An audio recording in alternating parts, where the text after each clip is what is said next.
Well, There we go, yeah. check their audio. Oh, Yes. You have to make sure that their audio is okay. Hi, Stephanie, we can hear you. Yes, hello everyone. We're about to start shortly. Okay, Okay. as soon as I see Miss Love, we will, Okay. Stephanie or Debbie, do we have someone to swear witnesses? Yes, we do. Okay, thank you. very good. Are we ready to begin, Chairman? Yes, your board is ready, Miss Love. Go ahead and call the meeting to order. The PowerPoint is already in You're all set? the folder. Okay, perfect. Okay, Junior, we're ready. Go ahead and call the meeting to order, sir. Thank you very much. Good afternoon, everyone. I must say, we did pretty good with all the connections that we had to get hooked up here. I thank everyone for your patience. This is the North Miami Planning Commission virtual meeting for Thursday, June 17th, 2021. Scheduled for 2 p.m. It is now 2:20. Based on past meetings, we got off to a pretty quick start here. Thank you, IT, for helping us through this. Next thing we want to do is go ahead and call the meeting to order and have a roll call of board members. Ms. Thomas, Yes. Madam Thank you, Madam Mr. Chair. Secretary, can you call the roll, please? Yes, thank you, Mr. Chair. We have Chairman Ernst, Present. Commissioner Tonkin, Here. Commissioner McDermott, Here. Commissioner Goodwin, Here. I just processed your comment. Commissioner Pierre, Commissioner Each, Present. Commissioner Clark, Here. Present. and Commissioner Besson. Present. Mr. Chairman, we have a quorum. Thank you very much. The only one I show absent is Ms. Pierre. Was there any excuse given or permission to miss a meeting or any word from her? No, I have not heard anything from her. Okay, very good. Thank you very much. Staff, do we have any amendments to the agenda? No, sir. We have no additions to the agenda. Thank you very much. Next, I'll call for approval of minutes. We have two meetings that we must move for approval on. First, minutes are for the April 20th, 2021 meeting. I entertain a motion for anyone. So moved. Moved by Mr. McDermott. Do I have a second? And second by who? I couldn't see your hand over there. Mr. Goodwin, thank you, sir. Next meeting minutes needed for approval are the May 4th, 2021 meeting minutes. So moved. Second. Moved by Mr. Goodwin, seconded by Mr. McDermott. Thank you very much. All right, moving on to communications. At this point, I wanted to turn over to staff and also to Mr. Held. You have some disclosures information and additional information, I believe, that you would like to give us before we proceed. Yes, sir. Can you hear me okay? Yes, sir. Yes. The North Miami City Council has adopted by resolution virtual meeting procedures for the conduct of public hearings and quasi-judicial proceedings during the coronavirus pandemic and other public emergencies. They provide, and as stated in the public notice for this meeting, members of the public are invited to attend the virtual public hearing and provide oral or written comments on the matter. Comments, which must include your full name and address, may be provided in advance of the hearing via telephone at 305-895-9803 or by sending an email to publiccomment@northmiamifl.gov. Comments received by this morning will be read into the record during the hearing unless the person sending the comment is appearing virtually. Comments received after the deadline will become part of the record but will not be read during the hearing. This meeting satisfies quorum with the requisite number of board members attending in City Hall. public attendance will remain virtual as the conditions of the pandemic emergency continue to require. The procedure for each quasi-judicial item is also governed by Section 3-303 of Chapter 29 of the Land Development Regulations. After reading the title of the item, Board or Commission members will disclose any ex parte communications or investigations. Staff and the applicant's representatives will be sworn. Staff will make a presentation. Then the applicant or his or her representative will make a presentation, including witnesses, if any. The commission or staff may ask questions of the applicant or witnesses. Staff will then read public comments submitted by the deadline previously noticed and stated, and that's the opportunity for persons viewing the meeting to make live comments to the board or commission. Persons raising their hands within 1 minute following the announcement of the opening of the public hearing will be called upon by the meeting chair. Each person will be sworn and be given 2 minutes to state their name and address and make their comments.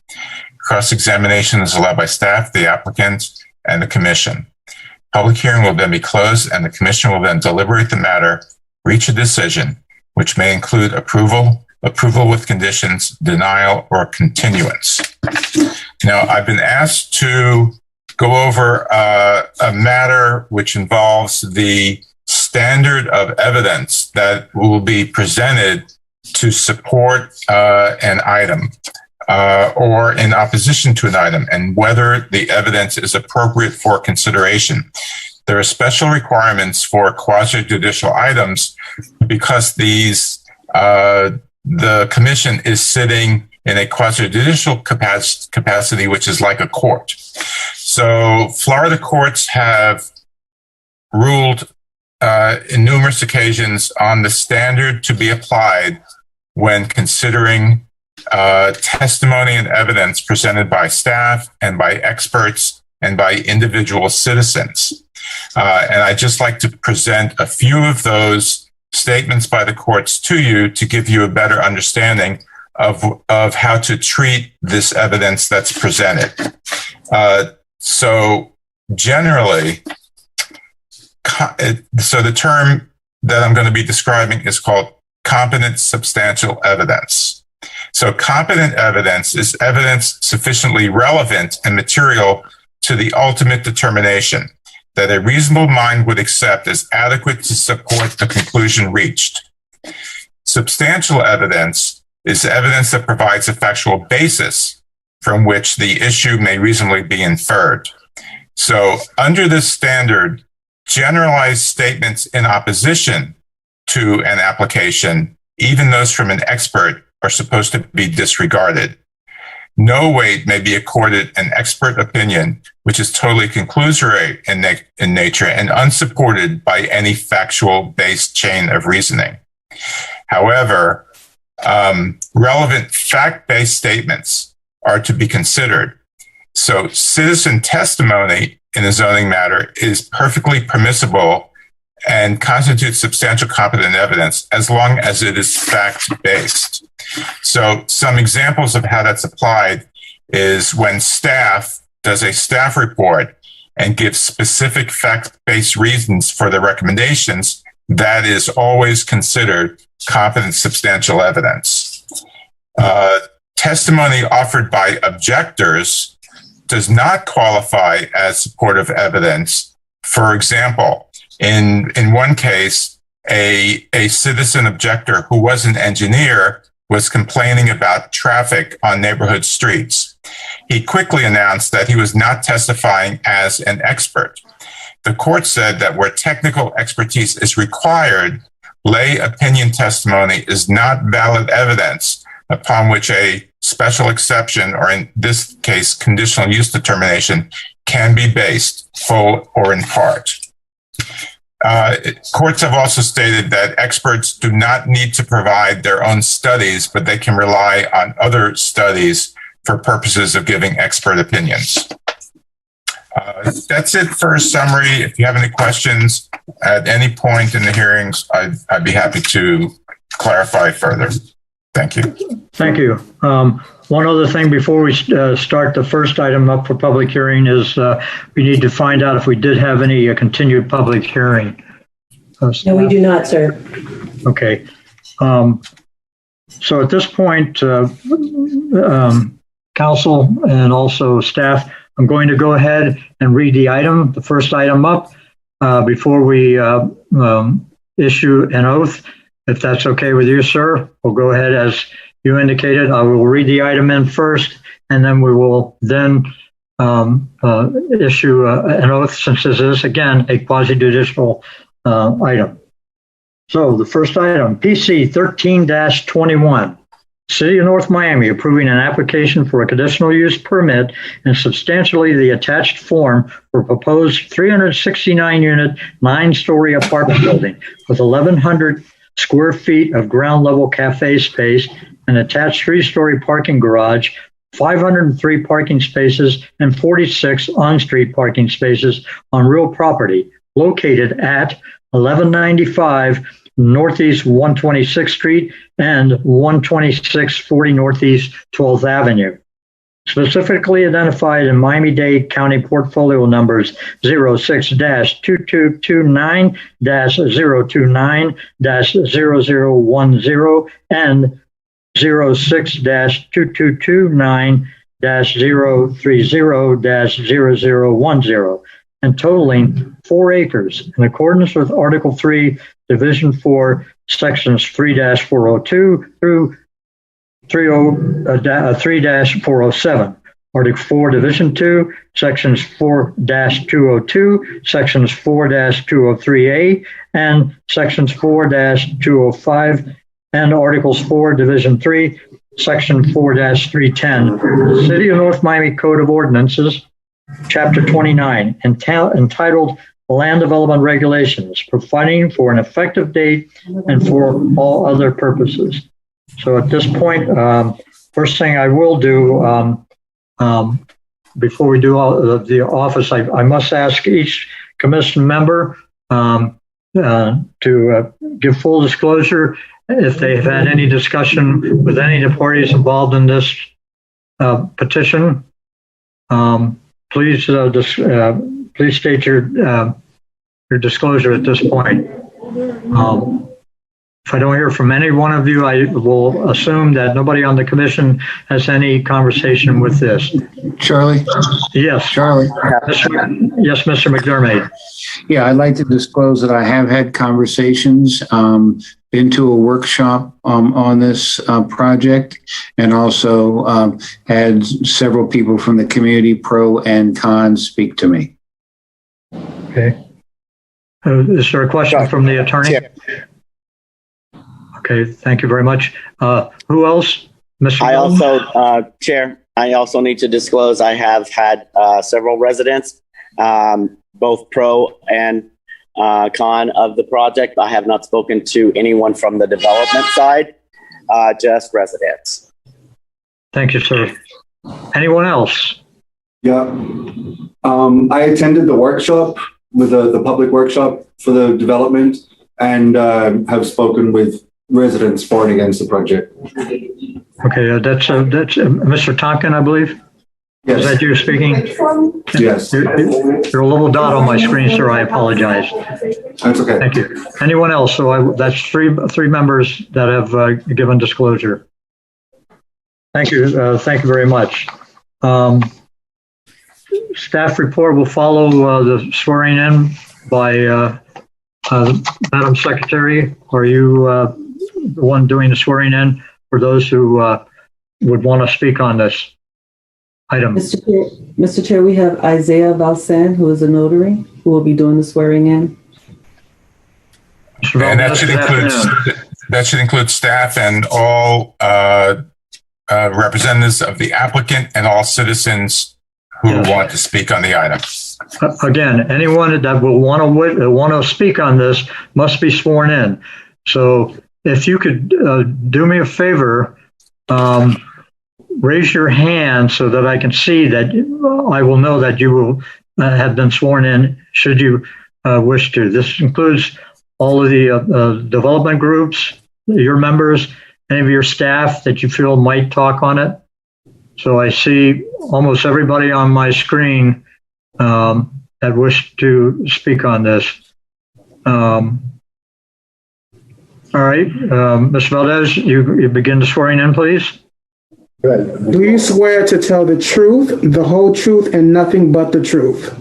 I do. I do.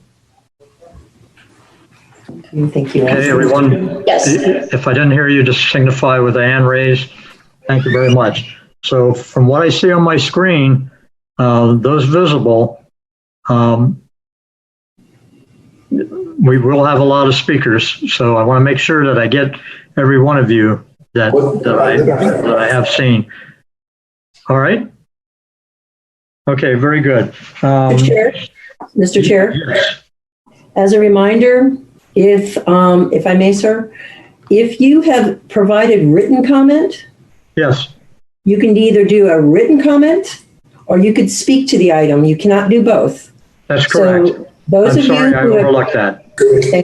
those of you who have provided written comment, if you wish your comment to be read into the record, we can read it into the record. However, if you wish to speak, you can't. We will not be able to read your comment into the record as well. So just keep that in mind and make that decision as to whether you want to speak or have your comments read into the record. Thank you, Mr. Chair. At that point, let me explain that. As Debbie did mention, before when we open the public hearing, I will ask Stephanie to go ahead and read the items that we have on record to be read into the record. Is that clear? And then once those are read, then we will go ahead and have those that want to do an oral comment during the process to do that. Everybody clear on those ground rules? Good. All right. Thank you. Ms. Love, may I go ahead and ask you to make the staff report? Yes, sir. Thank you so much. Go ahead and open the PowerPoint. Let's see here. 11:55, no? No. Which one? All items. He said it's open on the bottom. Yeah, this is it. Mm-hmm. All items. It is. There we go. Thank you so much. We have a much smaller computer screen than usual, so we're both going, let's see if we can see this. For the record, my name is Debbie Love. I'm the city planner for the city of North Miami. I work in community planning and development. Also joining us today is Mohammed Zaid. He's our transportation manager.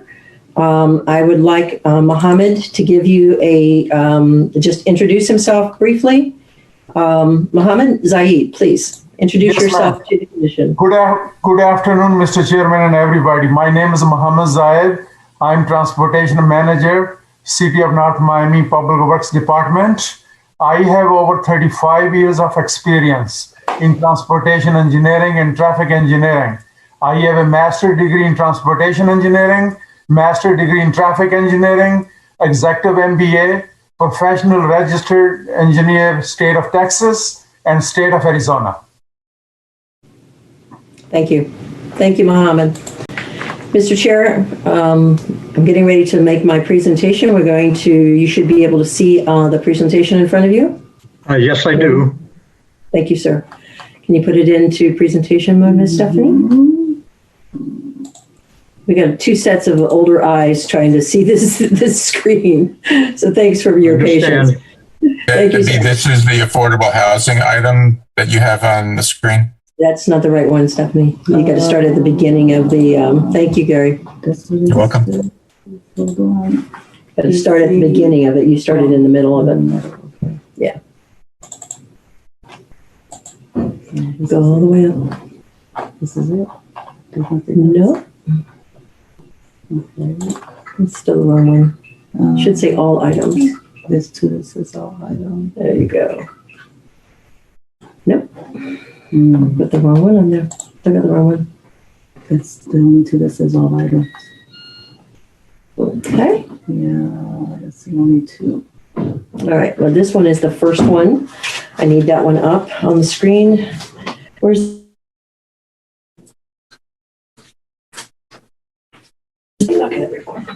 my apologies, Mr. Chair. Excuse me a moment, sir.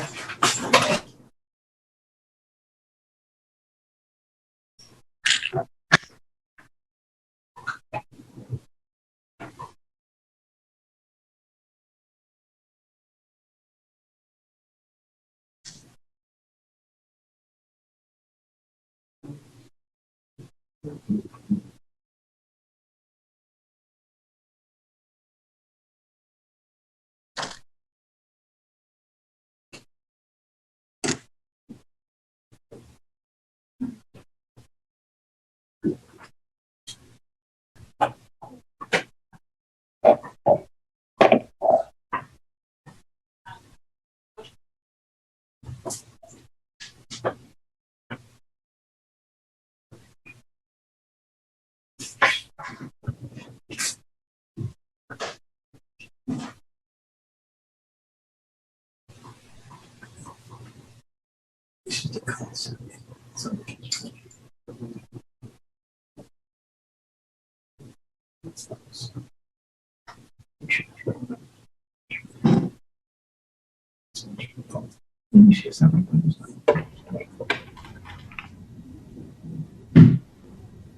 kind of like that's the jump.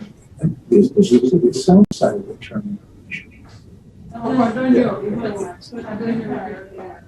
This one, as you looking at it, as you go, that's good.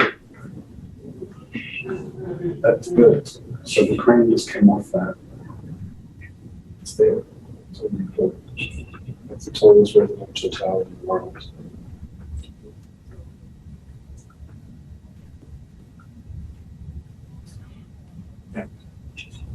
This one's 3. Okay. Yeah. There's another one. Give it again. Let me take the again out. 1,300 feet journey. And you should check the date and time. Make sure you're opening the one I just saved. 6:17 to 11. Oh, that's not it. We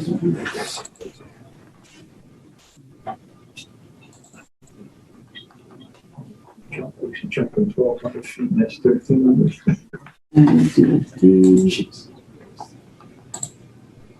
This will be the tallest buildings in the city. That's the classic. And it's the classic. That's Central Park Tower. 1253. 4. Why isn't it saving? It's not saving. Let me try it one more time. For some reason it's not saving. I like it here. I like those towers. That sound in Miami. But even if we have here, like, something like Sunrise, like a small downtown, again, in North Miami, like let it, a little downtown. I wanted to do that between the railroad tracks and the river. Really compact urban center with the transportation.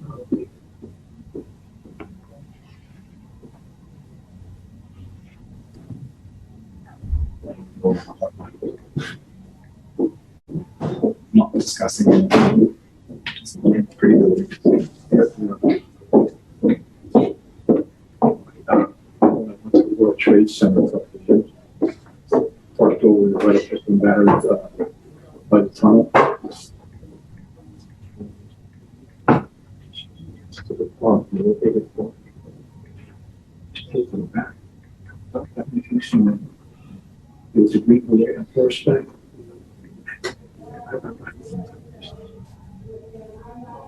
If you remember when we first went into Afghanistan, the Special Forces 18 that was deployed there. And they were on horseback. And first time, it's, I guess. Everyone, I want to thank you all for your patience while we work through these pandemic times with what we have to deal with. Some stories out of Afghanistan on cryptoid stuff.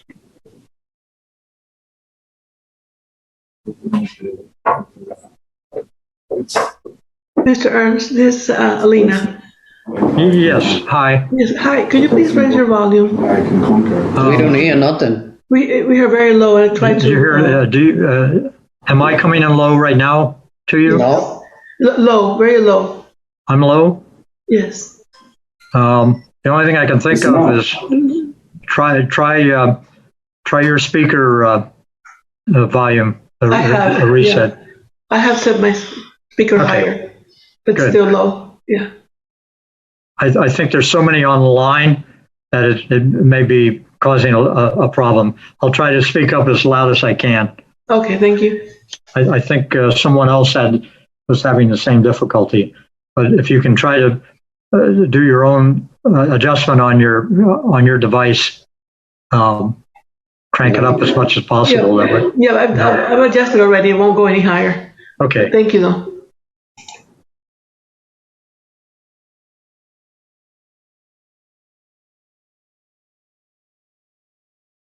You need to adjust it in the Zoom application, not in the device application, to be able to get a better volume.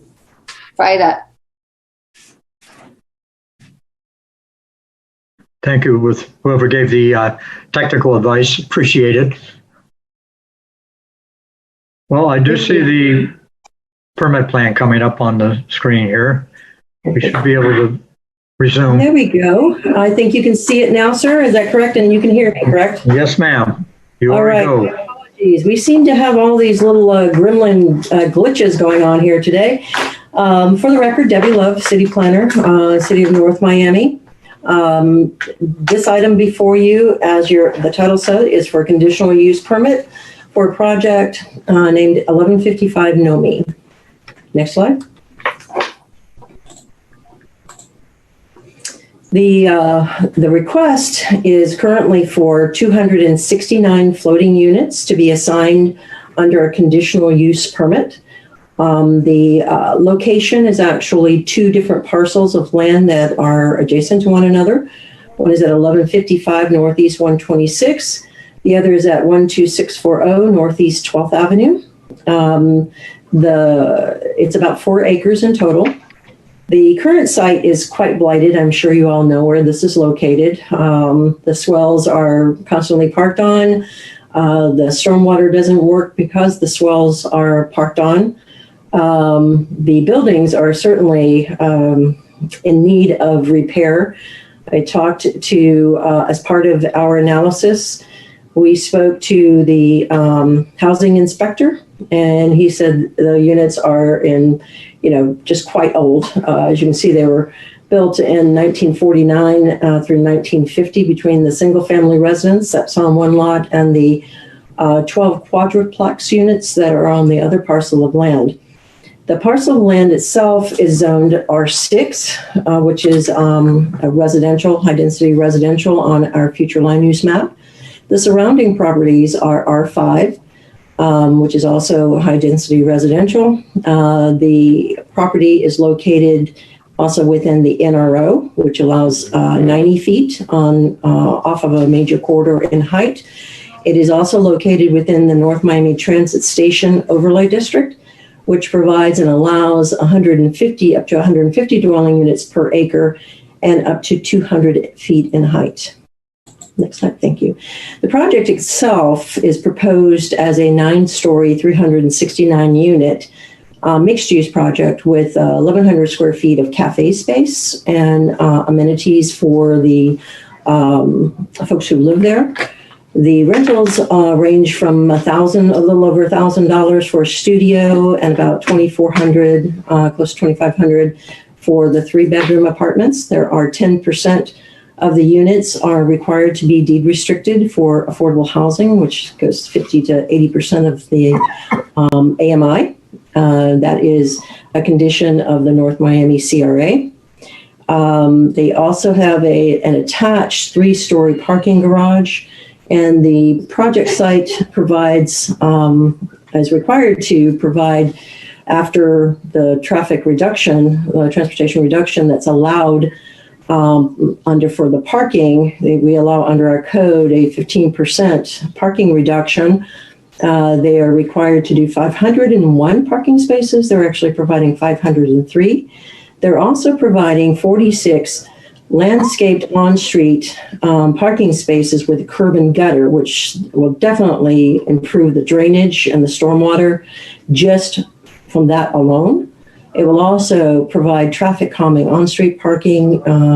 I used to be a transportation planner as well, and Mr. Zaid will tell you that on-street parking provides a form of what they call friction which is traffic calming.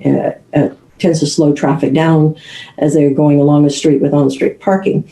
The project proposes and is required to have 100% Florida native landscaping. And the site is designed because they're going to be LEED silver. In addition, our code also requires them to, the site has to be designed to achieve 10% greater stormwater retention than it's actually required to do so. And they have to do 80% of their hardscape in permeable materials. Next slide. Thank you.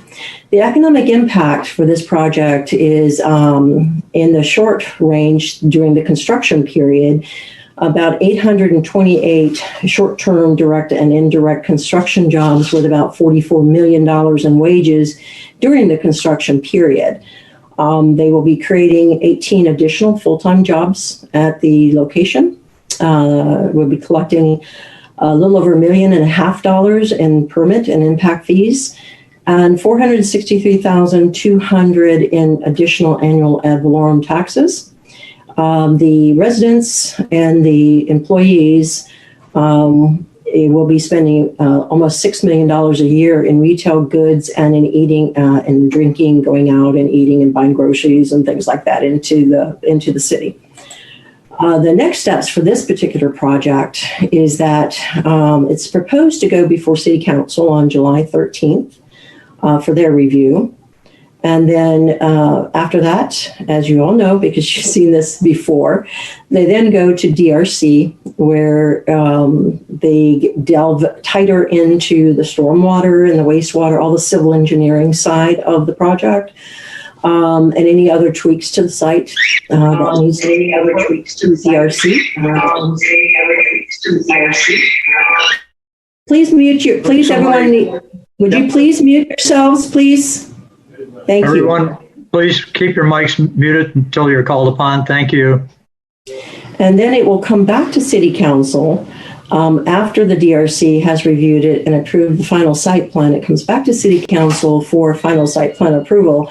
So this particular project, as any conditional use, it has multiple steps that they appear through the review and through the public hearing process. And with that is the end of my presentation for this particular item. I know the applicant is here, and he and his team have a presentation that they would also like to make to you, sir, and commissioners. And may I introduce Mr. Skemla? And Mr. Skemla, let's get your PowerPoint up, and you can start making your presentation, sir. Thank you. Sure, thank you. Before you put the PowerPoint up, I'd just like to state a couple of things. First of all, we'd like the right to be able to answer to any of the residents' comments after they've had their chance to speak. For those of you that don't know me, my name is Sebastian Summa. I'm the manager and the head of Omega Investors Group. I grew up in the North Miami area, attended North Miami High, as well as FIU North Campus. Today, I serve as a trustee to the Museum of Contemporary Art, where the mission of the museum is dedicated to making contemporary art accessible to diverse audiences, especially underserved population. I'm also the vice chair of the DAPAC committee, the Downtown Action Planning and Advisory Committee that was formed in 2004 to help spur the redevelopment in downtown North Miami. I've joined these boards because I wanted an in-depth understanding of North Miami's wants, needs, and desires. During the planning phase, I read up on the Irons Manor fountain built in 1925. Earl Iron, who built the fountain, is remembered for providing much needed housing relief plans by innovating one of the first forms of mortgages. This helped establish the early community that eventually became North Miami. His movement emphasized balance between function and beauty by providing artistic features for public benefit. His movement has been a major influence in developing 1155 Millimeter project that we will be presenting to you today. One of the major goals of the CRA is to remove slum and blight and to increase the real estate tax basis of the property. This property is the definition of slum and blight. The city's 2036 comprehensive plan, objective 1.1, promote walkable and connected communities, and provide for compact development and mix of uses at densities and intensities that will support support a range of housing choices. 1.1-2, create incentives to attract and encourage the infill of redevelopment. We've met and worked very closely with the former District Commissioner Carol Keys and worked closely with staff to come up with a project that is aligned with the city goals and the residents.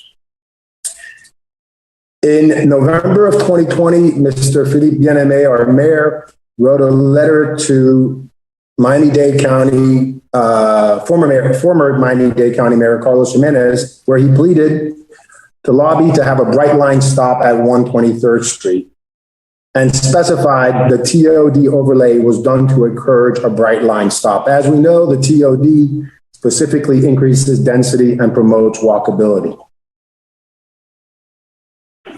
I am grateful for all the positive feedback that I've gotten from most of the residents, and it's helped to shape this project and where we are today. Some of the requests of the residents we were able to accommodate, and others we cannot.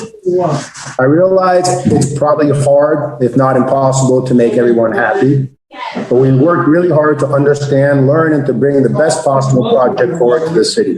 I'm hearing someone's mic. Can everyone please check to make sure you have your mic muted? I'm sorry, sir. Go ahead and continue. Not a problem. Thank you. Our group wants to be recognized as the gold standard of developers when it comes to developments working with the city and its residents. We look for win-win solutions at every intersection that we come across. But these solutions have to be for the greater good of the city and the majority of its residents, and cannot be made on a few residents that, quite frankly, may never be happy with what the developer brings to the table. Our goal is to bring transformational and positive change to the city. We are bringing a project forward with the same principles of some of the founding fathers of our city. We bring a project forward designed in line with the objectives of the city's 2036 comprehensive plan. We bring a project forward aligned with the visions and the goals of the CRA. We bring a project forward that will beautify our streets with public arts, continuing the mission of the Museum of Contemporary Art. We bring a project forward that meets the vision of the DAPAC committee. I've worked very, very hard for the last 4 years to come up with the best possible solution for this property. As Mrs. Love mentioned, we are bringing forward 369 units where we could have brought in north of 600 units on this property. We are roughly around 90 feet in height where we could have doubled that height. If you don't mind starting the PowerPoint presentation at this time, that would be fantastic. Thank you. Next slide, please.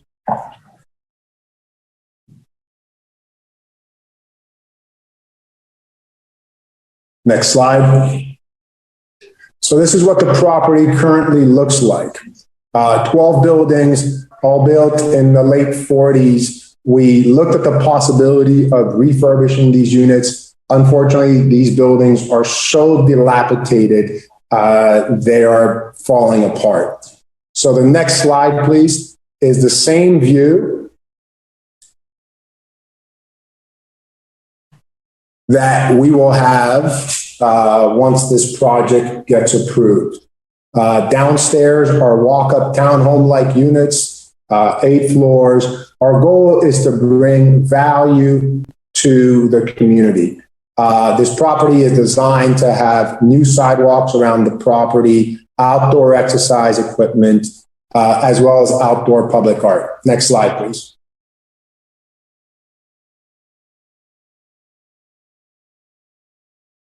This is a view from what will be the 4th floor overlooking the pool deck, offering wonderful views of our city of North Miami. Next slide, please.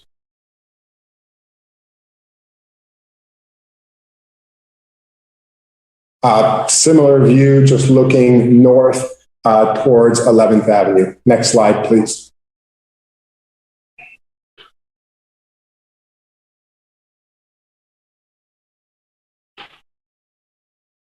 Next slide, please.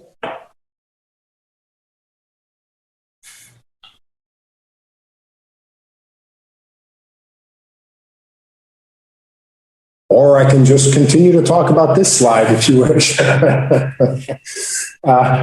have an outdoor barbecue on top of the amenities deck overlooking the pool. The entire project is built in a U-shaped form, all focused around our pool and the amenities deck.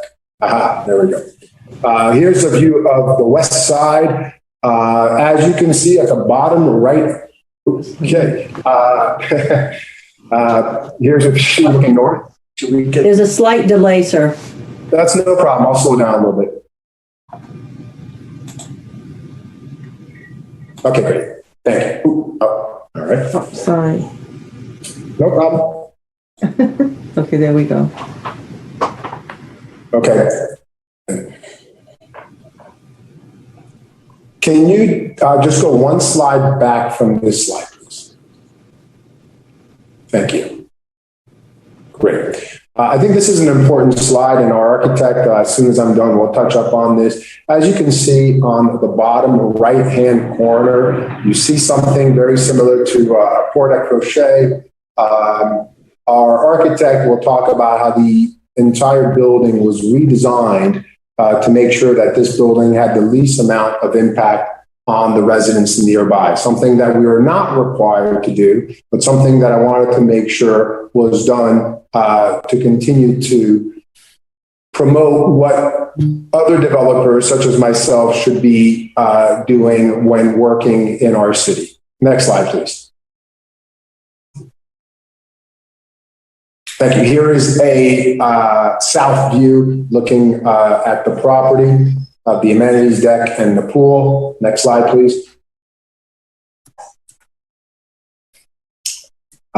This kind of shows you looking from the 127th Street, the parking structure. We are able to maintain about 60% surface parking with, like mentioned by Debbie, 3-story parking structure. Next slide, please. So most of these comments were already touched upon by Debbie Love. But, in a nutshell, this is going to create a lot of jobs in North Miami. It's going to have a huge economic impact. This will be the first project of this magnitude. Can somebody please shut their mic? We have an open mic. Thank you very much. This will be thank you, sir. My apologies. No problem. This is the first project of this magnitude brought to west side of the tracks in decades, and probably the largest to be brought for what is a really, as we all know, much needed workforce housing. I also kind of want to clarify workforce housing as defined by North Miami is everything up to 140% of the AMI. However, the entire property is focused on serving residents that hover between 90 to 100% of the AMI, obviously with some units that are more upscale and some units that are more affordable. But the intent of this project is for blue collar workers. We're looking to serve we're looking to rent to first responders, teachers, firefighters. We are looking to deliver the best bang for your buck in terms of living and amenities. Next slide, please.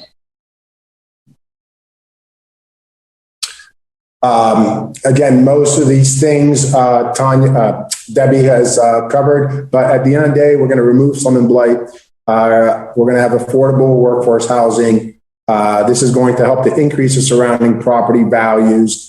It's going to generate millions in revenues for the city of North Miami. It's going to have arts and public spaces. I also want to mention real quickly that I've also been managing this property for the last 4 years personally myself, going there on a day-to-day basis. I cannot tell you how many times we've had the police there. If they're not there on a monthly basis, they're there on a weekly basis. I was able to capture videos of drug deals that are happening on this property right across from an elementary school. So, this really defines the goals and the objectives of our city of North Miami. Next slide, please. Great. And I'm going to hand over to Behar Font. He's our architect, and he's going to say a few things about the project. Good afternoon, Mr. Chair, board members. For the record, Robert Behar, Behar Fund and Partners. I am very pleased and delighted to be part of this great project. I think this is, as Sebastian mentioned, this is going to be the gold standard that I think North Miami will want to bring to our city. Next slide, please. The project, as mentioned before, consists of 369 total units, 16 studios, 39 one-bedrooms, 186 two-bedrooms, 28 three-bedrooms. We have, which is very important, I will touch on this as we get to the floor plan, 30 ground floor townhome units, walk-up units. And the idea behind that is to promote the interaction between the sidewalk and the residential unit. Those units will always have opportunity to come in from the inside and the outside. But as an urban planner and an architect that I do work throughout the country, and I have an office in Atlanta that do work in Texas all the way to North Carolina. This is something that is seen more and more because it promotes the interaction between the residents and the street. It keeps basically eyes on the street, which is very important, especially in an area like this. The project consists of 503 spaces on site with 46 off site. The average that we're providing is approximately 1.5 spaces per unit. Typically, we provide about 1.2 spaces per unit throughout the country, meaning that in this particular case, we have more spaces than is being required throughout the country. Ms. Love and Sebastian touched on something which is important. The 46 spaces that we have around the perimeter of the site. It's important to note that having parking spaces along the street will help to slow down the traffic. And that's something important because in a neighborhood like this, we want to make sure that we slow traffic as much as possible. In addition to on those 503 spaces, we have 64 bicycle parking spaces inside the building. We have spaces for 12 hybrid spaces, one car pool van spaces within the development, within our site. Next slide, please. This is a shadow study to show that at no point we're throwing shadows on anything outside the property. And we have done, and I will show you in the site plan as we come, is we have pushed the building to the south, keeping it away from the residential, so there's no casting of shadows on the north side over 127th Street. Next slide, please. This is the ground floor plan. Something that before I go into details, this is something that we have worked together with the neighbors on previous meetings that we had. Originally, we had some accessibility on coming off of 127th Street. After meeting with the neighbor and listening to their concerns, we redesigned the ground floor so the access is only through 11 and 12th Avenue, and we don't have any vehicular exit or entering from 127th Street. You can see here, as I started earlier, all the units along the 3 street frontage are walk-up units. Again, that's to promote the interaction in the street and the residential units.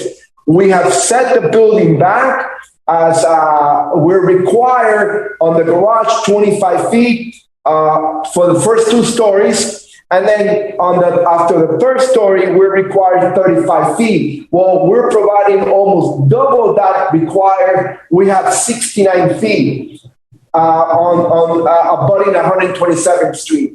The ground floor, the building entrance is through the middle. You have the main lobby. To the one side is we're providing a little retail cafe area with, I think, will be a really nice outdoor plaza area. close, on the south side to promote more of interaction with the neighborhood. That cafe, that retail is going to be open to the public as well. So I think that could become a really nice gathering space for the community. On either side, you have the walk-up units. That, like I mentioned before, you have the access from the street or from internal lights. You have a 3-story garage, which we have stepped back. The abutting 127, and you saw that earlier in the rendering, it shows almost like just a 2-story, and then we step it back and 3 stories further away from the residential. On top of the garage, you saw our amenity floors. Next slide, please. This is just a typical floor. This happened to be the second floor, where you have the building showing you fronting the street, addressing the street frontage, keeping it away from the residential in the back. Next slide, please. As I mentioned, amenities, we have a cafe with outdoor terrace. We have a rooftop pool and amenities over the garage.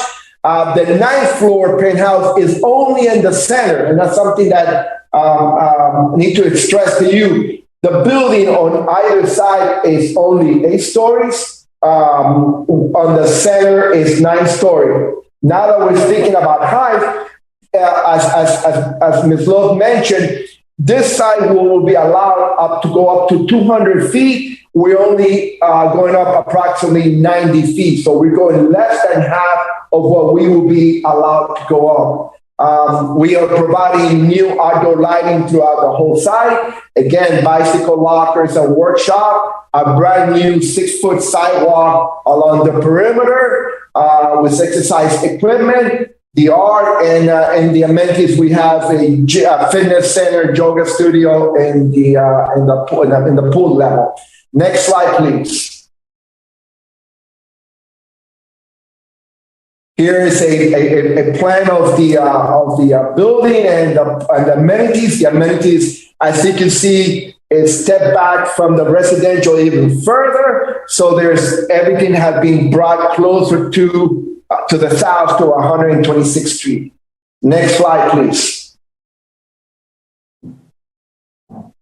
Typical floor 6 through 8.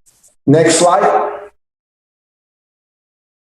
And only in the middle is where we go up to the 9th floor. So trying to step it down as we go through the side and through the back. Next slide, please. In conclusion, we meet and exceed all the required setback. Like I mentioned, we require to the building 35. We almost have double that, 69. The height we have, we less than half. The density is something that it was mentioned, but let me stress it. We allowed 150 units per acre. We're providing, I believe, it's 92 units per acre. So almost, 60% of what we require. We're not requesting any variances. We are going to be LEED certified building. We're doing all native landscaping. And I mentioned before, we redesigned the entire ground floor once we met with the neighbors. That concludes my presentation. If there's any question, I'll be here for answer. Thank you. Thank you, Mr. Bayard. Do we have another speaker from that group? We do. We would like, if there is, Adrian. Okay, Danny, perfect. Yeah, this is Danny Bond with Ocean Engineering. Can you guys hear me all right? Yes, yes. If you could speak up, because we have so many connections online here that the audio is dropping, I think, a little bit. So if you could speak up as loud as you can without over-modulating, that'd be fine. Again, Danny Bond with Ocean Engineering with the civil consultants for this project. Walter Lugo, the engineer records, couldn't make it today for personal reasons. I'll be filling in lieu of him. So our office concluded a site utility study for the site. We looked at the water and sewer service and stormwater drainage for the area, and we also looked at the the adjacent roadways and any improvements that will be required for the future project. In doing so, we reached out to the city of North Miami, the city engineer, Mr. Chooks Okirike, to get this water and sewer, Miami-Dade Water and Sewer, just to ensure that if there's any water and sewer infrastructures that they may have within the area, and also Miami-Dade County, Durham, to look at downstream municipal pump station. So in doing so, we discovered that there was a 12-inch water main, very large water main, along Northeast 27th Street and Northeast 12th Avenue. And then there's also a 2-inch water main bisecting the entire site, heading east and west between Northeast 11th Avenue and Northeast 12th Avenue.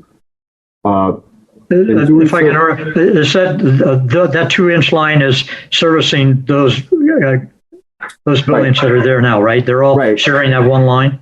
Right. So to correct that for the future improvements, what we'll be doing is cutting and capping at the property limits that 2-inch water main, and then proposing a 12-inch water main along heading north and south along Northeast 11th Avenue, interconnecting back into a 12-inch water main, so that system is still looped and connected and doesn't have like dead ends. So once that is removed and the new water mains installed, we can go ahead and go with a future building. There's also sufficient sanitary infrastructures within the adjacent streets. There's an 8-inch sanitary main along both streets. That's Northeast 127th Street and Northeast 126th Street, and along Northeast 12th Avenue, that will have sufficient capacities to discharge all future waste coming from the proposed development. We also looked at stormwater improvements. Obviously, within this area, the right-of-way stormwater is not up to par.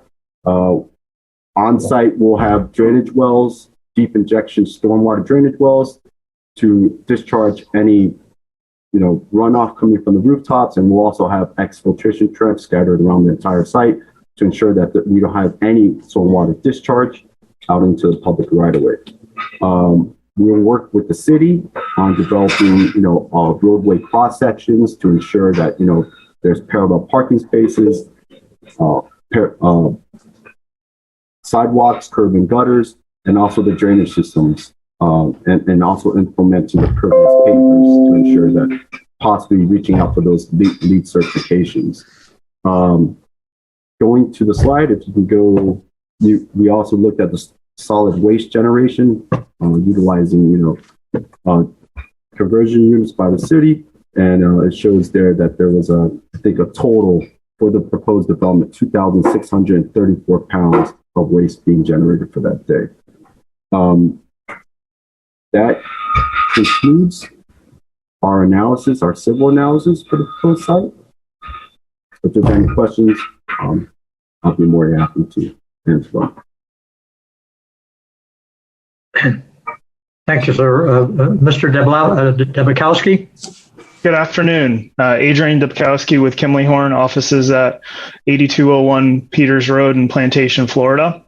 Kimley Horn is a transportation planning and traffic engineering firm in South Florida. We provide transportation services for many private developments throughout South Florida, as well as traffic engineering services for municipalities such as City of Miami, Miami Beach, North Miami Beach, Aventura, Doral, Coral Gables, Miami-Dade County, and also Florida Department of Transportation. I have 18 years of transportation planning and traffic engineering experience. I'm a registered professional engineer in the state of Florida and also a registered professional traffic operations engineer. I prepared the traffic study for this project, and the traffic study determined that all the study area intersections are expected to operate at the adopted levels of service established by the city of North Miami. Excuse me, Mr. Debakowski? Excuse me, Mr. Debakowski, would you mind letting us know when to change your slide for you, sir? Sure. You can go ahead and go to the next slide. Thank you, sir.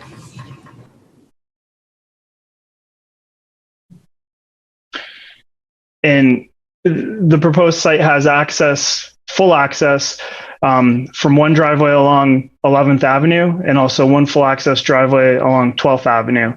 This minimizes the impact on the neighborhood as access is not provided from 127th Street. An entry gate analysis was also performed for the gate locations, and the results of that analysis indicated that the vehicle queues are expected to be accommodated on site without extending into the surface parking lots or onto 11th Avenue or 12th Avenue. As part of the mitigation that the project will provide, the project will fund the installation of a speed limit sign on 11th Avenue between 127th Street and 126th Street. The project will also fund the installation of an all-way stop control at the intersection of 127th Street and 12th Street if it's approved by Miami-Dade County. Next slide, please. The project will also provide a series of multimodal improvements to help reduce the reliance on automobile traffic and promote other modes of transportation, such as walking, bicycling, and also transit. As part of this, the project will provide wide 6-foot sidewalks along 126th Street, 127th Street, 11th Avenue, and 12th Avenue. The project will also have a transportation coordinator by one of the employees to help manage the entire transportation demand management program. There will be a minimum of 64 secure bicycle parking spaces provided. Also, transit information will be provided on site with route map and schedules. Elevators will be large enough to accommodate bicycles.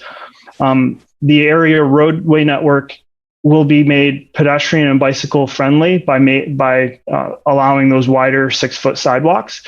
There will also be a bike workroom on site, as well as a bike washing station. The project will also provide 12 hybrid parking spaces and 1 carpool space. Based on those provided TDM strategies, the project is expected to obtain the 15% parking reduction and will provide a total of 503 parking spaces with an additional 46 on-street parking spaces to allow for traffic calming and a complete streets design with those wide sidewalks. Next slide, and that concludes my presentation, and I'm available to answer any questions. Thank you. Thank you, Adrian. Okay, gentlemen, do we have any other contributors to your presentation? No, Mr. Chair, we do not at this time. Okay, thank you very much. All right, so we've heard the presentation from the petitioners. Before I open the public hearing, I want everybody to understand how we need to do this because of the fact that it's very hard to see who we need to recognize to speak.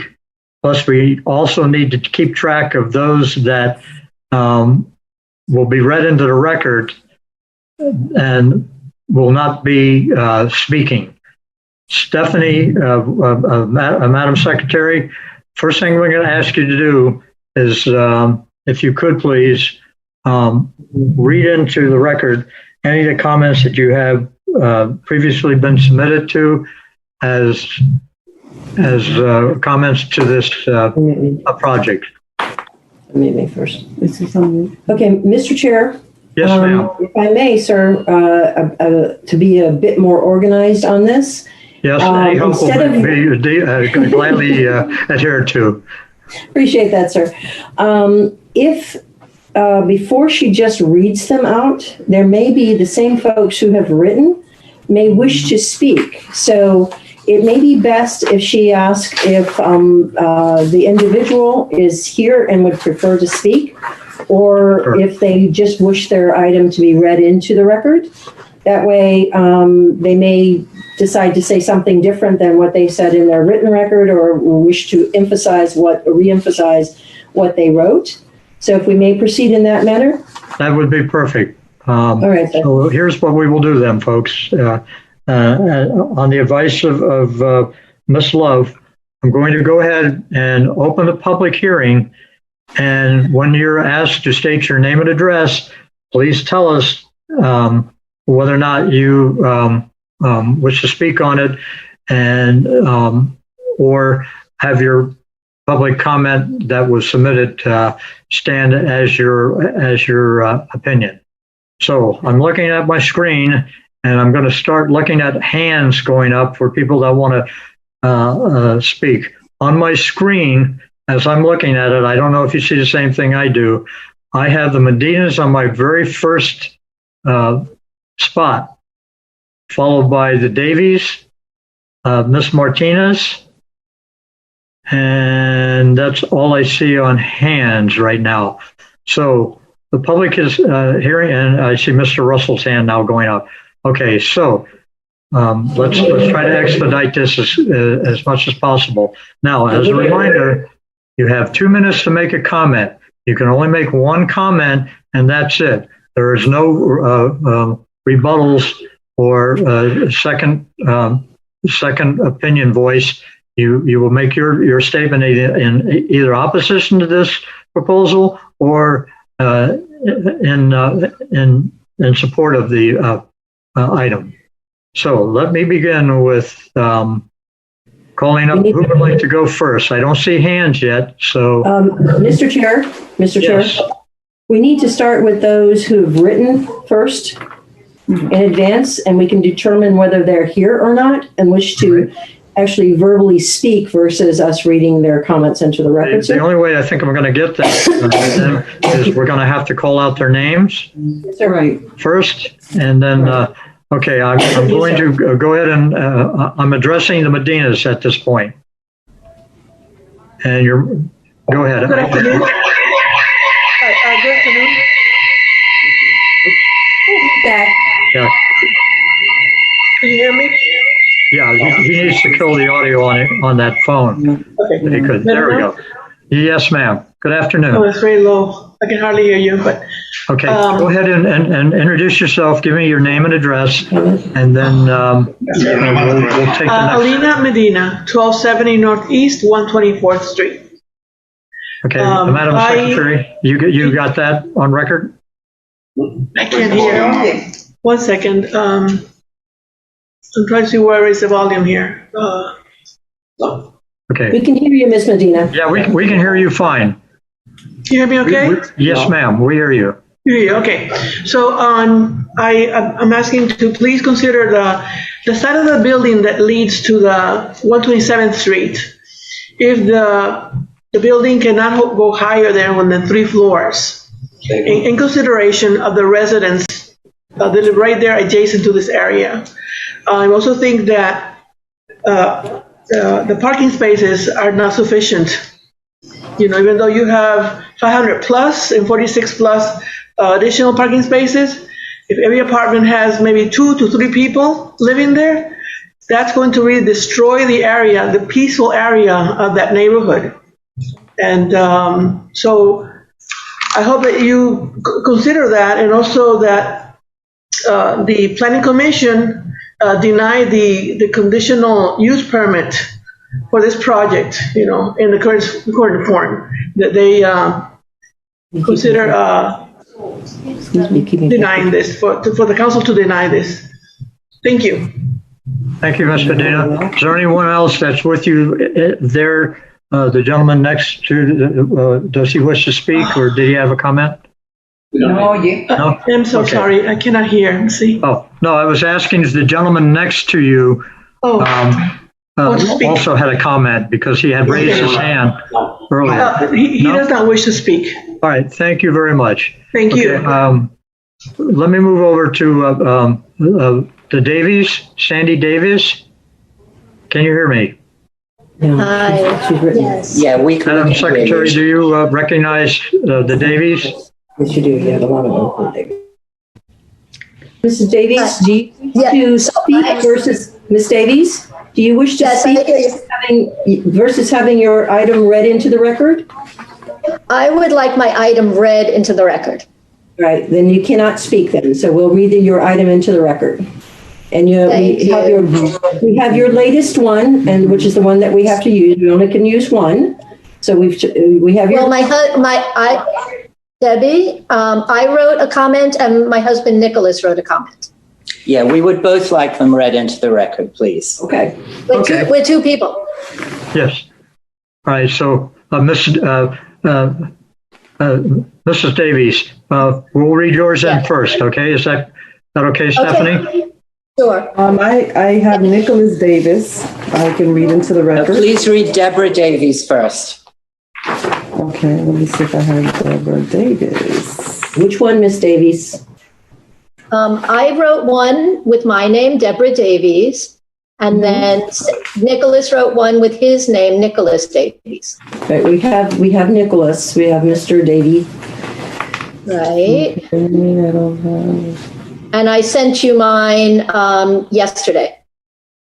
Did you send it through the clerk?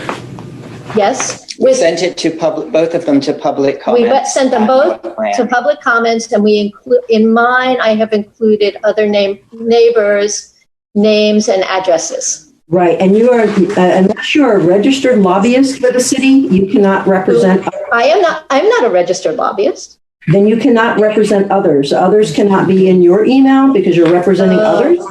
So we can only take you and Mr. Davies' comments as individuals. Okay. Okay, that's a new one. Okay. Thank you. Which one did you want? You want the one you said you sent yesterday to the clerk? We sent both yesterday. Okay, so I have both here. Alrighty. So Deborah Thank Davies. you. You're welcome, madam. Through the chair. Okay, we do have it, Mrs. Davies. Thank you. Okay, through the chair, Deborah Davies, 1165 Northeast 127th Street, and we are 35 neighbors on Northeast 127th Street and in the surrounding neighborhood. No, that's not the right one. Deborah Davies? That you didn't send that one yesterday. Yes, that is right. That's the right one. That's Debbie's. Right. Yeah. We cannot read. We can only read it. We can't read the. Okay, so if you can take out that first sentence, then please. Yes, ma'am. Thank you.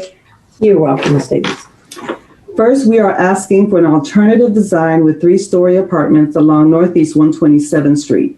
This would provide a more compatible step transition between our single-family homes and the development's 8 to 9-story tower blocks instead of looking directly at 8-story buildings 63 feet away. A 3-story parking garage and a huge surface parking lot. Other projects in North Miami, including at 950 Northeast 124th Street, where the zoning and proposed density are similar, have adopted this kind of neighborly step transition. Second, the developers want to provide only 503 on-site parking spaces within a 15% reduction based on a terribly flawed traffic study, which claims that 28% of the tenants will bicycle to work every day. In reality, many of the tenants will have 2 cars or more, making the code's 1.555 space per unit an absolute minimum. Anything less is a parking crisis in the marking for them and us. Perimeters on street parking could not make up that difference and would be one or more negative impact, especially on Northeast 127th Street across a single-family homes. The only real solution is to provide enough on-site parking.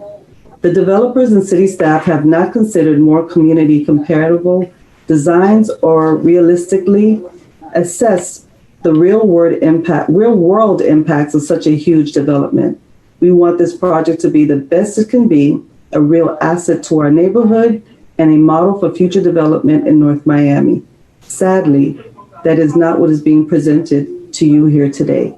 We are asking you to recommend that the City Council deny a conditional use permit for this project, in its current form, period. Mr. Davis. Thank you, Stephanie.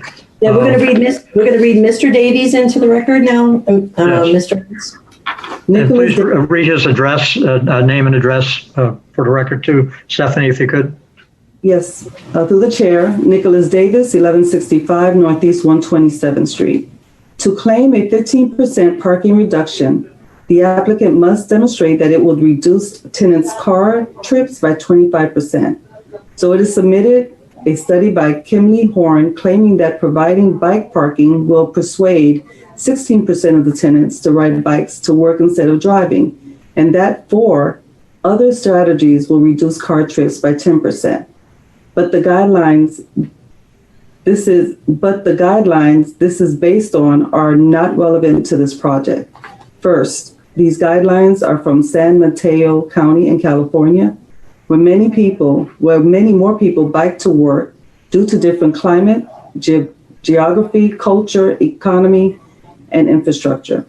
According to the census data attached to the study, out of 2,354 people in our census tract who go to work every day, exactly 0 of them cycle to work.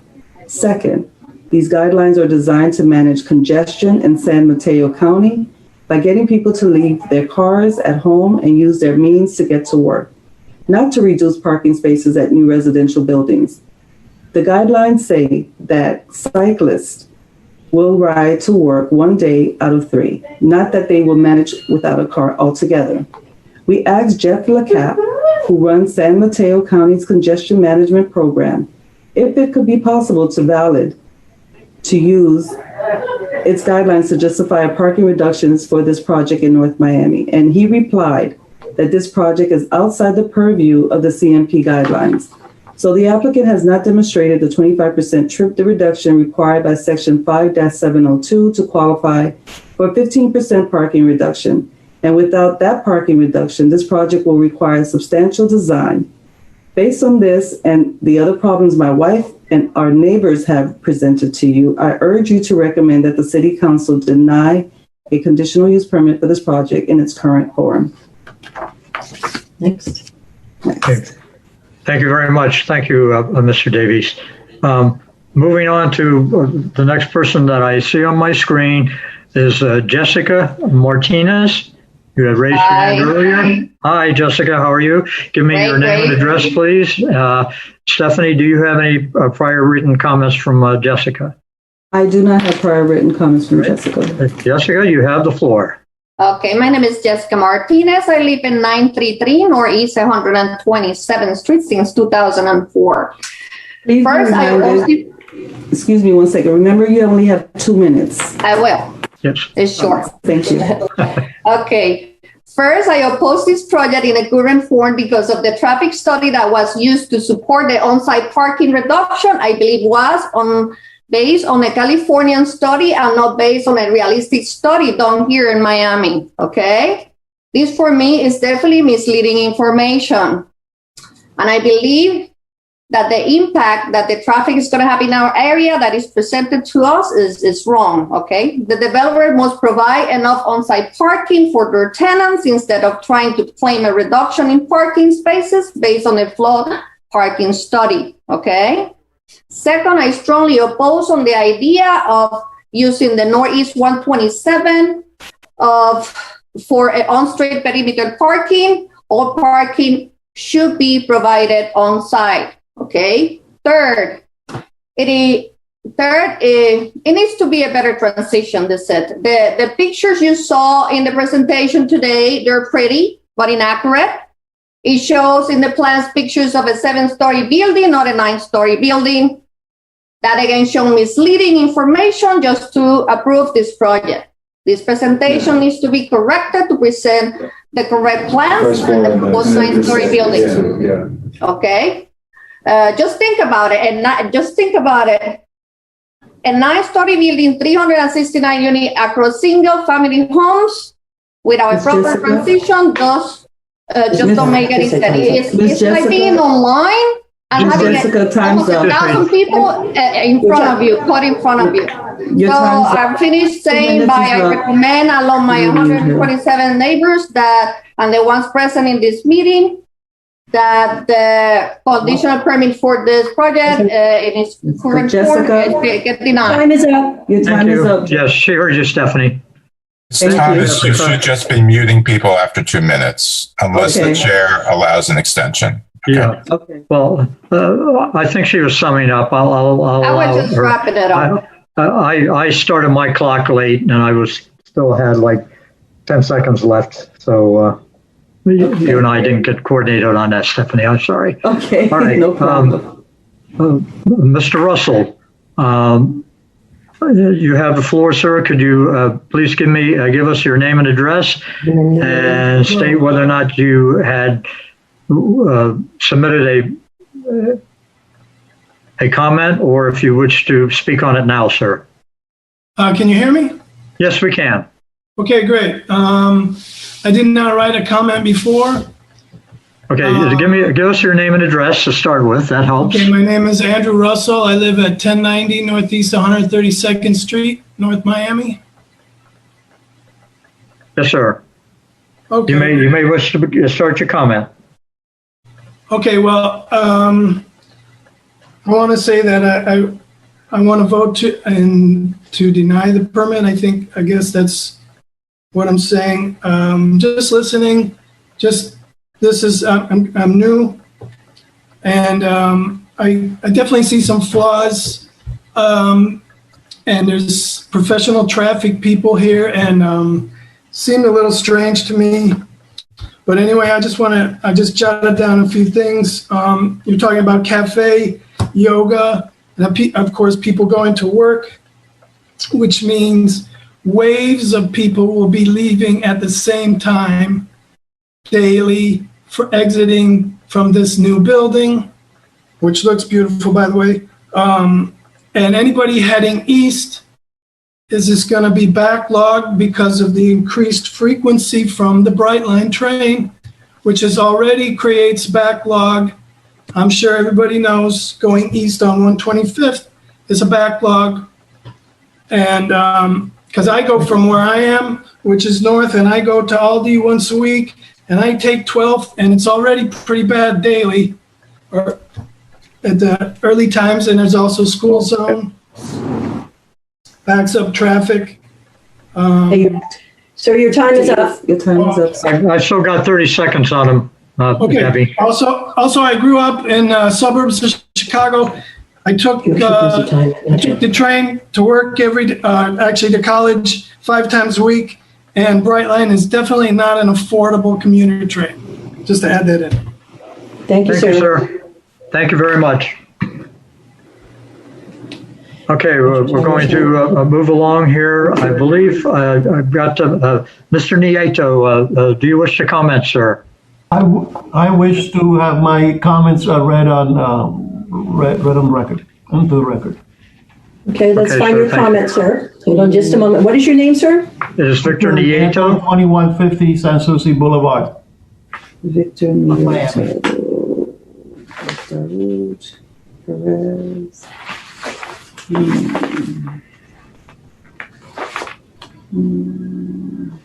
Bear with us, sir. Schultz.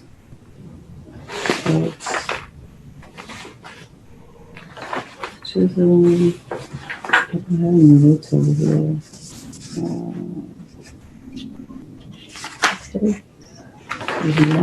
Here it is. Okay, perfect. Okay, Mr. Nieto. Through the chair, Victor Nieto, 2150 San Souci Boulevard, Unit 208, North Miami, Florida 33181. Esteemed planning commissioners, we are opposed to granting a permit for this project as presently proposed. It is in a street and neighborhood of predominantly single-family homes. A 9-story, 369-unit with only 500 parking spaces will flood the area with tenants looking for parking. It will create traffic problems. Can the local school handle the children of those tenants?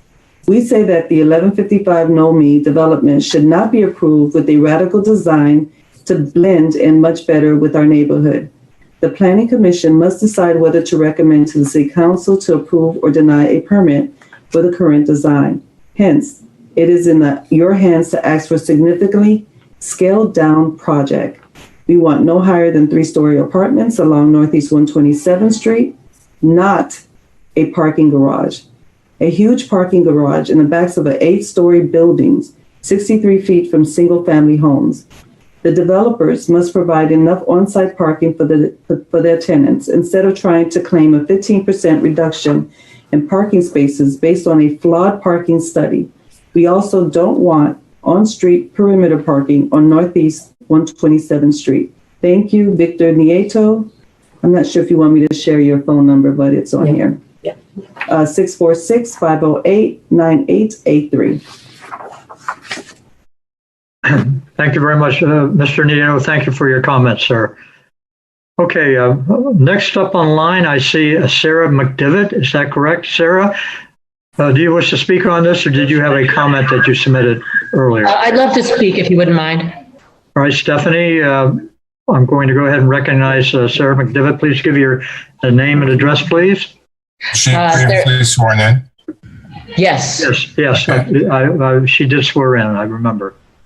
Thank you. All right. Sarah McDevitt, 14490 Northeast 10th Avenue.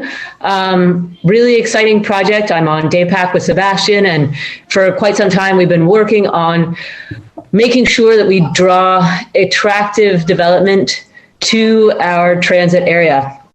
I do have some concerns about the project though, and as stated by residents, parking is an issue. I know that bike infrastructure is something that our community is working on and planning toward, and the addition of bike lanes along 127th Street make a lot of sense. But to include on-street parking on 127th Street right next to where we have a bike lane is a very dangerous proposition. And I hope that a reassessment of the parking on 127th Street is made, considering that we should never have parked cars exiting through a bike lane. Additionally, the large expanse of surface parking is quite a concern. It's really something that many communities are moving away from. It creates a large dead zone. And if we're planning to continue with multifamily development in our transit area, creating that dead zone in one of the first developments we put up is a big concern. But I do wish Sebastian luck, and I hope that this project comes to fruition with the very insightful concerns that the residents are bringing forward taken into consideration. Thanks so much. Thank you very much, Sarah. Okay, Stephanie, I have nobody left on my screen here has indicated that they wish to speak. Do you have any written comments left over? Yes, through the chair, I have Yukari. I noticed that they're also on the Zoom link. I'm not sure if... who do you have? Yukari Takakura. Yukari. I have a written statement. I'm not sure if they want me to read it or if they want to say something. Their mic is muted. I see the name Yukari. I see the mic is muted. Okay. Would it be fair, staff, if she went ahead and read that into the record, even though I don't have... As they read into the record, he or she cannot speak. So whichever one they wish, if we're going to read it into the record, please note that this would be their opportunity if they wish to speak speak to the item themselves. Yeah. I've tried to reach out to her vocally here, and her mic is still muted. So just proceed. We'll proceed to read into the record. Reading this, Okay. Yes, sir. Yes. So through the chair, Yukari Takakura, 1105 Northeast 128th Street. I do not think 1155 Nomi rental apartment complex is a good transition from high density multifamily to existing single family neighborhood on 127th Street. I'm concerned how 9-story, 369 units will impact the infrastructure in the area, such as water, sewer, garbage, pickup, flood drainage, and hurricane preparedness. I'm also very concerned with the lack of parking spaces. Easement filled with parked cars will be an eyesore and a safety hazard to the community. On-street parking all around the property should not be credited with this housing project, and required parking spaces should be provided within the property. As everything in Miami is spread out, many tenants will own more than one vehicle, even in the future, when the community becomes transient, oriented, and pedestrian friendly. Because this property is not on the major corridor, please reduce the number of floors and units so it will blend into existing single-family neighborhoods. I urge you to recommend that the City Council deny conditional use for this project in its current form. Thank you for reviewing my concerns. And if she can't hear me, Ms. Yukari, thank you for your comments. Sorry we weren't able to hear your comments in person because of the mic being muted. Stephanie, is there any other comments? Yeah, we have a few more. I noticed Saeed Dan Roach is on the line. I'm not sure if they would like Yes, to. I am. Hi, Saeed. How are you? I'm good. Thank you so much. Would you prefer to speak or would you prefer us to read your comments, sir? I like them to read my comment. Thank you. Sir. Perfect. Through the chair, Saeed and Benita Daruch, 1105 Northeast 127th Street. We have lived here in North Miami for over 20 years. We would love to see a development that improves our neighborhood with 3-story apartments on the south side of 127th Street. We do have heavy floods every time it rains, and having only tower blocks, a parking garage, and parking lots will make the flooding worse. There must be enough on-site parking for all the tenants, and they should not need on-street perimeter parking, which we do not want on 127th Street. The tenants will need 1.5 parking spaces per unit, as the city regulation requires without a discount for a flawed traffic study. The traffic in the school zone is already bad, and this development must be designed so it does not make that worse. The current design does not blend in with the character of the neighborhood and single-family homes. Please recommend that the City Council deny the conditional use permit for this project in its current form. Thank you. Thank you, Saeed. Thank you so much. Okay, now Stephanie, let's make sure that we're thorough here because I have a couple of names that are up on my screen where the mics are muted. So I think it's only fair that at least we reach out to them to make sure that at this point I don't know if any of them are staff or not. So also, Mr. Chair, there are additional items on the agenda. So if they're not identifying their interest in speaking, we don't really need to do a poll on everybody who appears on the screen. Okay. All right. So if I can also mention something to Ms. Thomas. Ms. Thomas, there's no need to say through the chair. That's an archaic system that some other institutions use. We don't really need to use that. Okay. Okay, great. Well, having heard our commission council advise that we're pretty much heard all the input that I think we'll have on this matter. I am therefore. No, Mr. Chair. There's a few more comments I have. We still have comments to read. Okay, I'm just trying to separate them from what I have on the screen. You understand? So that. Right. So go ahead, Ms. Thomas. Right. So what's on the screen? Who's ever on the screen right now? I do not have anything in writing. So these are emails that we did receive. All right. Okay. So Susanna Schultz, 12708 Northeast 11th Avenue. Although I certainly appreciate a new development at this property, as the building there have deteriorated in the last decade, I do not think the size, especially the height of development, 1155, fit to the existing residential community. I sincerely hope that the housing grant and tax credit awarded to the developer, they can scale down the project so there will be more setbacks and parking spaces available. I urge you to recommend that the City Council deny a conditional use for this project in its current form. Thank you. Okay. Next, David Schultz, 12760 Northeast 11th Avenue. I urge you to recommend that the City Council deny the conditional use for 1155 project in its current form because of my concerns. The transient overlay gives more units and less parking. Meanwhile, the train station is non-existent. The overbuilt development with inadequate parking will create a dilemma to the surrounding property owners until the city becomes a pedestrian-friendly community, which could take more than 15 years. Please amend the plan to accommodate the current conditions of the community so it does not negatively impact the existing community from the development like this. Thank you. John Chiselholm, 850 Northeast 123rd Street. The developers may claim that the provisions in the city code that forbid negative impacts on a project's adjacent neighbors can be completely disregarded. That's because, according to the developers, The complaints by the adjacent neighbors are merely their opinion and therefore are not admissible in a quasi-judicial proceeding. So the developers are saying to you, the Planning Commission, pay no attention to the adjacent neighbors' complaints about the project negative impacts. And if the Planning Commission will simply disregard their testimony, that will whitewash over all the evidence of negative impacts, and therefore the project should be approved in its current form, warts and all. But the trick of the mind doesn't make the negative impacts actually go away.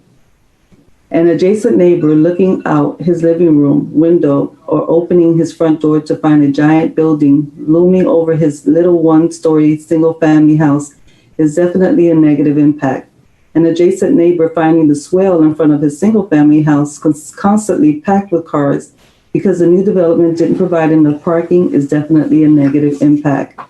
The developers may claim that the adjacent neighbors shouldn't complain about negative impacts because the projects will be positive for them.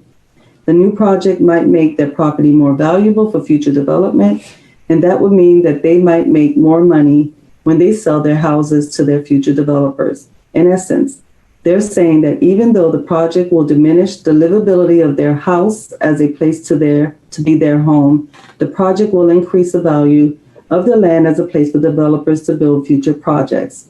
So the neighbors should shut up about negative impacts, but the adjacent neighbors don't want to displace by future developers.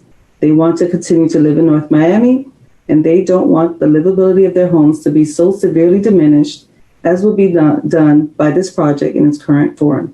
The Planning Commission should ask the developer to modify their design to lessen its negative impacts and recommend that the City Council deny a conditional use for this project in its current form. Thank you. Thank you. Okay. Ileana Abaran, 849 Northeast 121st Street. I'm asking that the city deny granting a conditional use permit for the 1155 Nomi proposal in its current form. The neighborhood has flooding problems, and reducing the grass, green space, concrete, and structure ratio will only add to the flooding problem faced in the neighborhood. We are asking the city to ensure developers to keep the same % green space, drainage area available today in their future proposal. The existing property has several units abandoned. Simply remodeling, fixing those units will add to the number of affordable housing units available in the area. There's no reason why the city has to rush and grant this conditional use permit without first ensuring that the concerns of the neighbors are being heard and addressed. We are happy to welcome new neighbors and ensure our neighborhood doesn't flood because a greedy developer created a concrete jungle in order to pack people in to increase profits. The character of the neighborhood should be preserved. Neighbors along Northeast 127th Street should not have to face a parking garage when they currently enjoy a nice green front yard that gives way to a 2-story building. If the city is concerned with offering quality, affordable living units, then they should just keep the landlord to get a grant to fix the abandoned units. And if they insist on bringing in more residents into North Miami, isn't adding additional story to the existing structure enough? Do they really need to bring in a 9-story tower? Thank you. Ileana Abaran, 849 Northeast 121st Street. We have Jessica Kizorek. Hello, she didn't give an address. Okay, so she didn't give an address. Yes, I can't read it. Well, her address is she has it here within a sentence. Okay. Hello, my name is Jessica Kizorek, and I spent $590,000 for the house located at 901 Northeast 127th Street. Up until now, I thought this neighborhood was on the way up, not down. When I found out about the new development being planned along 127th Street, I was immediately scared for my own property value. Yikes. As a concerned citizen, I'm requesting no more than 3 stories with adequate parking for new residents, so no one in parking on my property. I'm also concerned for the amount of new foot traffic we will incur in front of my house. From what the neighbors have told me, this planning process has been haphazard. I am requesting that the City Council deny a conditional use for this project in its current state. Jessica Kizorek, 630-835-4811. What was her address? Okay, that's what you needed. Right, and that was her phone number that she left. Address is 901 Northeast 127th Street. Thank you. Ms. Thomas, you don't need to read phone numbers. Yeah, don't read the phone numbers, just the addresses. So far, we have messages that were left on voicemail. There's about 6 of them. Message from Ron Psycho. Good.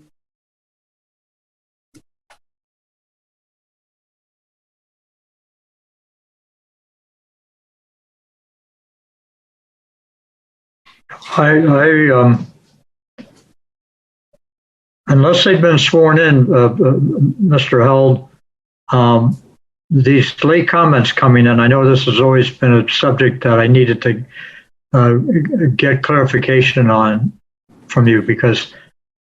Well, there's issues with both written and oral comments that are not subject to cross-examination. So I guess, it's something that we've provided for in the rules of procedure for the virtual hearings. Okay. So we should accept them at this point, but the commission should know that they do not present competent substantial evidence because they are not sworn and they're not subject to cross-examination.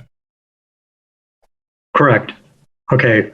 So we'll be fine then to go ahead. And how many comments do you have, Stephanie, that we need to read through, or that we feel that should be added to the record? The additional comments that came in today. You're muted, Stephanie.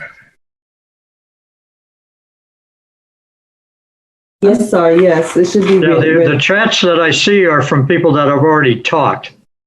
I have a chat from Mr. Medina. I have a chat from Sarah McDivitt. Those are the only chats that I see.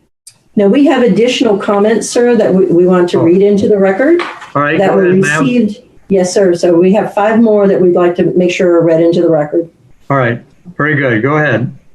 Second one is Maritza Stoll. I live in 123 Northeast 127th Street. My comments about the building that they are trying to make on 127 and 12. I don't think it's fair for the people living in this area long time. Sometimes you go to the street and the young people think this is a racetrack. Too many people around. It's going to be more people, more cars. Thank you for your time. And I don't think it's fair for the people that live here. Old people like me. Thank you. Message 3. Hello, I am calling regarding the property of 127th Street. We are against any building built bigger than 3 floors, and the parking lot is going to be very messy for all the residents in this area. Because especially when there is heavy rain, it is a lot of overflow all over the place and very difficult for us people living in the city for a long time. And I'm concerned about the whole situation because we do not have any help from the city and think if we try all together with the staff, maybe we can do 3 floors, but not a big parking lot like that. And my name is, the person was not able, I guess, to leave their name. Hello, I'm calling regarding. Ms. Thomas, only read those that you have a name for. Right. Yeah. Hello, I'm calling. Okay, let's see. I'm calling regarding property on parking lot. Do they have their name? Okay. And they say they are going to put a 9-story building in the big parking garage, and the stuff is going to be very complicated for all the people living in this area for a long time. I called before and they cut me off. My name is Miguel Perez and Barry Perez. We live on 1210 Northeast 128th Street. Thank you for your talking time because the proposal I don't think is right for all residents in the city. Next one, my name is Sandra E. Marshall. I reside at 1070 Northeast 127th Street in North Miami since 1989 and presently residing here at this address. I have owned 3 homes in North Miami since 1965 and have resided here in North Miami. As a resident of our street, We are demanding for only 3-story apartment building around Northeast 127th Street with adequate parking for the tenants and the residents. Then this is the last one. Good evening. My name is Marie Samuels, 12725 Northeast 12th Avenue, calling in regards to the 1155 NOMI projects in the council meeting scheduled for June 17th.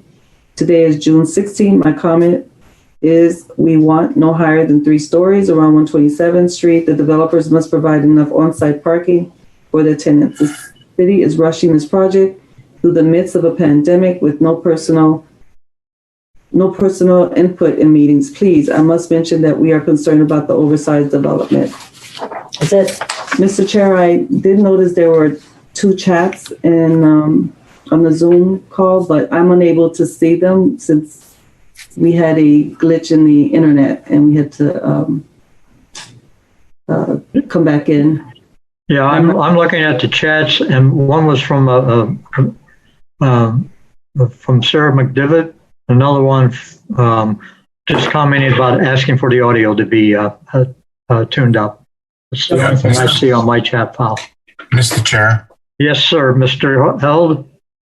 So since there was comments about the transit studies, and Mr. Zaid is here, who's the city's transportation manager, I thought it might be appropriate to ask him if he had some comments regarding his review of the project, particularly since most of these citizen comments were lay comments and do not constitute competent substantial evidence, but his comments would.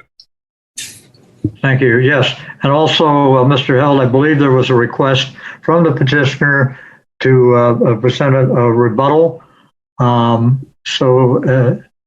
we should do Mr. Zaid first. Yes, I'm going to recognize Mr. Zaid first, and then the Omega Group, you'll have your rebuttal after we hear from Mr. Zaid. Mr. Zaid, thank you for hanging in there with us, sir. And you are muted. Mr. Zaid, you are muted. Mohammed, open up your mic. There we go. I'm sorry, Mr. Chairman. I have reviewed the traffic study and I'm very satisfied with the traffic study. I had several meetings with the consultant, Kimley Horn consultant Adrian Debkowski. I also met with the developer and I have thoroughly reviewed the study, and I think they have done an excellent job in preparing this traffic study.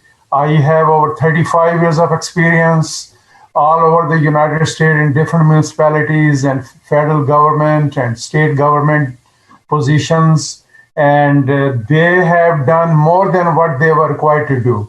First of all, I have been listening to the comments. Most of the comments are regarding parking deficiency. According to this development and using the criteria of the city code, total parking requirement is 589 spaces. But over city code 5-702, if there are certain TDM strategies utilized, then we can give the developer a 50% reduction in the parking spaces. They have proven by study that they are providing reduction of trips by 26.4%, and they are only supposed to give us like 25%, maximum 25%, reductions, but they have given more than that. So they have satisfied that city code criteria. They have given the reduction of the trips 26.4%. That's the reason they are entitled for the 15% parking reduction requirement. So if the total parking required is 589, and if you give them a 15% reduction, then they are only required to provide 501 parking spaces. And as you can see, that they are providing us 503 parking spaces. In addition to their 503 parking spaces, we have additional 46 on-street parking. As you, first of all, when Mr. Dubkowski made the presentation on his traffic study, there was one slide that he needs to make an adjustment, an amendment. He came up with the trip reduction like 34%, but in fact, he has modified those trip reductions. Now they're 26.4%. So I will appreciate if they modify their presentation or they acknowledge that they are reducing the trips by 26.4%, because right now what the presentation was made, it shows 34.2% trip reduction. When I had a meeting with them a day before yesterday, they agreed with my review and they reduced it. So I will appreciate if they do that. The other thing is, when I had a meeting with them a couple of times, I met with them a couple of times, and I think Kimley Horn is a very good consultant. I have experience working with the Kimley Horns in Arizona, in Texas, and they are very, very good consulting company. And I requested, as you know, they have provided us 5 TDM strategies. And based on those 5 TDM strategies, they are reducing the trips by 26.4%. And I'm not going to go those 5 different strategies you already have seen in the slide.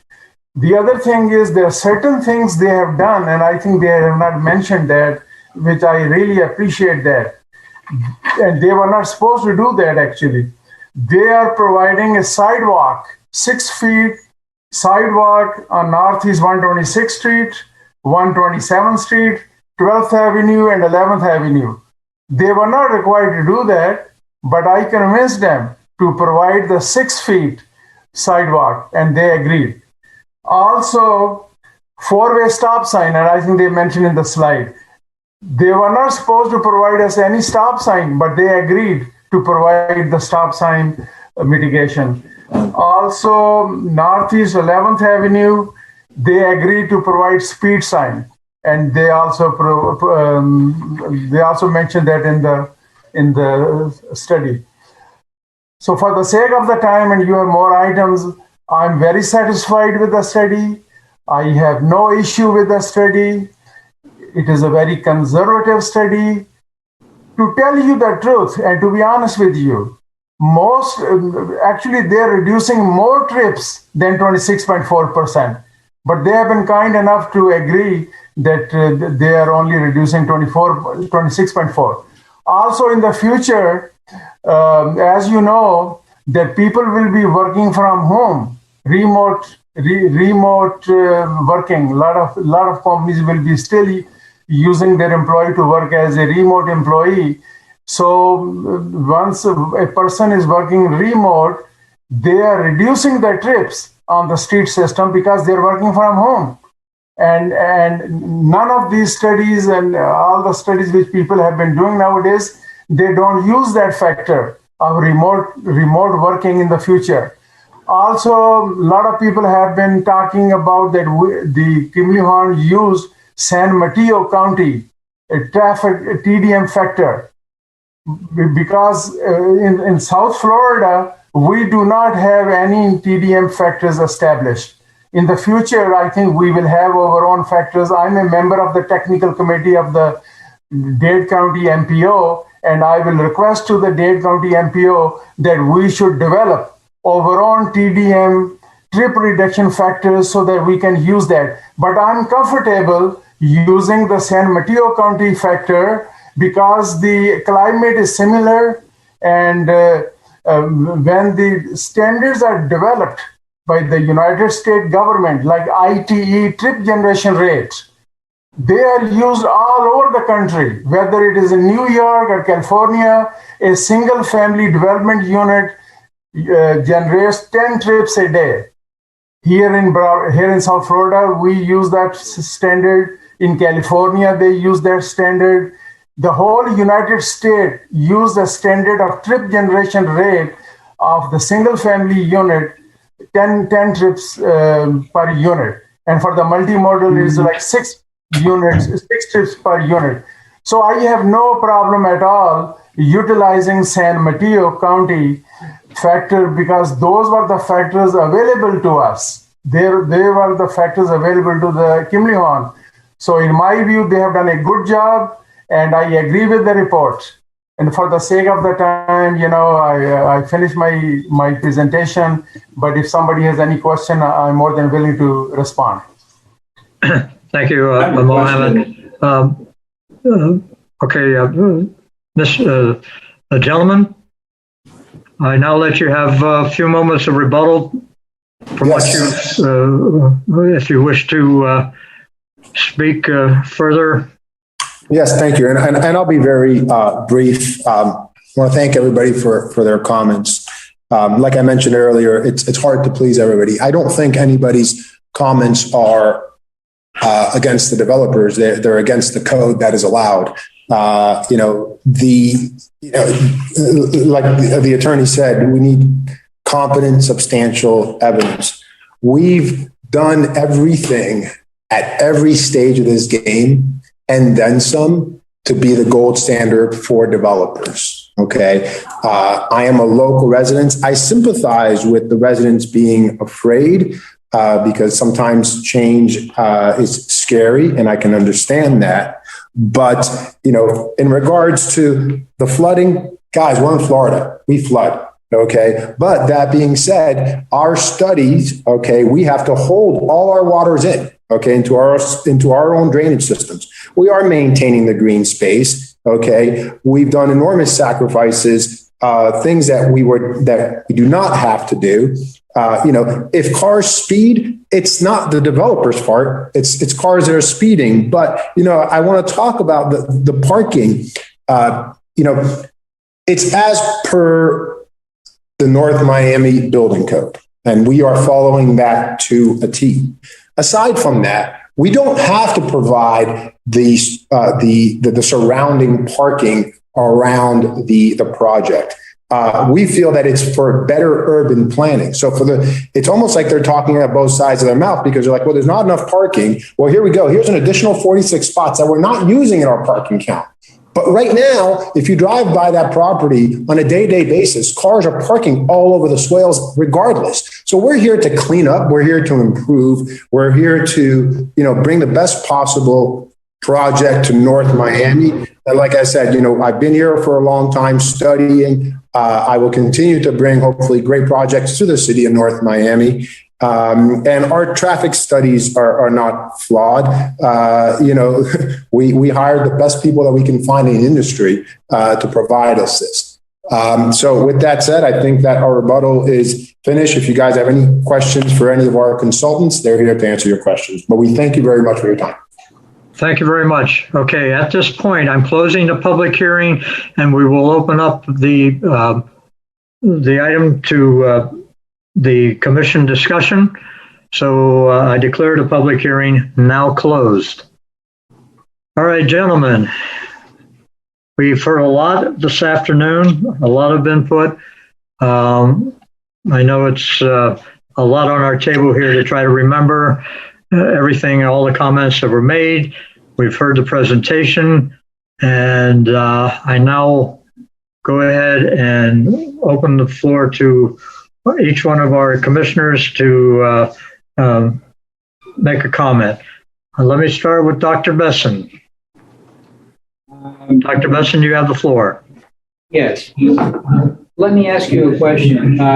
What is similar, and I'm asking the Omega investors, similar between San Mateo, California and North Miami, Florida? What are the similarities that you would use to choose a parking study from a California-based community just south of downtown San Francisco and the Golden Gate Bridge? Thank you. I'm going to have Adrian Dabowski, our traffic engineer, respond to that question. Sure. The similarities are that North Miami, similarly to San Mateo, related to San Francisco, is an urban area outside of the city of Miami. There's other municipalities that we looked at, say like Buffalo, New York, for instance.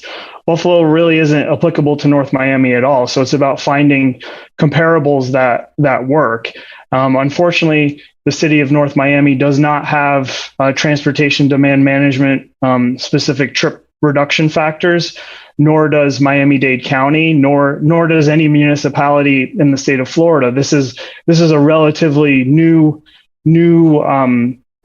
factor in traffic engineering, and those factors happen to be available from a California municipality that's similar to North Miami.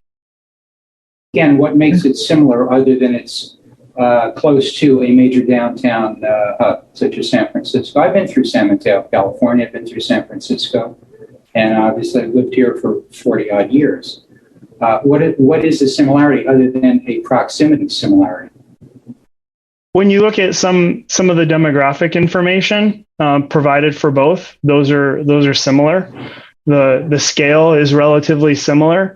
The urban nature is similar. You have all those types of factors.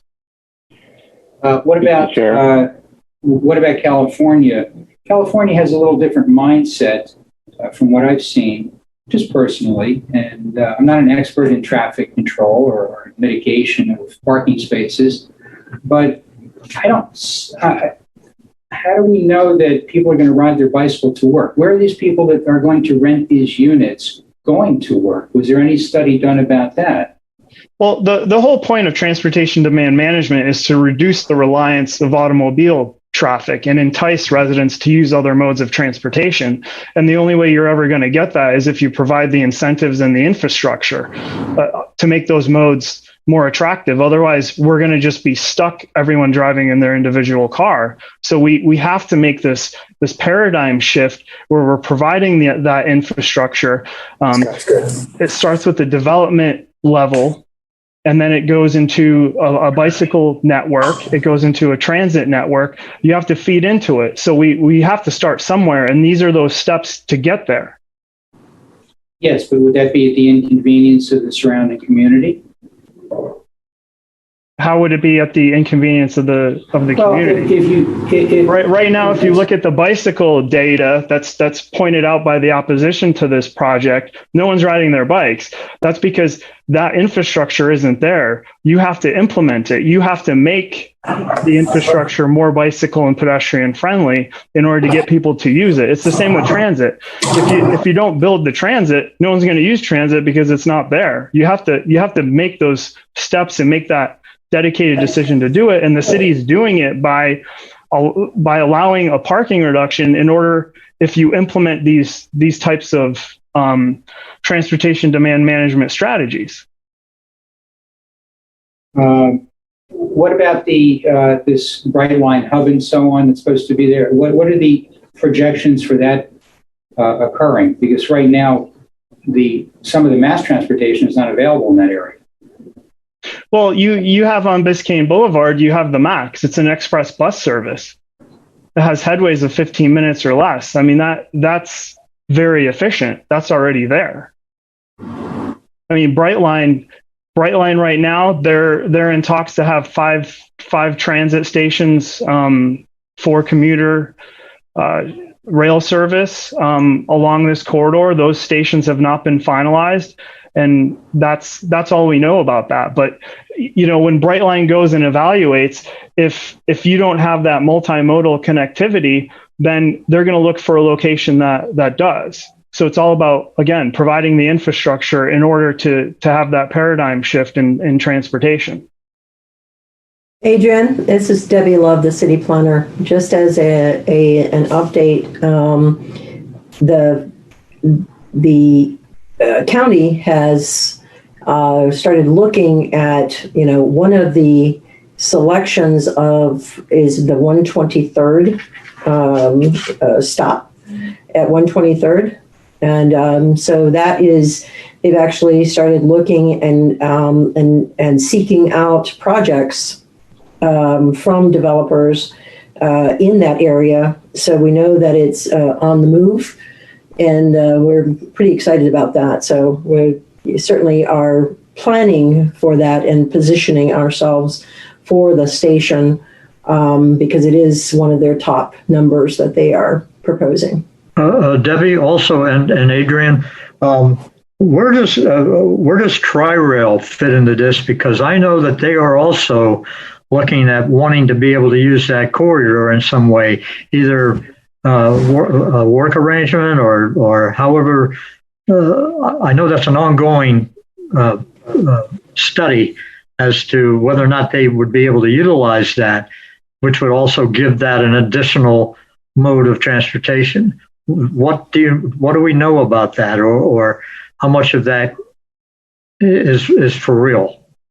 Correct, Mr. Chair. So what's happening is Brightline is offering to take over for Tri-Rail. That was going to be the Coastal Link, so that Brightline would be the operator of that transit, of the commuter transit service, the local. So that would increase that in all likelihood would increase the amount of train use along that track. Correct, and it would be built faster.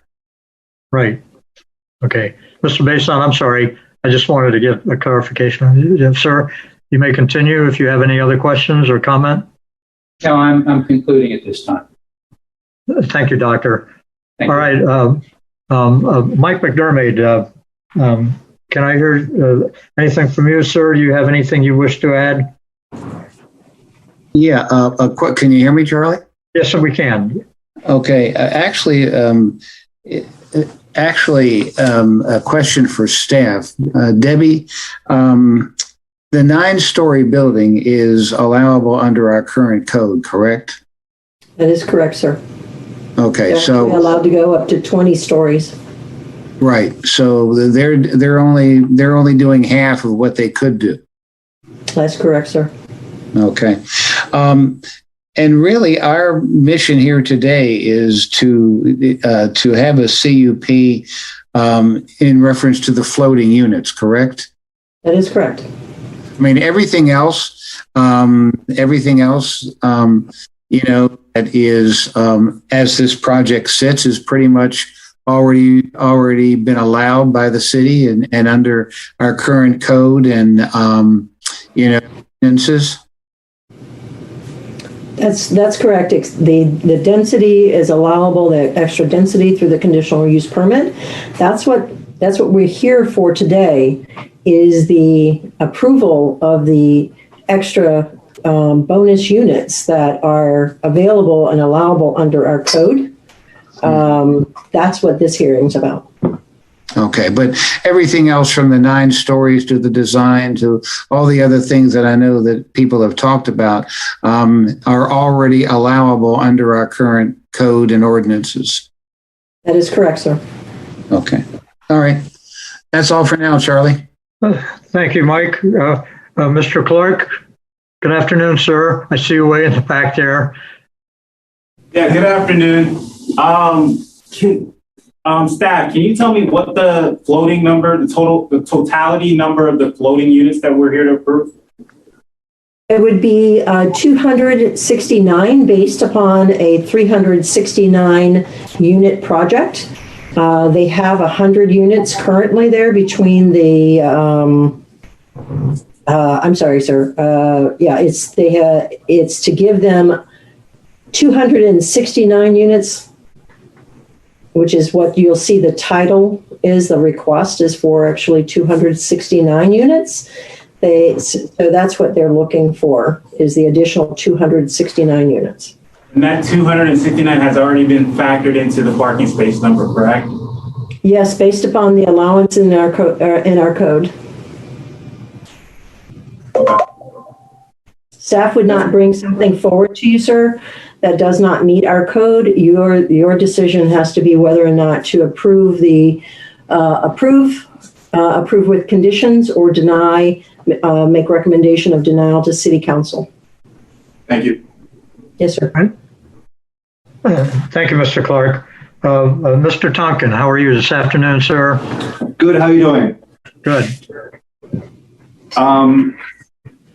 I'm listening to a lot of people's concerns, but I'm not really hearing any red flags as far as saying no to the project. And so I know there's a lot of passionate feelings about the project, and I personally have things that I would like.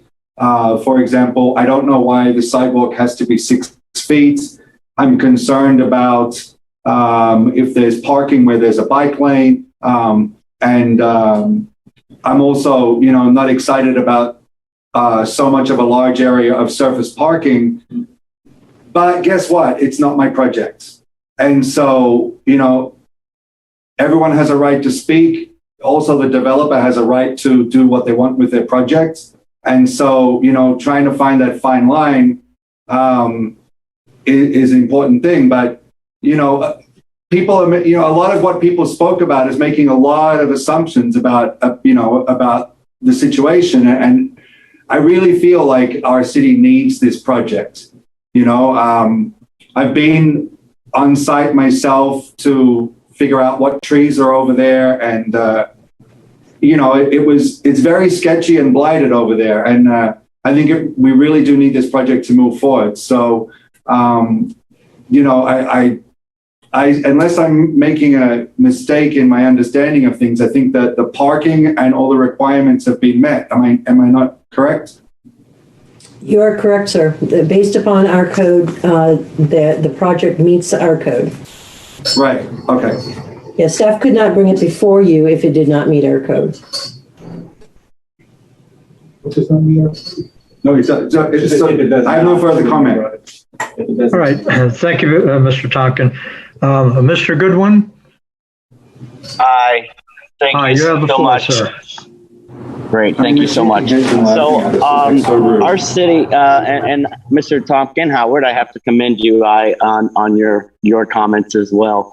I think we're starting to, as a city, start to see that, yes, within development, there's a lot of things that scare us. I mean, God knows I'm sitting here with a building right next to me that I did not want.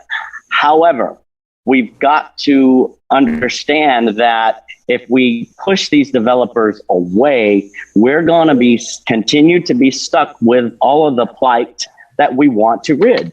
So I feel for the residents. However, as Howard said, a lot of the comments aren't really backed by red flags. I think were your words. I too have issues with the, for example, the code that we currently have with the parking.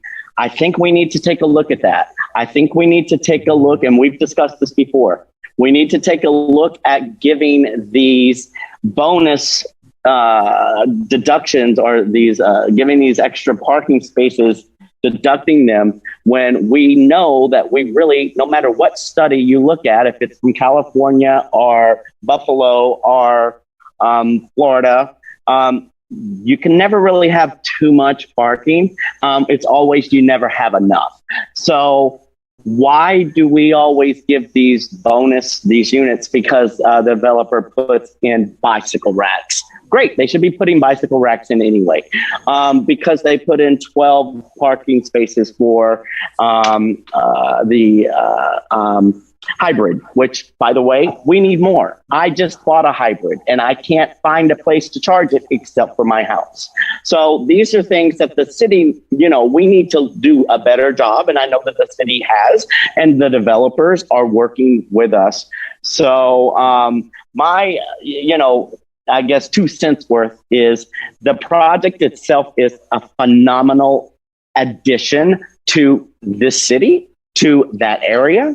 And yes, there are things that we would all like to change, but at the end of the day, let's not keep pushing and making these developers work so hard to where they stop coming to our city when we fought so hard to get them to come to our city. So I want to commend the developers on a great project. Thank you, Mr. Goodwin.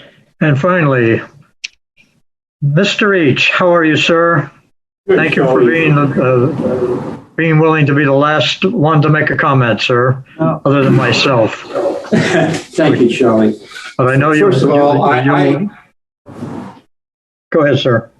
I believe that's a good project. I looked at those buildings over there, And I'm going to tell you, when I started in the police department in 1970, those buildings were just as bad then as they are today. They're a blight, and they should be gone. Now, I look at this project, I look at the overview, I see some beautiful buildings going up, which is going to, in fact, enhance that neighborhood. You have the school on one side, you have 125th Street, and you have the rear of the parking lots from the office buildings on 125 Street over there. It's going to enhance it. If I was developing the project, I have to agree with Howard. I'd rather see the project myself be taller and on-site parking. I like to see the on-site parking, and I like to see smaller use of grade parking where we have more greenery for percolation. Okay? And if my calculations are right, and Debbie, I have to ask you this. Normally, we would have 1.5 spaces per apartment. Is that correct? That is correct. Plus, we require for the overall project an additional 5% for guest parking. And so you would have approximately 649 spots there. Plus the commercial. No, sir. It's in the staff report what the required parking is. If you'll bear with me for just 1 second, let me find that, sir. Amen. We met all the requirements. I understand. It's 589, and then 589, and a 50% reduction brings you to the 503. Thank you, sir. Appreciate that. You grabbed that before I could. Thank you. You're welcome. Yeah, I don't have a problem with the sidewalks. I don't have a problem. We're going to be putting in drainage, I presume. Are we putting in French drains, something to carry the street water? We're going to be putting in curb and gutter. Am I correct? I heard that earlier in the presentation. Yes, they're going to be doing curb and gutter around the project for the on-street parking. They have to retain the stormwater on-site. This will, because the swales now are completely compacted because they have been used for many years for parking. So the stormwater just completely just runs off. It doesn't retain like a swell would do. The swells are for the storm water flow off of the street, not the project itself. So it doesn't retain the stormwater from the street, which makes it just flood. Whereas the curb and gutter system would improve the drainage. And then, of course, they are required for the on-site drainage to retain their stormwater on-site. And they are actually going above and beyond what would normally be required for stormwater retention. They're going to do 10% more than what is even required. They're also providing 80% permeable paving for the hardscape, which will also help with the drainage as well. You know, I want to see this project commence. It's going to enhance the neighborhood. I know people are afraid of change. This is my neighborhood. I bought a residential home here.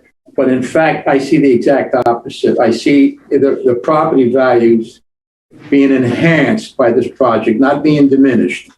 I see the quality of life being enhanced by this project, not being diminished. Those buildings that are over there right now are a total eyesore and a disgrace. And the sooner they're gone, the better off that neighborhood is going to be.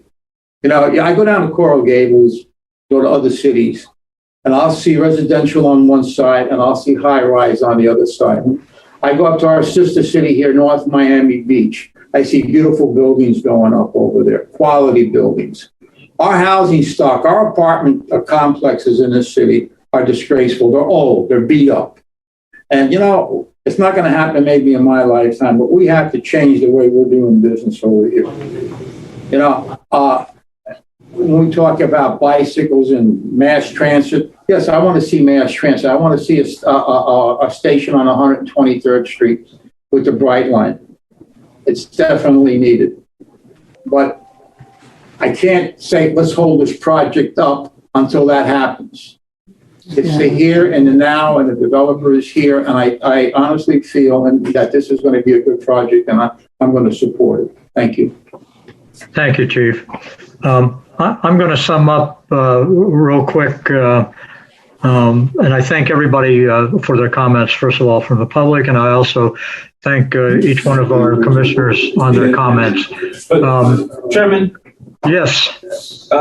Can I add something now that I've gotten all my notes, if you don't mind? Sure, go ahead, Mr. Edwards. Mr. Clark, so Mr. Clark. I'm a little conflicted with this one. This one's a little difficult. We've had a number of projects come before us, and I have to say that this developer has done a great job with what he's presented. I think Mr. Tonkin, Mr. Goodwin have summarized it. There's a lot of things I would have liked to have seen, but that's not what we're here to approve. And it makes it difficult because I hear the community and I hear what they're saying. But in all honesty, I am pro-development and moving the city forward. And this is what this project will do. I understand that being a resident in this community, I understand the difficultiness of seeing something go up alongside your property, something you worked hard for, you invested in, something you're hopefully passing down to further generations. And so my heart goes out to the community. But the reality is why I'm so conflicted is the issue here isn't the developer. The issue here is the codes. Yep. And that's really where I'm conflicted. And so we as a community have to do a better job of pushing back on some of these approvals that the city is doing. Not to say that they're wrong, but when these things come up for approval, we need to do a better job of joining hands and fighting what we truly feel we can't support. And so right now, what is before us is within code. It is the developer's right and it's their property. And so that's all I have to say at this point. Okay. Yeah, Charlie. Thank you. Yes, Mike. Yeah. Real quickly, if you could, sir. Yes, real quickly. That's, I think, the point I was trying to make, that this project, and I know the developer has worked very hard on trying to work with the community to amend the project to try and make it work for everybody's, everybody's benefit.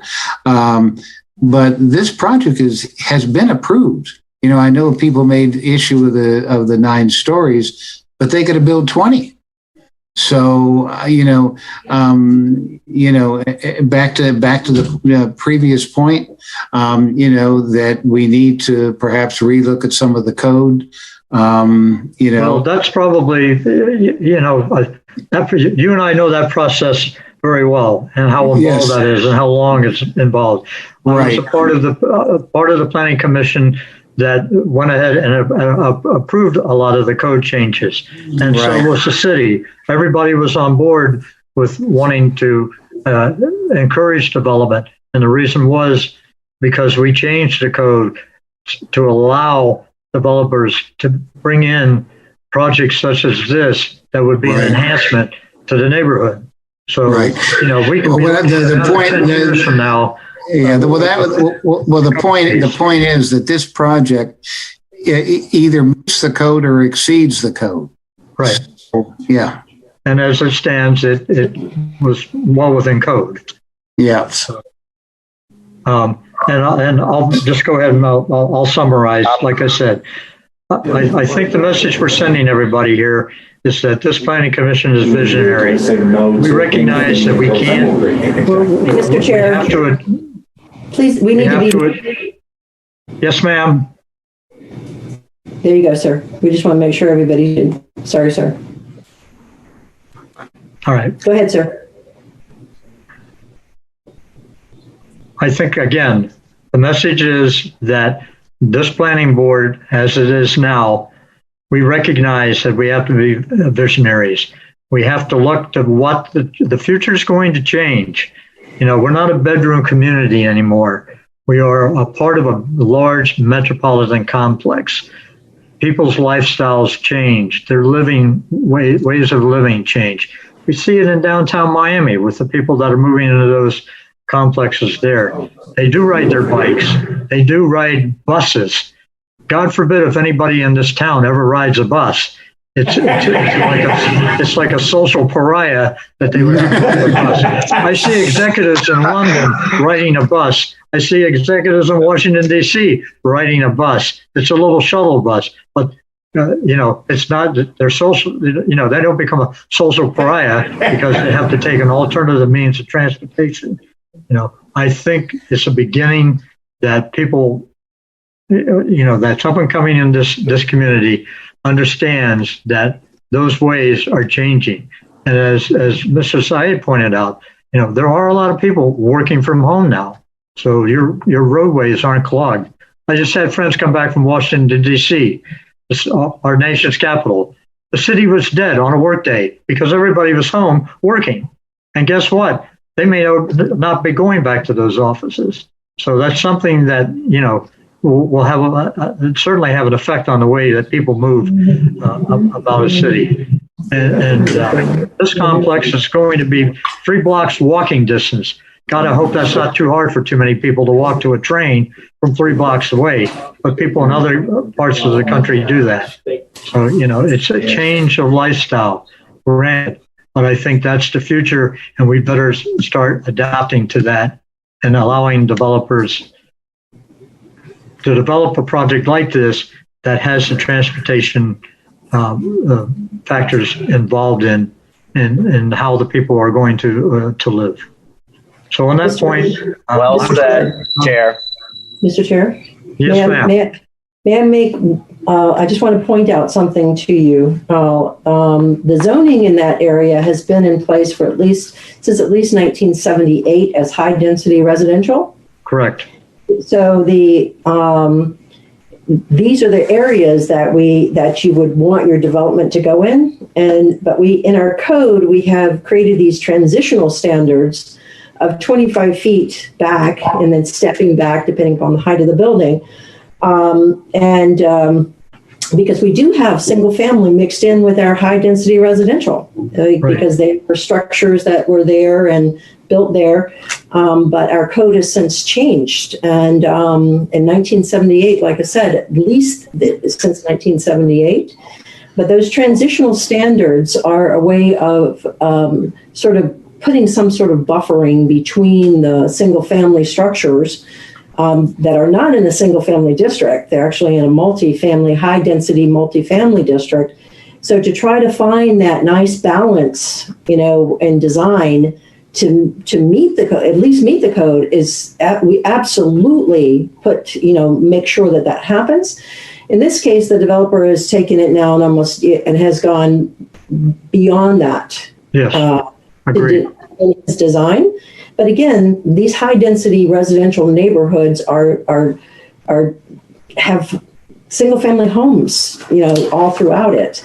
Right. So it's really important that we look at projects like this who go over and above what is actually required by the code as a standard that we want to see happen, to make sure that they recognize that we want to make sure that we protect to the best extent practical the single family structures that are now non-conforming as to code, and sort of bring all this together in a way that it's hard. It really is hard, as you all are seeing, and to design something that actually goes way above and beyond the transitional standards is the reason that we as staff support that project.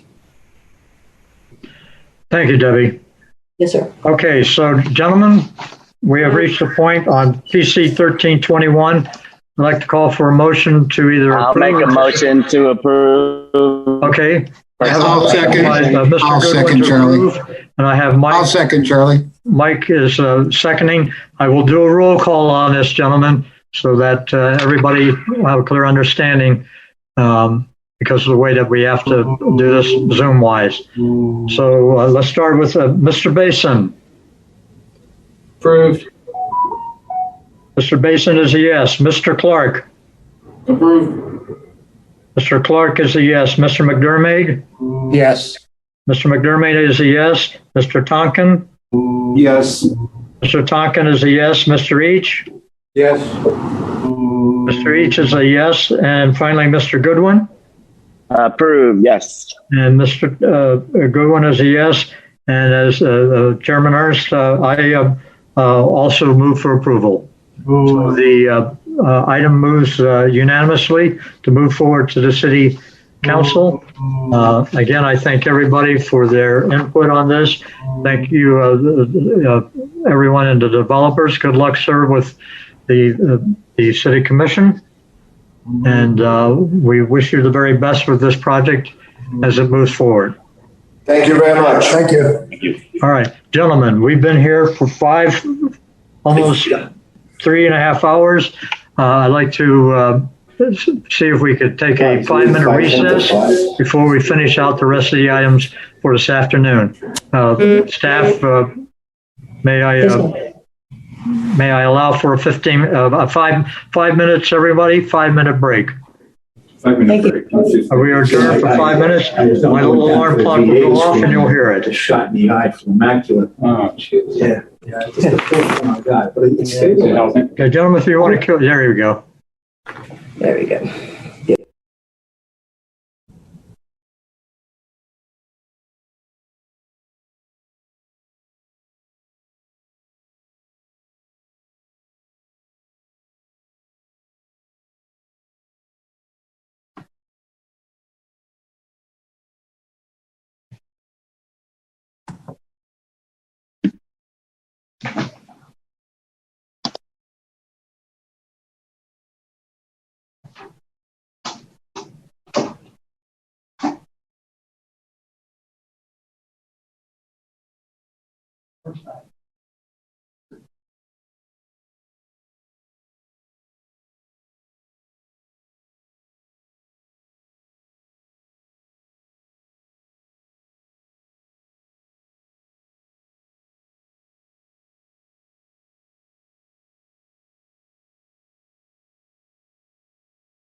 like when they Mr. do, Chair, we're ready to start. testing of the water in the Biscayne Canal. Mr. Chair, we're ready to start. Mr. Held, you're good to go. Jennifer, I believe she was stepped aside, but I think she's monitoring. Mine is. All right, gentlemen, if we could, let's go ahead and proceed to the next. We have 3 more items to cover. And so the next item we're going to discuss is PC 1421. Is an ordinance of the mayor and the city council. And of course, first of all, forgive me, I need. I'm screwed up here. Oh, 4, okay. On that there. Which are you? Do you have the item, Mike? The all items. Yeah. 18th Avenue. Everybody, the next item is PC 1421. Do all have that? Do we have a quorum? Do we have a quorum? Yes, we do have a quorum. Everybody in the IT room is indicated to present. I have Mr. McDermott online and myself, and Mr. Goodwin is with us. Okay. So we do have quorum. I don't see Jennifer. Can I proceed without Jennifer's? I don't see her visually.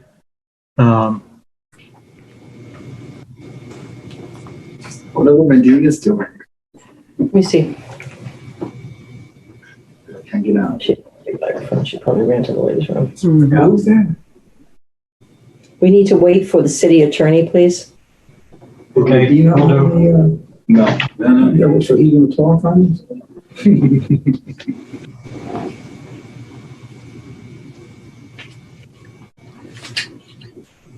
Mr. Hill, is it safe to ask, sir, that the next item is also quasi-judicial?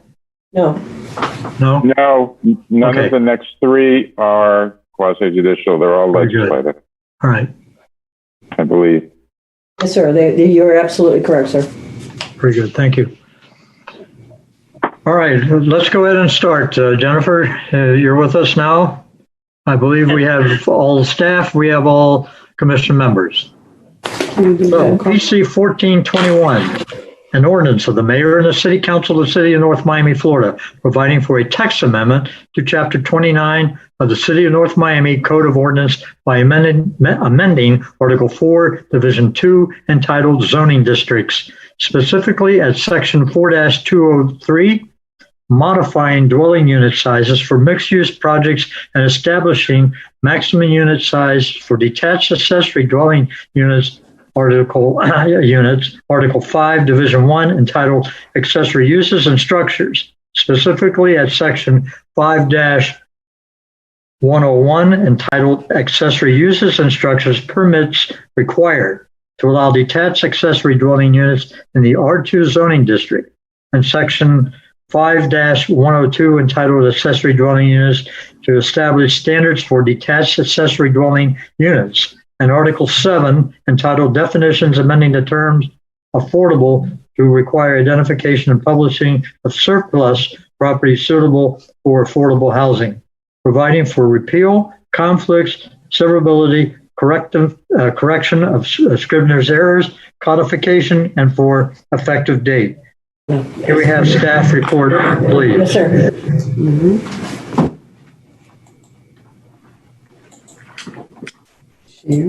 Again, for the record, my name is Debbie Love. I'm the city planner in community planning and development.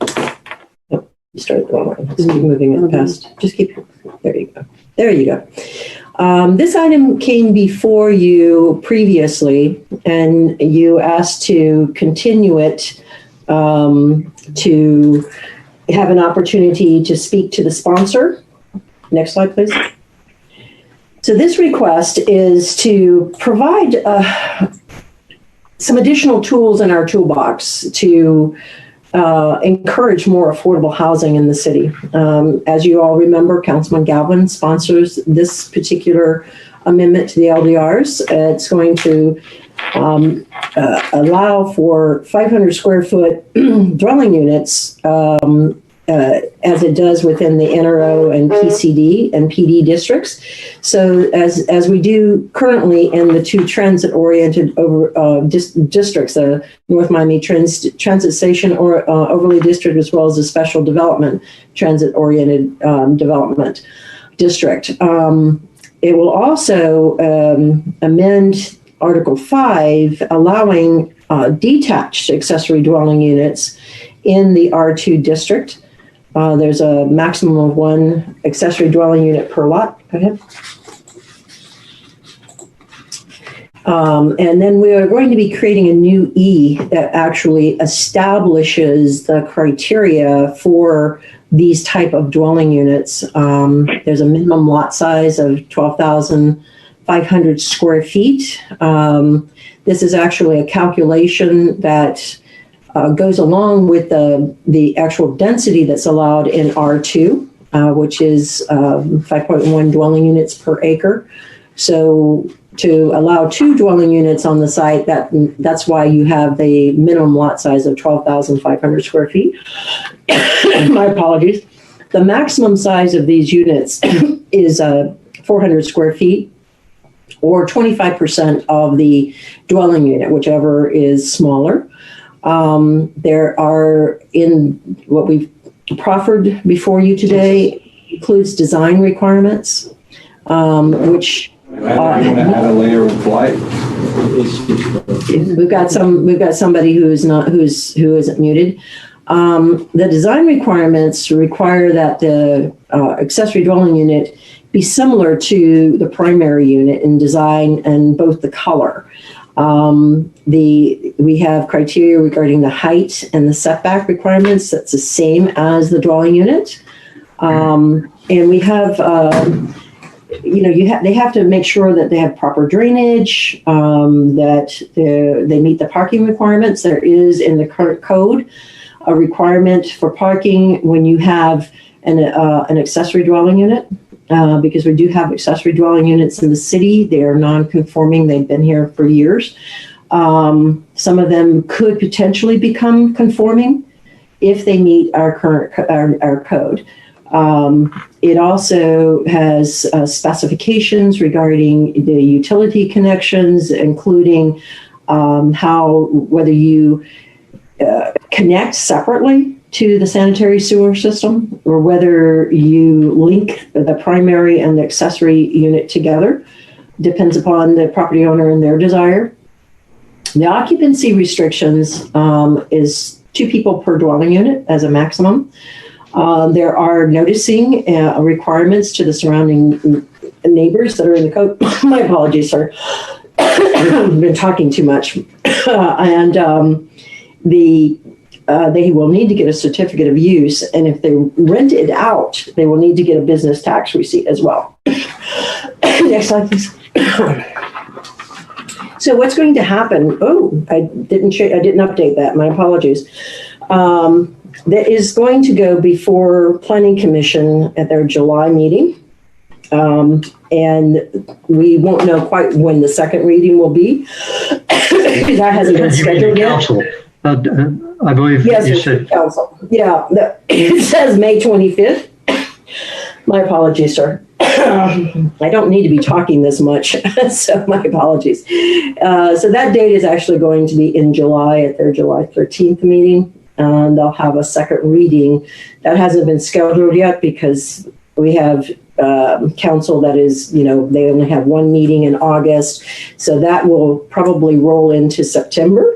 And then after the second reading, it becomes effective 10 days after that approval.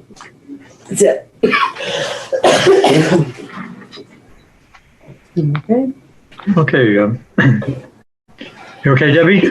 Yes, sir. My apologies. It went down the wrong pipe, of course. Okay, so that's the conclusion of the report. Thank you for finishing off for me. That's quite all right. That's quite all right. Is there any other staff members that you have to present to us? No? No, sir. All right. No, sir. Mr. Chair? Yes, Mr. Held? I have a question for Debbie Yes, once sir. she recovers. Debbie, I just wanted to compare. It just jumped out at me. This, so there's a chart on page 4 of the ordinance. Page 4 of the ordinance. Let me get over there, sir. Yeah. The chart? Yeah, it's under section 4-203A. Yes, sir. So the last sentence is for detached accessory dwelling unit in the R2 zoning district, the maximum unit size is 400 square feet, right? That's correct, sir. Mm-hmm. But then in 5-102E2, 5-102E2, hold on a second, that's sir. page 7. Yep. Is that different because it adds the 25% of the principal residence, whichever is left? Whichever is less. So it's 400 square feet or 25% of the principal residence, whichever is less. Do we have to add the rest of that to the chart to make them consistent? You think that you recommend that, sir? Yeah, or else they're inconsistent. 400 square feet or 25%. I'll be more than happy to make that amendment. Unless they're different for some reason, like one applies to one kind of unit, another applies to another kind of unit. But if they're the same thing, they should be consistent. Mm-hmm. Or 25%. I'll add that language. That is actually, Ms. Warren, would you say that amendment should be made prior to going to City Council, since that's more of a syntax and can be changed? Yes, the staff is accepting the amendment and wants to change it prior to going to council. That would be appropriate. Okay. Yes, I do. I think that's appropriate. There would be no other. There would be no other action on our part. Is that correct, Mr. Held? Correct, it's strictly administrative correction. That's a language clarification that I think is appropriate as staff. Yeah, it's a staff correction. It's not a big deal. Okay. So if the staff hasn't any other comments on this, I'm going to go ahead and open this up for a public hearing. The public hearing on this item is now open. Anyone wishing to speak on this, please indicate. I have 3 names listed on my screen here. I have a Mr. Medina. I have a Katie Moth and I think that might be a staff, Con M. Yeah. Stephanie, did you get any comments on this? No, Mr. Chair, I did not receive any comments. All right, we have no comments. I'm not getting any comments on this. If it's okay with staff, Mr. Attorney, I'm going to go ahead and close the public hearing. Public hearing on this item is now closed. Now, Ms. Love, I was not here at the last meeting when this was moved for further, the item was moved, I believe, for further discussion with the Councilman Galvin. So I don't really know what was discussed with this item. I have a lot of, I wouldn't call it confusion. I don't have a lot of clarity as to how this all plays out. And I really kind of need like a little tutorial as to how we would come about in wanting to implement this in an R2. So I'm going to try to take it from a basic point of view of I'm a resident of R2, which I happen to be. I have a 100 by 120 foot lot with a house on it. First question would be, would a resident with that size lot be able to build an accessory under the terms that we want to put into this ordinance? If you have a parcel of land that the minimum lot size is 12,500 square feet lot in order to so be would that come down to like an acre maybe? That's a lot. I'm trying to do the math here. No, an acre is 43,560 square feet. Okay. This is actually 12,500 square feet. When you look at in the back of your, let's see, is part of your package, you see at the tail end of the ordinance itself, there's a graphic that we looked at how many parcels in each district could accommodate in the R2 district, but in each council district, how many parcels could actually accommodate that meet that minimum lot size of 12,500 square feet. And the reason that you do 12,500 square feet is because when you're allowed 5.1 dwelling unit per acre. And when you divide that out, that's what your minimum lot size would allow you to have multiple units on a 12, you'd be able to do 2 on a 12,500 square foot lot. Right. So the graphic at the end of the last page of the ordinance, you'll see that there's 301 properties throughout the city in the R2 district that do meet the minimum lot size of 12,500 square feet. Okay. The vast majority is in District 4, out in west of us. Right. They are all throughout the city, and those minimum lot sizes equate to the maximum of the 5.1 dwelling units per acre. So that's how we came up with the 12,500, because that would still meet our code, but allow 2 dwelling units on it. Okay. So now that I understand how you came about the process, is why in the wordage zone of clarify it's specifically naming the R2 district? That was at the request of the sponsor. And that was one of the reasons why you all continued it from the last meeting. You actually wanted to speak to the sponsor. Yeah, like I said, I unfortunately had missed that meeting, and I did not get a chance to know about that follow-up because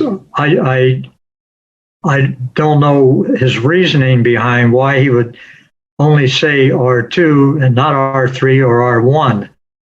So well, it's only I don't know if it was because of the fact that there are, in fact, no property sizes in those districts that would be able to adhere to those. No, we didn't analyze that. We didn't analyze that because the sponsor had specifically limited their request to R2. Right. And did not. We have 2 single family districts, R1 and R2. Right. And so at the direction of the sponsor, it was R2. If you all wish to expand it and make recommendation that they expand it to the R1 as well, those are R1 and R2 are our only single family districts, which would R3 isn't. Yeah, but R3 has none that you know. We don't have an R3. The only single family districts we have is R1 and R2. R2. Okay. Right. And so accessory dwelling units would only go on single family properties, which are R1 and R2. Right. But this also affects multifamily properties, though, from what I read. Well, multifamily, they could do this as a right. And you wouldn't necessarily need an accessory dwelling unit because if you were outside of R1 and R2, when in R1 and R2 both allow multiple units if you can fit it and you go through the plating process for principal dwelling units. This is accessory dwelling units that are, as long as you have the room and the space and meet the setbacks and you maintain the height and those limitations in the single family districts, that's where your accessory dwelling units would go. But now, as it is current, and we all know everybody has, over the years, having lived here for so long, we've seen people put additions on the homes that aren't attached. I'm sorry, that are unattached. They are attached dwellings. So I guess what I'm trying to figure out is what benefit we would derive from allowing an accessory, a detached accessory, rather than allowing, which we already do allow, I guess, attached accessories. No, this is, we don't allow more than one dwelling unit on the property unless you plat. Correct. Right? Or do a waiver plat or just go through that process. Correct. Well, this is an accessory dwelling unit that is accessory to the principal dwelling unit. It's much smaller. It's those type of things that would be granny flats, 400 square foot units. Correct. So that's where this is coming down to. Shed. You know. A very nice dwelling unit that has a maximum occupancy, right? I understand. But it actually, the detached, the attached, we're concerned about the ability to monitor them. Guys, gentlemen, there we go. Yeah, because if you don't have, with doing it attached, you have no monitoring. It could be an addition that somebody's putting on their house, and then you have no control over the size. So we want to make sure that people know that detached, you can't really sneak in then the kitchen down the road, because you're allowing them to do something legal. Right. Versus sneaking it in and then getting caught, and it's a legal dwelling unit. And so, this is why I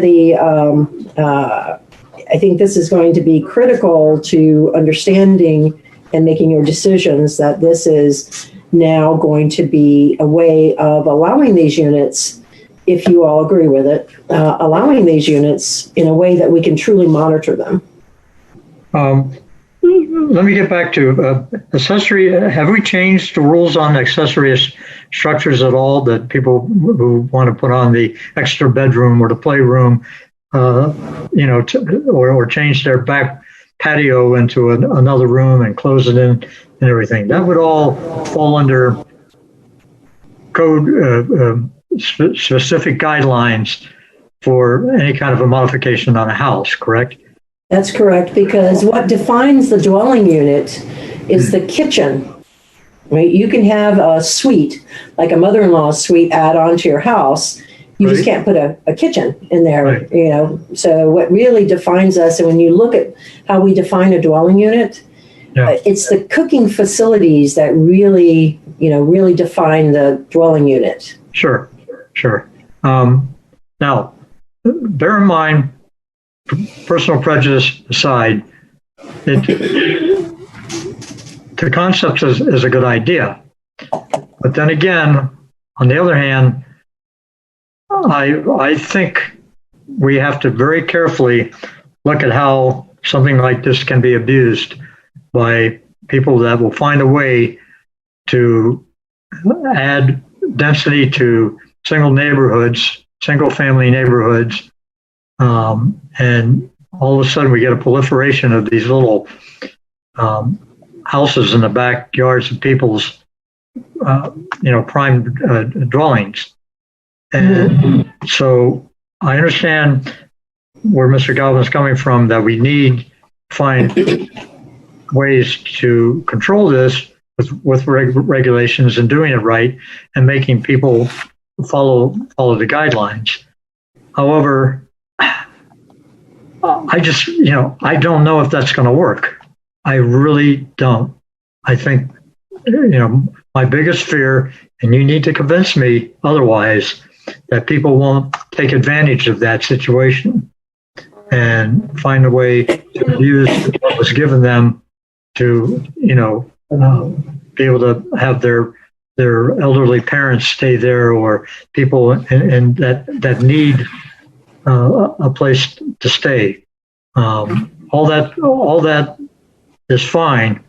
However, I somehow wake up in the middle of the night seeing little pods popping up in everybody's backyards in my single family neighborhood. And all of a sudden I look down the block one day and there's a clutter of little houses all around me in my single family house. I'm not sure that's why I wanted to live in a single family neighborhood, to, have that density increased, and more of a proliferation and less privacy that I enjoy now as a single family resident, without having to worry about the little gentleman behind me, his new structure, learning music at 2:00 in the morning. That's, maybe 10 feet closer to me than what his regular house is. So, I mean, I look at little factors like that and wondering, is it really a good idea? Hey, Charlie, if that keeps you up at night, then you need to always make sure that your property isn't being spot rezoned. Thank you. Because it kept me up too. Mr. Ernst, if I may, the way that this will work is that very similar to how we allow RVs to be parked on properties, they need to get the agreement of the adjacent property owners that to do this. So the neighbors in front of them, behind them, and on either side of them also have to agree that and sign off that they have no objection to it. So it's not that they get carte blanche and you can just automatically do it. You have to get your neighbors to go along with it. Mm-hmm. The exact same way that we do RV, parking of RVs now. Right. That's the process by which this would be approved. They have to, that's why it's not going to be a proliferation of them, because you'll have neighbors who just say no, just no. Yes. And if you would be the first one to admit, I would probably say no. Right. So, I mean, right. So that's sort of our fail-safe that we believe works well with the RVs, that your neighbors have to agree to that, allow that. So getting past all the permitting, because you've got Durham permitting for the stormwater. It's not just the city permitting. I mean, they have to bring their stormwater, up to par, but they also have to, more importantly, they have to get their neighbors to agree to it. Right. Well, I would be glad to go ahead and hear from some more input from my fellow commissioners on this, and see how they feel on this, and whether they agree with me or not. I'm certainly open to hearing everybody's input in this,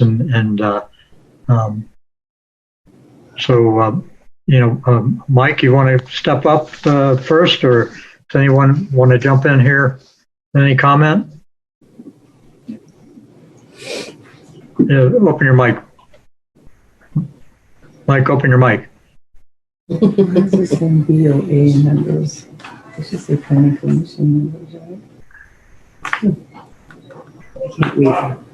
That's what it says. There you go. You're on. Am I on? Yeah, my only concern is that, I can see there being a proliferation of these. And obviously if it's going to be a financial benefit to me, and I can point out to my neighbors that, gee whiz, you can build one too and make some money. They may agree automatically. I just don't know. And unfortunately, I don't know what the rationale is for this, particularly in only in the R2. I'm sort of with Charlie, and I don't understand what the motivation is. I mean, listen, as our population gets older, and as more and more people are looking to get either into some sort of ILF or ALF facility, and those being either very low scale or very expensive. A lot of people are going to want to have the ability to have their parents at home. However, I don't know whether something as open as this is really,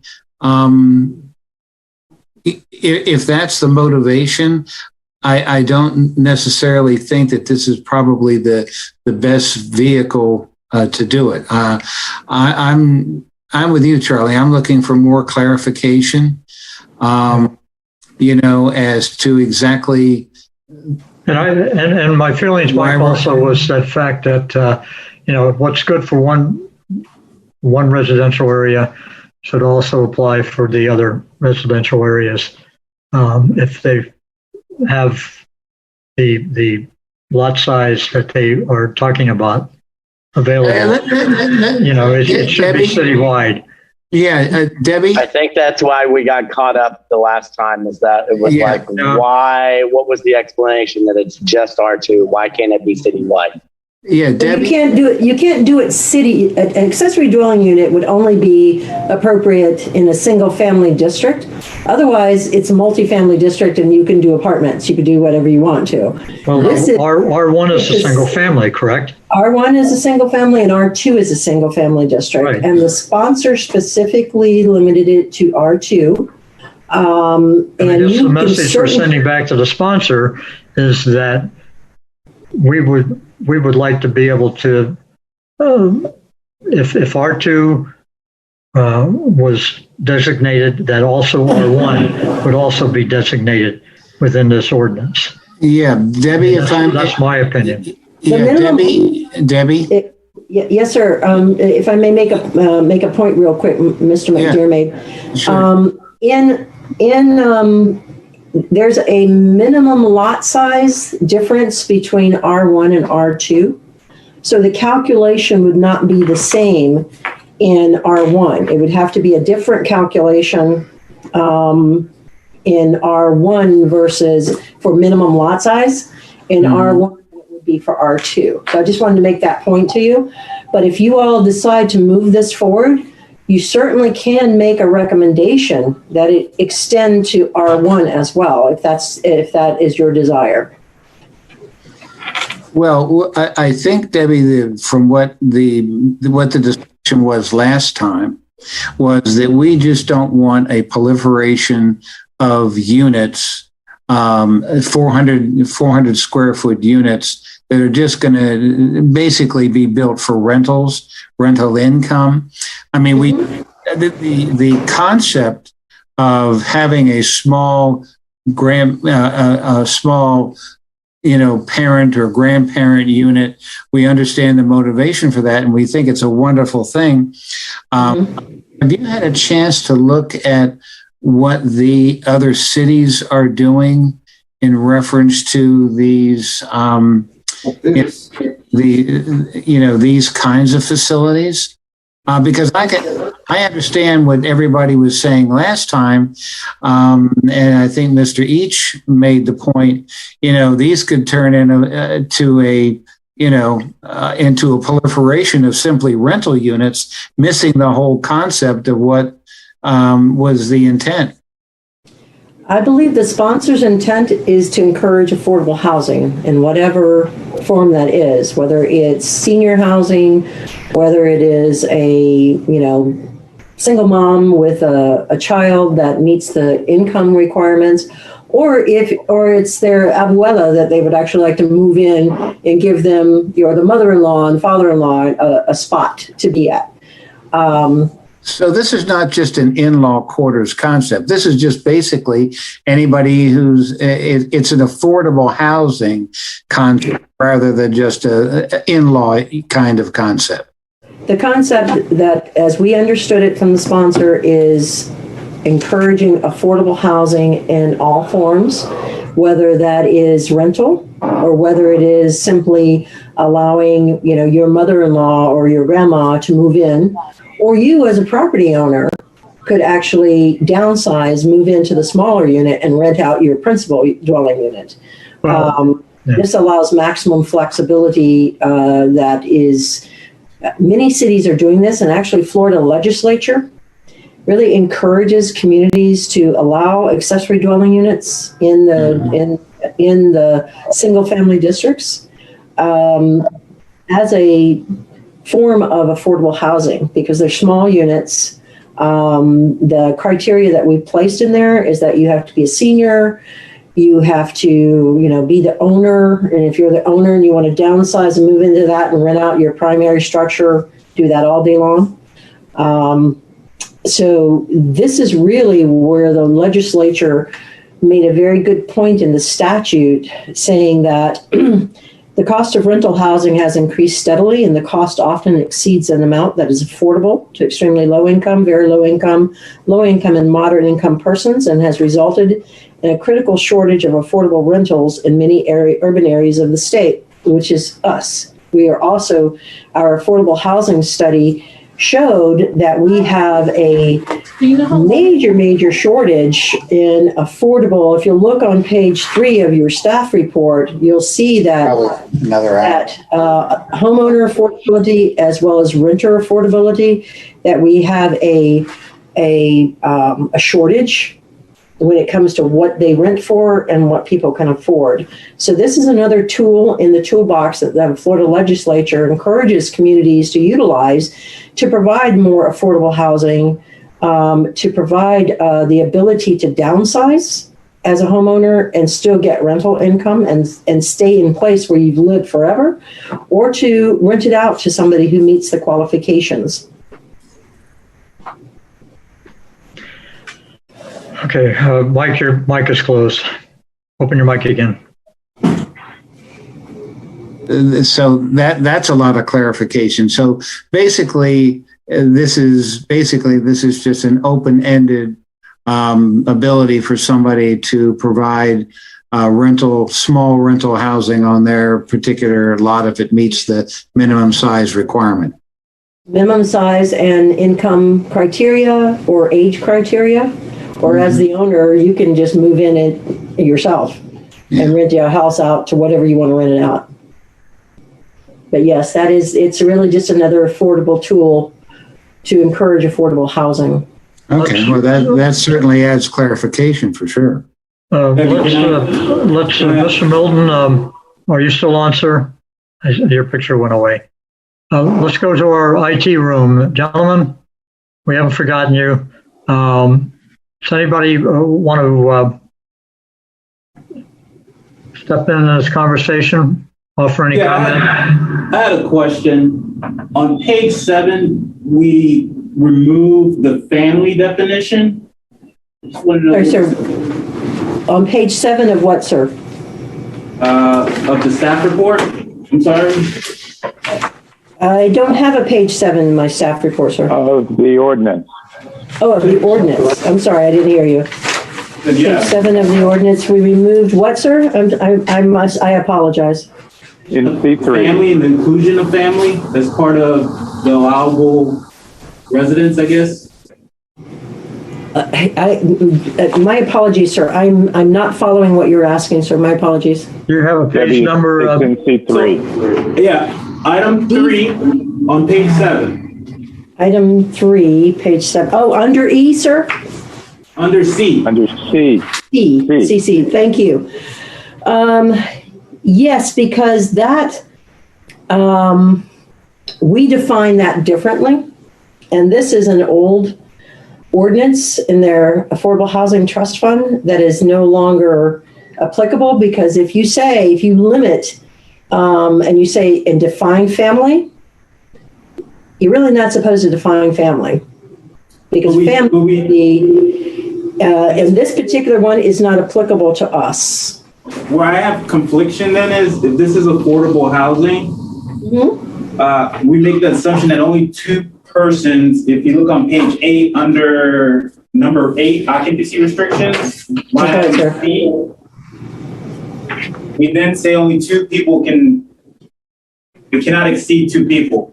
That's correct. So if this is affordable housing, then we're pretty much saying only single parents or husband and wife? Husband and wife, mother and child, father and child, grandparents, 2 people maximum, whatever their,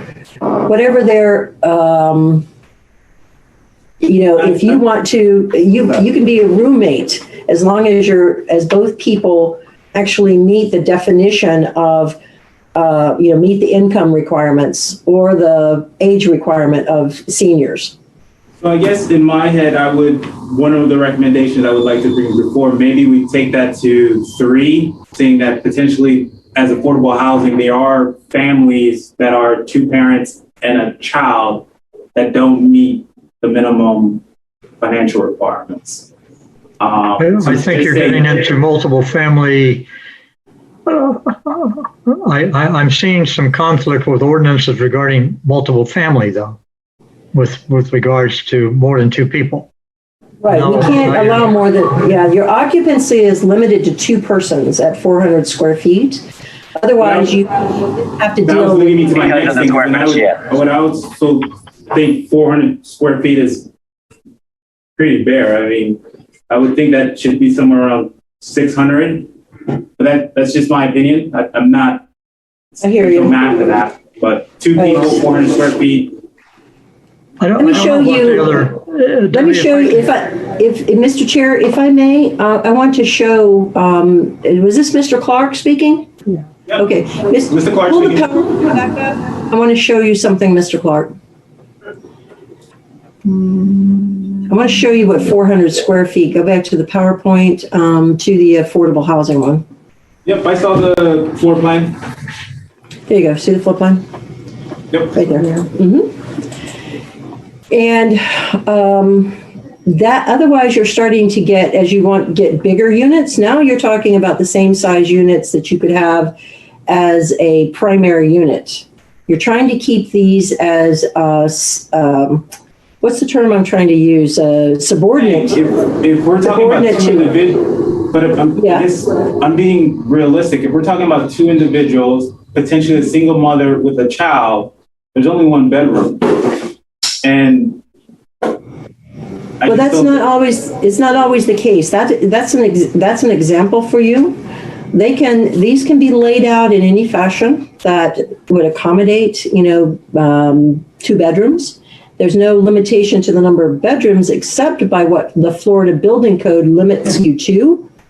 They do have room size requirements. So are you suggesting that you would like to make a recommendation to City Council to make the unit size larger, sir? Yeah, I would like to make a recommendation to make the unit size larger. What size are you recommending, sir? I would think maximum 600. Okay, so, that's your, okay. No, I think I'm reading 500. No, it says unit size, a maximum of 400 square feet or 25% of the principal residence, whichever is less. Right. So you're not always going to have 400 square foot units either. You may have smaller units that when they design them, they'd have to determine. I understand the 2 people, but I'm just, that's just I would like to recommend that. I'm fine with the minimum lot square footage. I just feel like 400 may be too small to be an effective space, especially if you're talking. I can only use Just so you're aware that the 400 we came up with is sort of based upon that unit size with the appropriate setbacks and open space to maintain. And when you start getting into larger of those units, you start making it harder to meet the open space requirements, so it can become a little bit more challenging. That's the only caution I would share with you all, because this was sort of studied based upon that lot size and because you already have a bunch of stuff already on that lot. So to try to put a larger unit may be a bit challenging. So maybe what you might want to recommend, if the board decides to go along with this, is allow the maximum to be 600, which would allow, we'd have to make sure that they can meet all of the requirements of the code. So if you do up to 600 square feet, like I have up to 400 square feet, then be able to fit what they can fit. Mr. Chairman? Yes, Mike, go ahead. I think we need to stick with the 400. We have a lot of examples here in North Miami already where we have 3 and 4 people living in studio apartments. And the more we increase the size of these units, the more tempting it is to crowd more people in them. And we're just exacerbating a problem that we already have in the city of minimum housing standards just being totally ignored. I just that because the ordinance calls for only two people, and then you have to justify it with documentation. I mean, the ordinance spells out that you have to then do a deed restriction and then provide income. Yeah, what I'm saying is that by increasing it to 600, you're just going to automatically be 2 bedrooms. Okay, almost assuredly there'll be 2 bedrooms. Now you're going to have 4 people, 5 people, 6 people living, and you're going to have, as I've seen in my neighborhood, the proliferation of cars. I mean, if you're just going to open the door to as many people as you can possibly get, into a unit, you're just increasing that exponentially by doubling. But then I think the question is, do you want to open the door at all? Because people are already doing it, regardless if this ordinance is in place or not. But now we're trying to put restrictions and manage the process. That's what this ordinance is to try to put rules and regulations in place to manage it. First of all, I don't know if people are already doing it because there is. You guys stated that earlier, that there's already unapproved AUDs in the city. Yeah, well, that's because of the fact that we have studio. It's not in separate housing, but in buildings here in the city where you have studios. Guys, no. Remember, let's have somebody else, gentlemen. Okay. Let's try to keep on focus here. Mr. Tonkin, you have the floor, sir. So I have 3 main areas of concern. First, I'll talk on this issue of talking about people in units. So I've had employees that live in our city, that live in houses in our city, where it's standard that you have 4 to 5 people per bedroom in bunk beds in houses now. So then we have that, and then add a layer of another accessory unit to that. So we can say there's all these rules in place, but if our city is incapable of managing the Airbnb situation that we have going on in the city, and incapable, I mean, not that, I guess it's impossible rather to manage those situations, then how would we manage this situation? So there's that aspect of it, of adding another layer of people. But then there's all the other things that we mentioned on the last meeting that haven't been discussed. The impact on the sewage infrastructure. From my understanding, our sewage infrastructure is incredibly delicate and failing now. So shouldn't we be addressing that before we add those people? But my concerns really go to sort of a holistic view of sustainability and urban planning. And I have a lot of empathy for affordable housing. My concern is when we look at being in the shadows of Hurricane Dorian just a couple of years ago, right? So Hurricane Dorian, just 500 miles away from here, basically removed half of the Bahamas. And I felt so hopeless in the wake of that storm, thinking about why bother trying to help the environment? We're so vulnerable. And I just think at what threshold does a 400 square foot building explode? Where do we put these people?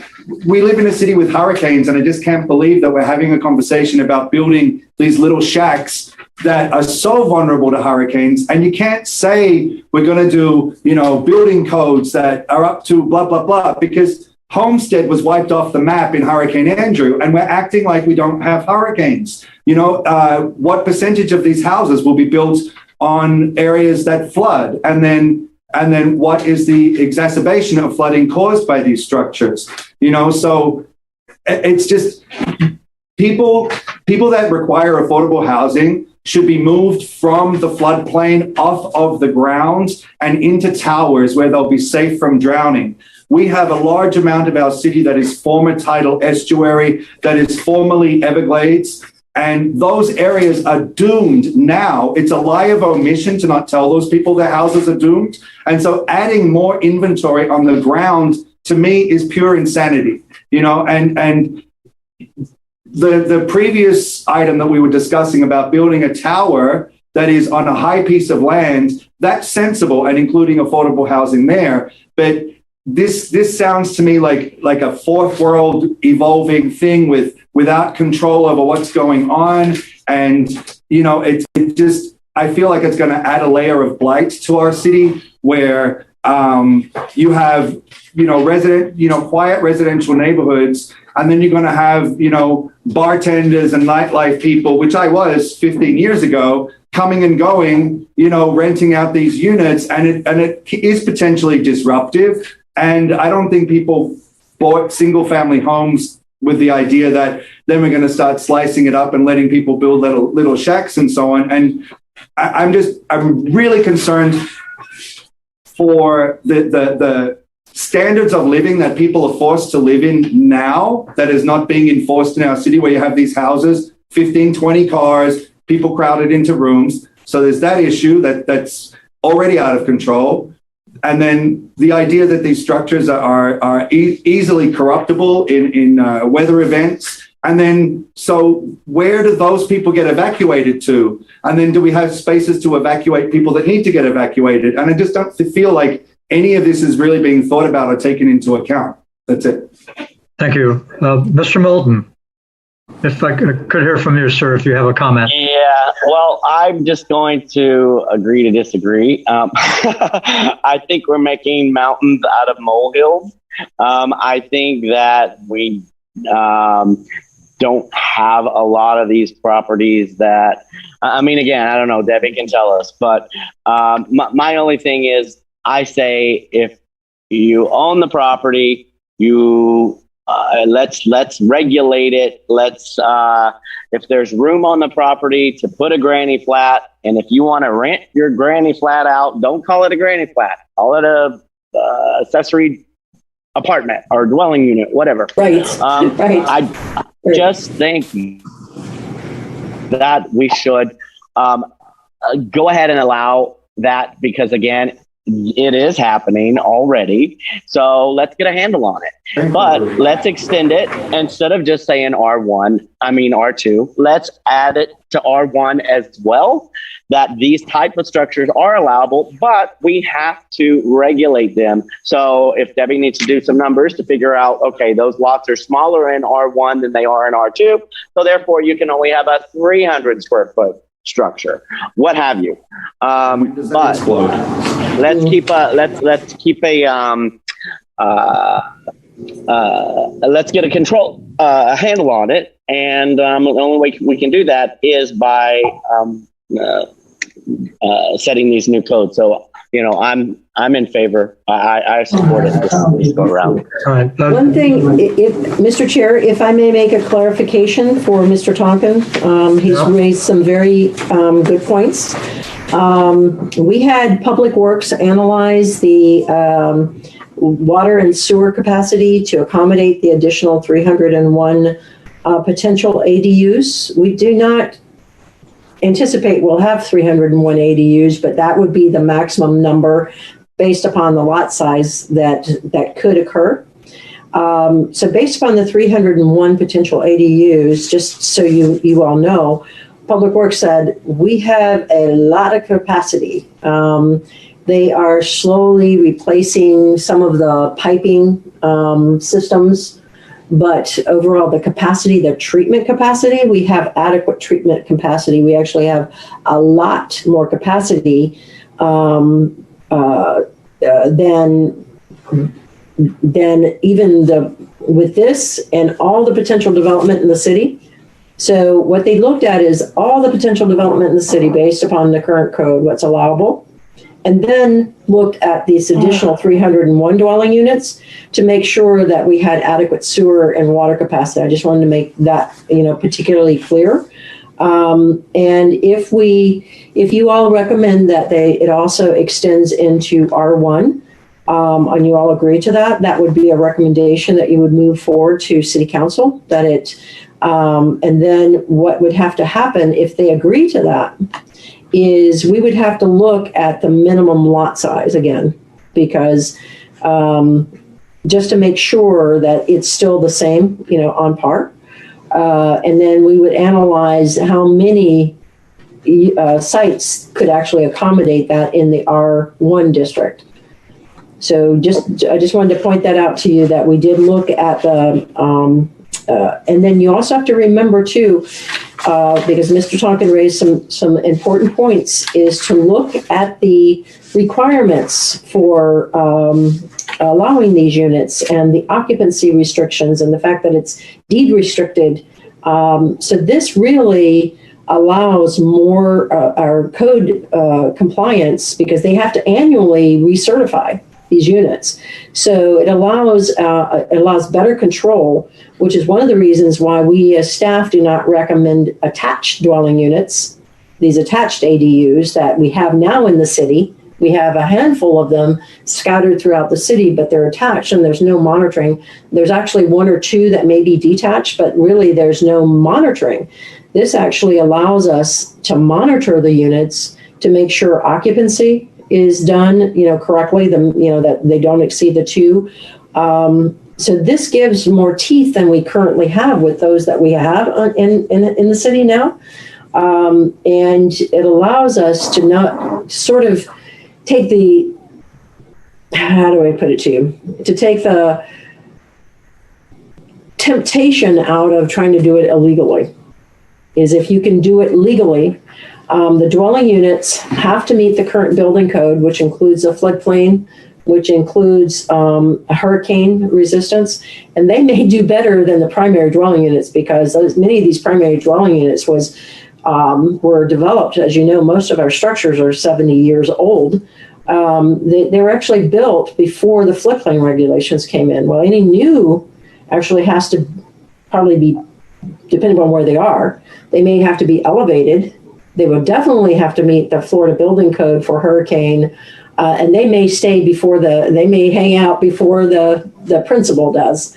So those have to be built up to the newer standards, including floodplain. So I just want to make that clear, that there's a lot of everything between the stormwater, the design requirements, the height and setback, parking, utilities, the occupancy restrictions are all part of the requirements that we don't have now at all for those that exist. Those that exist can go along, and there are no limitations on them at all. This actually allows us to have more affordable housing in the city, deed restrict them, monitor them properly, which is what we can't do without this code. And so I just wanted to clear those things up with you guys, just to point it out what's in the ordinance. That's it for me, sir. Thank you. Mr. Let me hear from Mr. Each, Howard, and Dr. Basin. Dr. Basin, can I get a comment from you, sir, on this? Well, Kenny, go ahead. You say Kenny first, so let Kenny. All right, Kenny, go ahead. We're going to keep it. We didn't want a proliferation of these old. I see them like I go down 16th Avenue and on 124th Street. I see quite a few of these little places there, and they've been up there for, Jesus, 30 years, I guess. Okay. And I understand the concept behind this. Now, I had a question for Debbie. In the staff report, I didn't see 400 feet. I seen 500 feet, 500 square feet. And I think show me what page you're talking about, sir. 500 square feet for the adjoining building. No, this is the 500 square feet is about the entire ordinance. Because part of this. I'm sorry, Debbie. What is it about the entire what? That 500 square feet that you were talking about on page 4. That's actually about the entire ordinance, not the particular granny flats, because what we're doing is we're allowing, right now, we have a minimum dwelling unit size of 750 square feet. This, another part of the ordinance, because you guys are focused right now on the accessory dwelling unit piece of it, but the other piece of it is actually reducing the minimum dwelling unit size from 750 square feet to match what we allow in the TOD of 500 square feet. So this staff report covers the entire ordinance, not just that particular piece of it. You can't have any more than 301 right now, right? Well, that's the maximum. That's the maximum parcels that meet that 12,500 square feet minimum lot size in order to be apply for one. I would certainly keep it at that. I wouldn't expand that. The other thing is that's very important in the ordinance. When you say you have to get the approval of your neighbors, that's on both sides of you and to the back of you, I would presume. Across the street, the back of you, unless they are on it's what defines our adjacent. So you have to look at our definition of adjacent in the code. A canal would break the adjacency, but if you've got somebody behind you, on either side of you, and across the street, that doesn't. So technically, that would be four homeowners. That's correct. Around you. Don't get all four homeowners, you don't get it. That's correct. If one objects, you don't get it. Or they can appeal that, right? They can appeal our denial because everything is appealable. So they could appeal it, but they would have to go to city council, to the appeals board, which is city council, to appeal that decision. And that decision is staff's decision. You know, when they submit and they do the application and we deny it, they can certainly appeal that. But if they have the neighbors, they have to have the neighbors on either side, front and rear, as long as it's not, a canal breaking the adjacency. If Charlie wants to build one of these and I live across the street from him and I say no, and the two neighbors on the side of him and the one behind him say yeah, it's still no. Is that correct? You have to have a unanimous four out of four. It's no for the first time. I think Mr. Held wanted to make a comment before I answer. Yes. Well, Debbie, where is that language? Is that under that subsection 9 noticing? That's actually going to be the way that we're going to lay it out, yes. And the way we're going to set this up for implementation is the same way we handle RVs. Okay, but Debbie, that language just says you'll send a written mailed notice. It doesn't say that the it says abutting property owners have any say in it at all. Aside from the issue that I have of it being unlawful delegation of legislative authority, which is the way I've always treated these things before. I can appreciate an appeal, but an automatic sign-off, my understanding of the law is that that's not permitted. It's not permitted? Yeah, you may have had other interpretations before, but that's the way I've interpreted it previously. So I would prefer that you do an appeal format. Jennifer may have a different opinion on it, but your language of just providing written mailed notice does not trigger a sign-off requirement. But the application will. Because if you look at how we do RVs, it doesn't have that language there either, but our process we established is such that it requires then, if you can't get the sign off from the neighbors, there's a different process. This doesn't require a sign off. So you're doing something that as staff is not authorized by the code. But why wouldn't it just follow our normal protocol where we have a hearing and the community can come up and approve or disapprove whatever? I mean, well, I don't. It doesn't work that way with code though, zoning code. No, but it does when you're doing variances, and this kind of feels like a variance. Look, no, it's not a variance. A variance would be we're varying the code. You're writing code to allow it, so it's not a variance. So Gary, don't mean to interrupt the conversation, but I need to get some clarity as to what you're going to recommend to Planning Commission as their board attorney, so that they can determine whether or not they want to move forward with that and make changes. And or if the changes are absolutely necessary, that as Jennifer and you may determine, that we change it before it even gets to city council. So let me know what you are saying you want to add, sir, or delete. Well, in order for us to see those, discuss those further, I don't think we're accomplishing this right now at this moment. I mean, this would be an opportunity to finish this. Well, what are you looking for, Gary? Charlie? I was going to say, if the commission wanted a adjacent or abutting property owner sign off, I would write that specifically into the ordinance that such a sign off is required before the permit can be issued. And off from the neighbors? I think we're rewriting this whole thing as we go along here. We're down a rabbit hole now of so many different changes that we want to do to this ordinance that, to be honest with you, I don't know what direction we're going in here. Charlie, may I make a suggestion? Yes. I would add that I think we should all go back to the drawing boards, give Debbie our input, give Mr. Held our input, and come back with this. Let's continue this to our next meeting. Because I think we're all kind of getting a little bit tired here. We got two more issues to deal with. And I would just continue this to the next meeting and let's get the input in. I would like to see, if we're going to do this, I'm going to see 4 people, the neighbors on the back, the front, on both sides sign off on it. I don't want to see any more than 301 of these. And maybe we compromise on the size to 500 instead of 600, 400.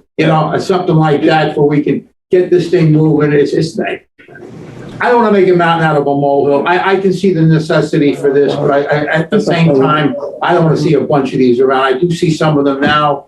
I think this is a good way of controlling it, and I think there is a need for it. I would just assume continue this to the next meeting. Okay. Mr. Basin, your comments, sir, and then we'll address. Question, can this be rented out on an Airbnb basis, on a temporary rental? No, can't. Is that specifically written into law? We should write that into there. Do that. But there's already, it already says minimum of 6 months. Correct, yeah. You have to live there a minimum of 6 months and provide income statements. Yeah, we can't Airbnb if they're not. Okay, gentlemen. So let's on the Airbnb. Yeah, everybody's talking at once. So guys, I'm getting lost here. I'm hearing too many voices. The chair recognizes Ms. Warren. Don't feel bad.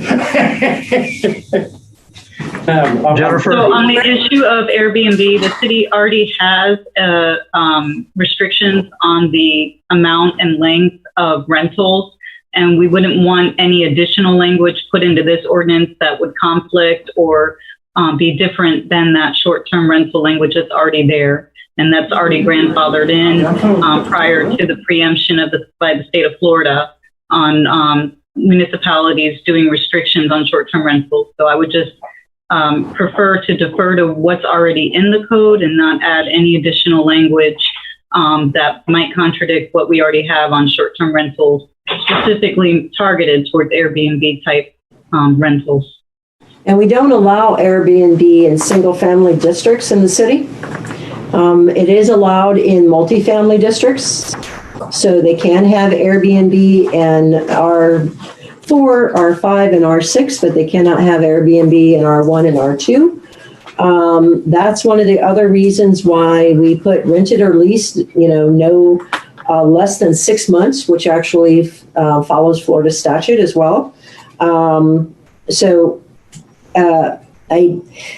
I know you all are talking about continuing it. I would encourage that if there is specific language that Mr. Held would like to proffer now, and it's a quick change that you all can vote for, I would encourage you not to continue an item over if it's a small issue that we can resolve now, so that we can move this forward, because you've already continued it once.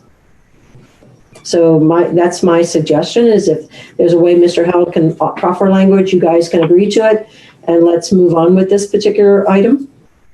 Yeah, Gary, I feel like we only have 3 items on the table. I think it's, are we including R1, which I think everyone is saying no because they want to limit the quantity.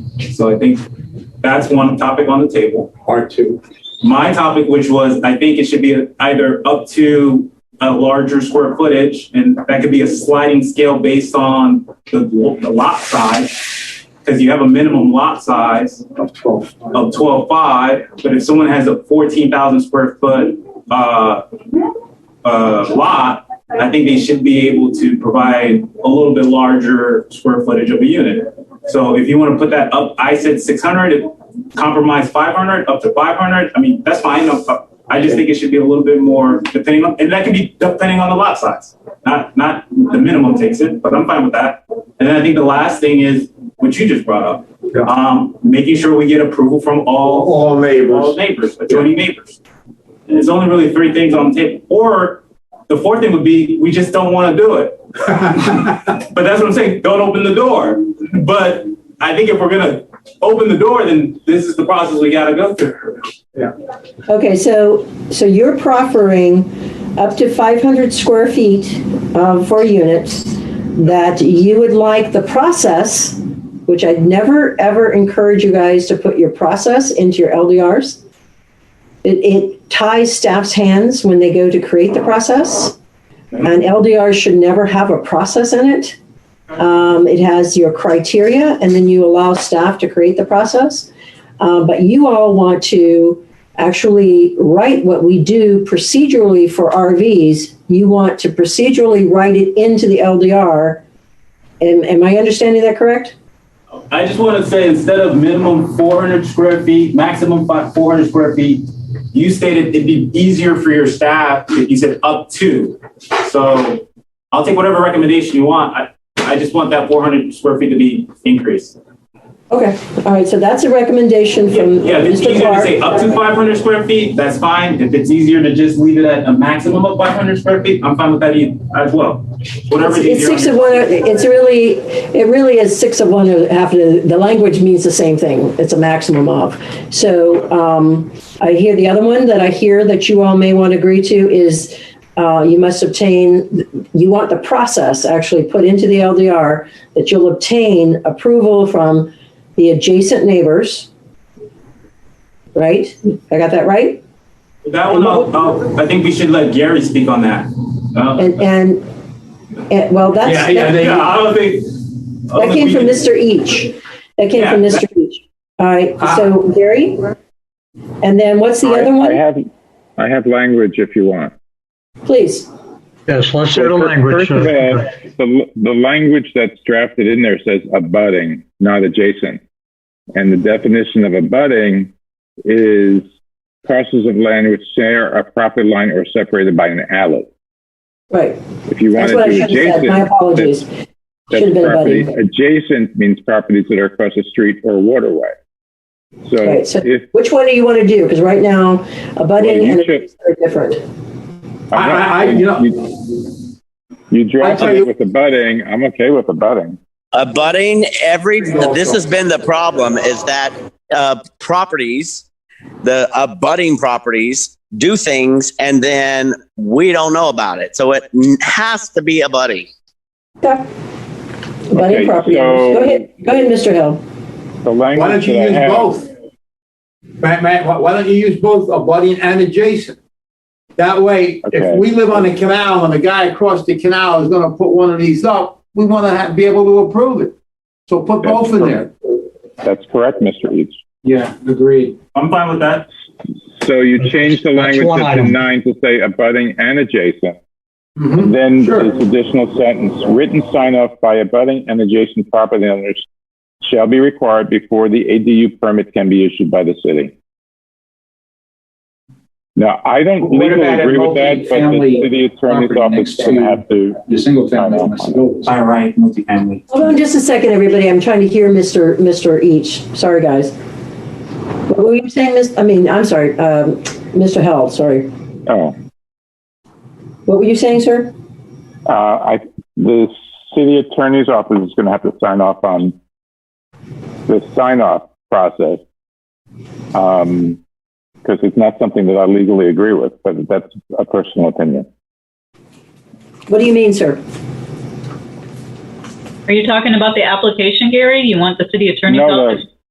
No, the ability to reject and to block the issuance of a permit by an adjoining property owner, as opposed to an appeal.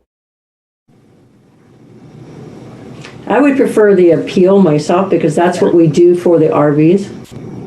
Yeah, we would like it to mirror the same process that we currently have in place.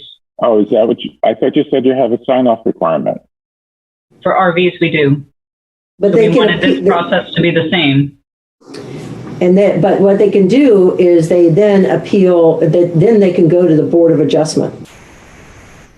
So do you want to say abutting and adjacent property owners have the ability to appeal the ADU permit before it is issued by the city? Or? This is Mr. Eaches. What are you trying to achieve, Mr. Eaches? Is that language achieving what I'm trying to achieve is to first of all, to keep this at a bare minimum, do the right thing. But if I don't want the guy across the street to have one, then he shouldn't have one. I don't want my property values being diminished. If I live alongside him, you live alongside him, you don't want to have it, fine, they shouldn't have it. If I live across the street, it shouldn't be done. And if he wants to appeal it to the city council, then I should be able to do it. But we should have, it should be unanimous by adjacent and abutting properties. Simple as that. This is very noble, but these people have an investment. Okay, and this is one way to upside it. I have some language for you, Debbie. All right, sir. So the way I would write it is abutting and adjacent property owners may appeal the issuance of an ADU permit to the city council. Gary, instead of directly to the council, since this is a mechanism of the LDRs, wouldn't it be the zoning appeals board? The mayor council sitting as the zoning appeals board? So zoning appeals, just say zoning appeals board? But I will tell you, we had that conversation, Gary, with the RVs, and one of the council members who's no longer on was concerned that the onus of the cost of this appeal is borne by the appellant who is looking to appeal this versus a straight, I think that was one of the big concerns that they had. I don't know if the current council will have the same issues or not. Ms. Warren, what is your opinion? Do you think we should do it that way? I would treat it the same as we do for recreational vehicles, the same process and the same mechanism. So what language would you propose some language that's added here as Mr. Held is proffering? I'll go into let me look at our recreational vehicle portion and see what language is there, because I would like it to mirror that. Staff, I want to remind you, it's getting late, and we need to be definitive here on this. I'm lost on this. If the appeal, who's going to process the appeal? The neighbors or the person that wants the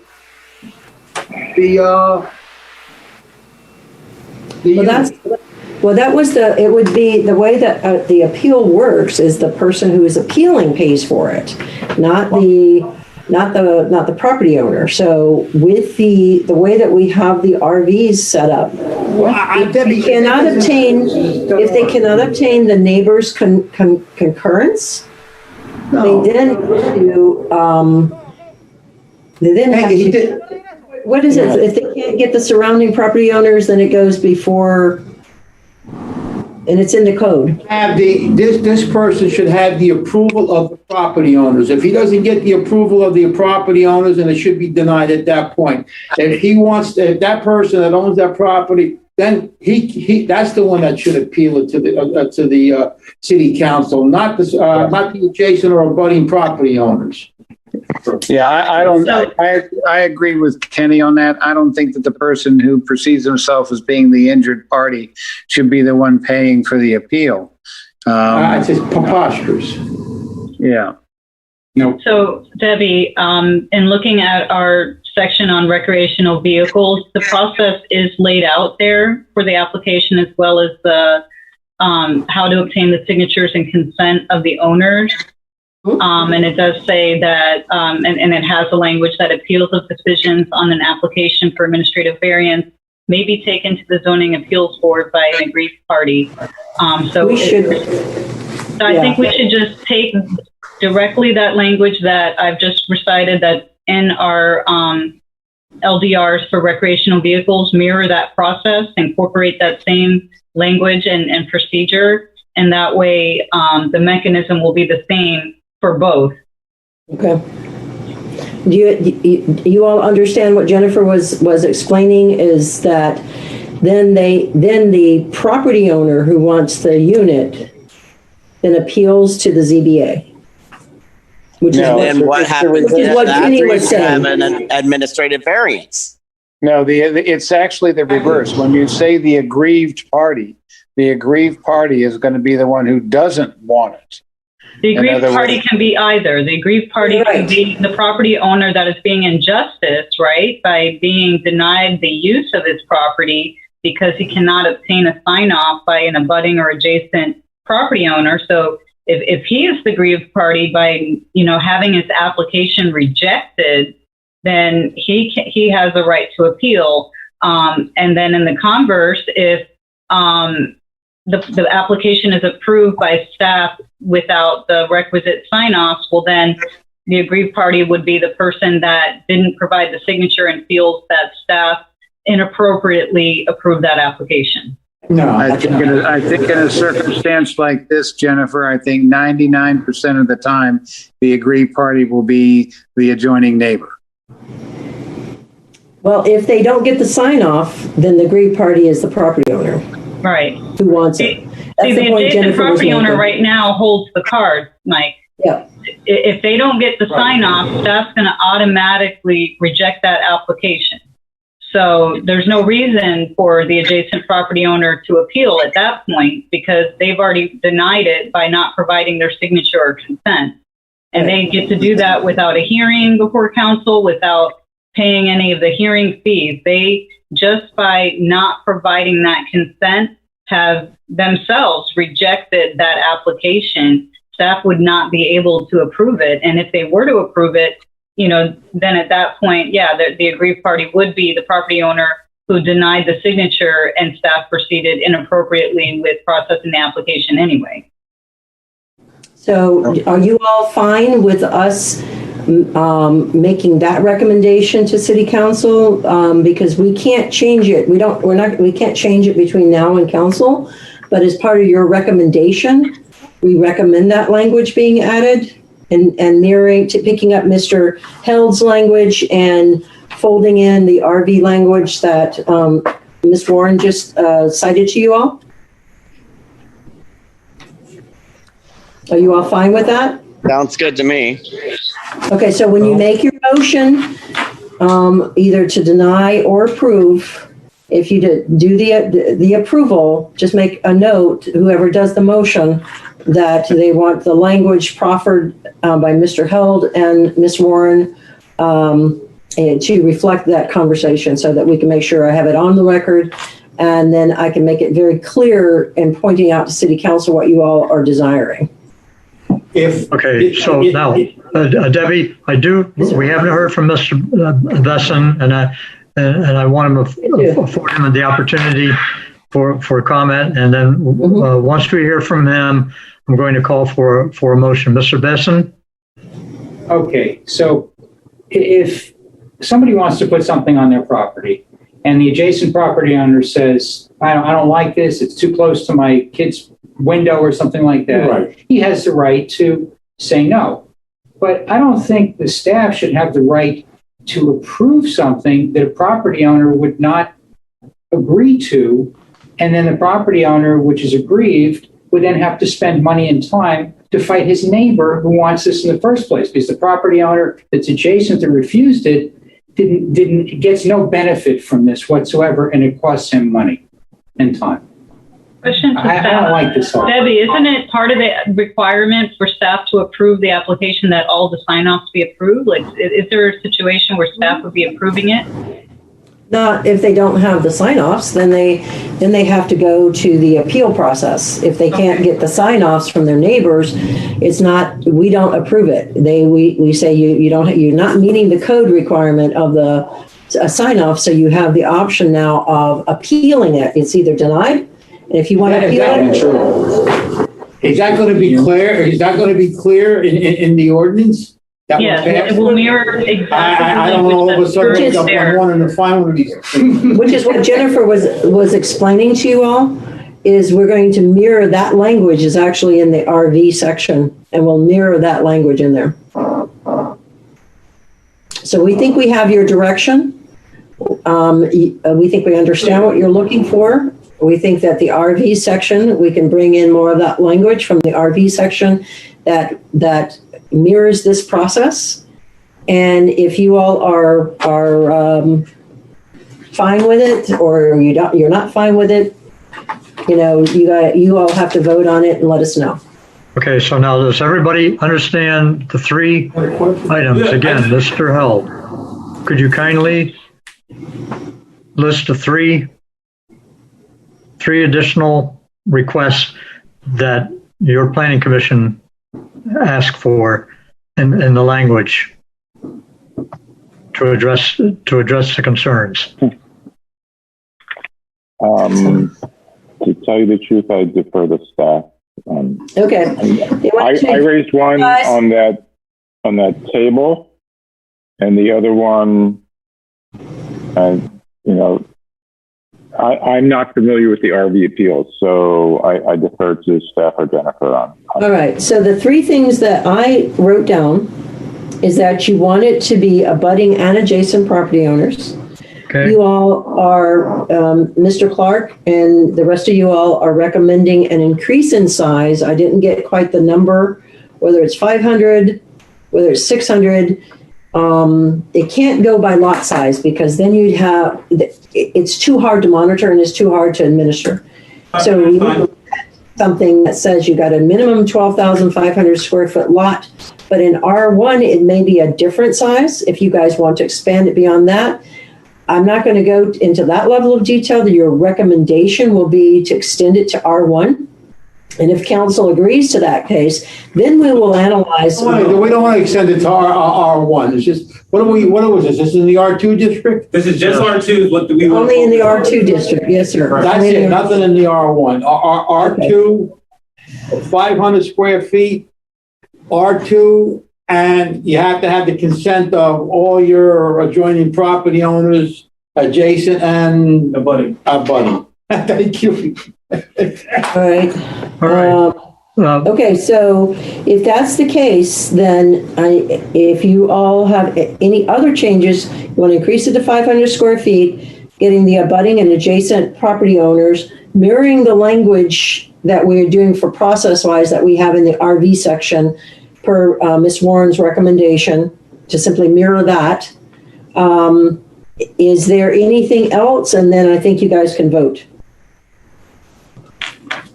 Well, hearing no comment, I'm going to go ahead and ask for a motion for approval or denial. Do we have a motion on this item? I'll make a motion to approve. Seconded. Mr. Goodwin, motions for approval. Who seconded the motion? I did.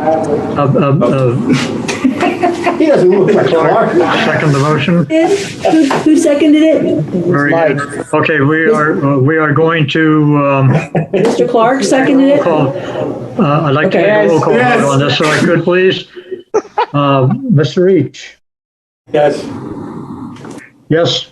For approval. May I make a suggestion that you need to and Mr. Held, do they need to say that they put in the motion that the verbiage of correct? The change? Yes.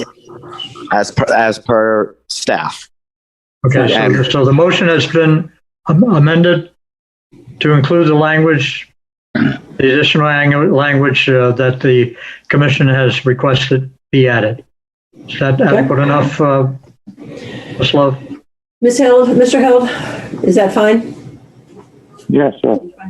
Okay. Right, thank you. Okay, let's go through the roll call again, please. on the amended motion. Do I have a second on that amended motion? Yeah, I'll second. Mr. Clark already seconded it. All right. Mr. Besson, your vote, please. Approved. Mr. Clark. Approved. Mr. Clark, yes. Mr. McDermott? Yes. Mr. Tonkin? No. Mr. Tonkin, no. Mr. Each? Yes. Mr. Each? Yes, he said. Mr. Goodwin? Yes. Yes. And Chairman Ernst? No. So we have, let me count the votes here. 1, 2, 3, 4, 5. We have a 5-2 vote for approval. Thank you.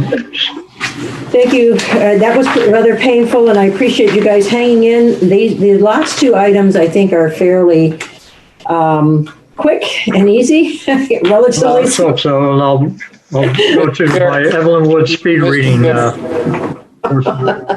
Meeting here. Thank you for that, sir. Mr. Chairman? Thank you. Yes, Mr.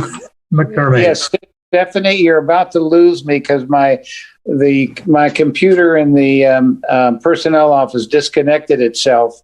So I had to get on my phone, which the battery's about to run out. So I need a charger, or I need somebody to get me back online with this little laptop that's here. Okay, we have Claude on the line. Claude, can you help Mr. McDermott, please?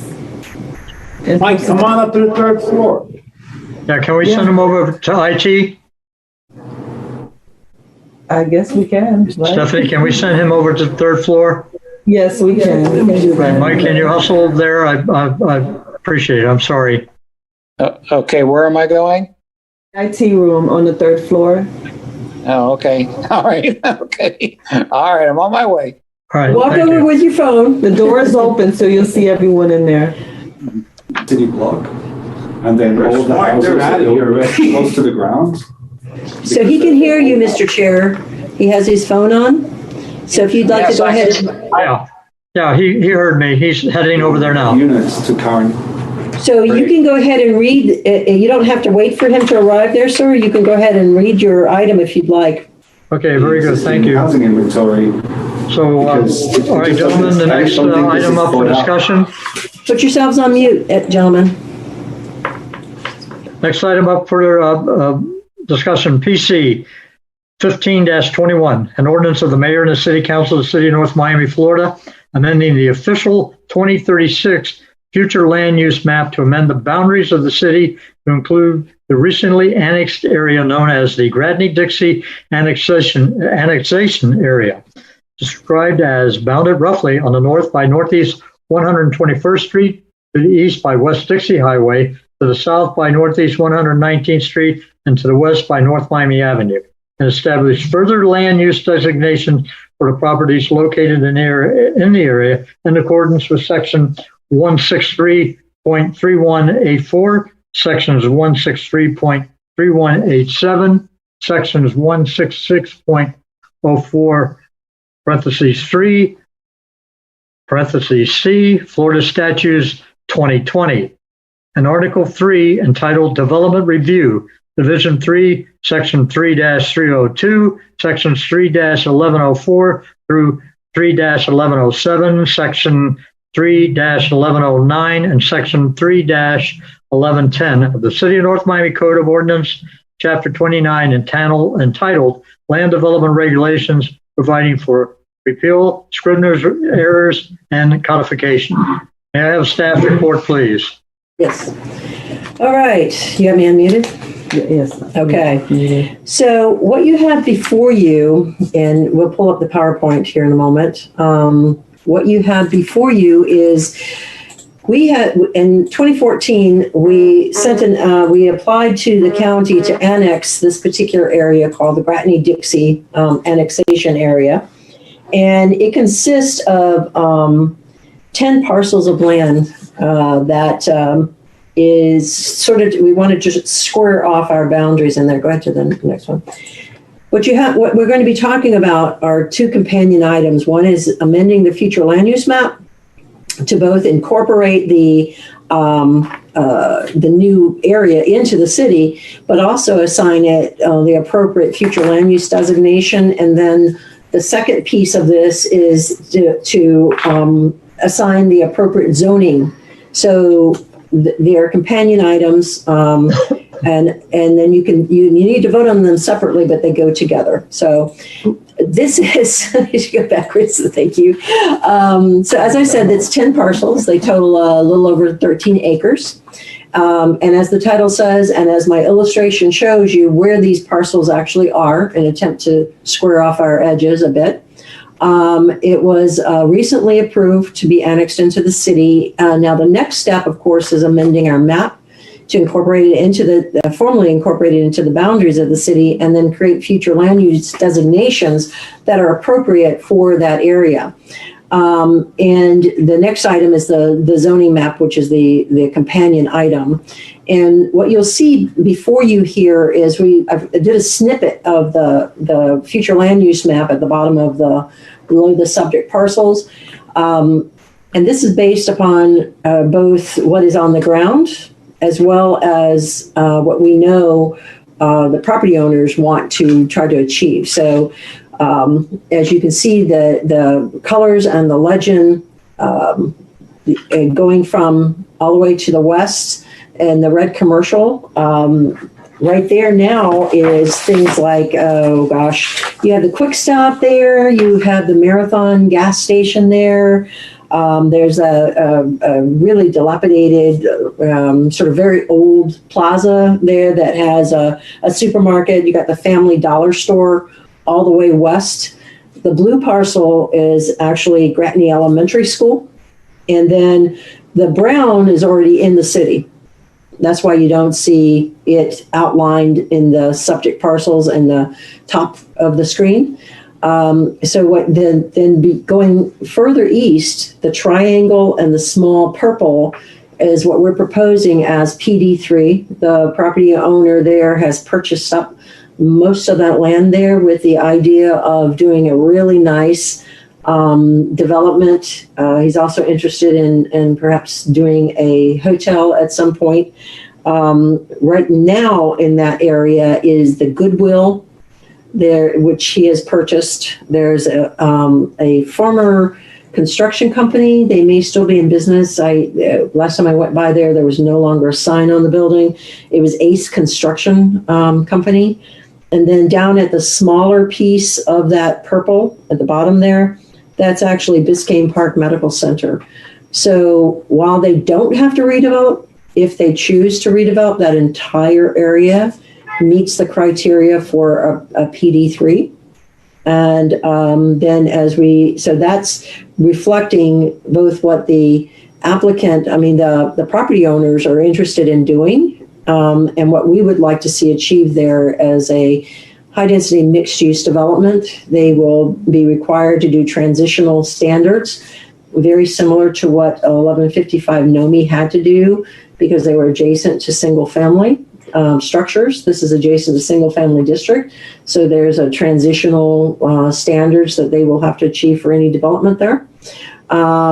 So next slide, please. So this is proposed to go to council in August at their only August meeting. They have one meeting in July and one meeting in August. This is proposed to go to their August meeting.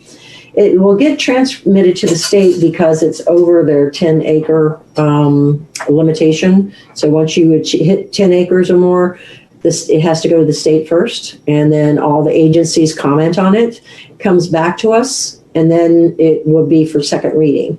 We don't know those dates yet, but I suspect that the transmittal to DEO, to the state, would be at least 10, it has to be a maximum of 10 days out from the adoption, the first reading date. So it will be the very beginning of September.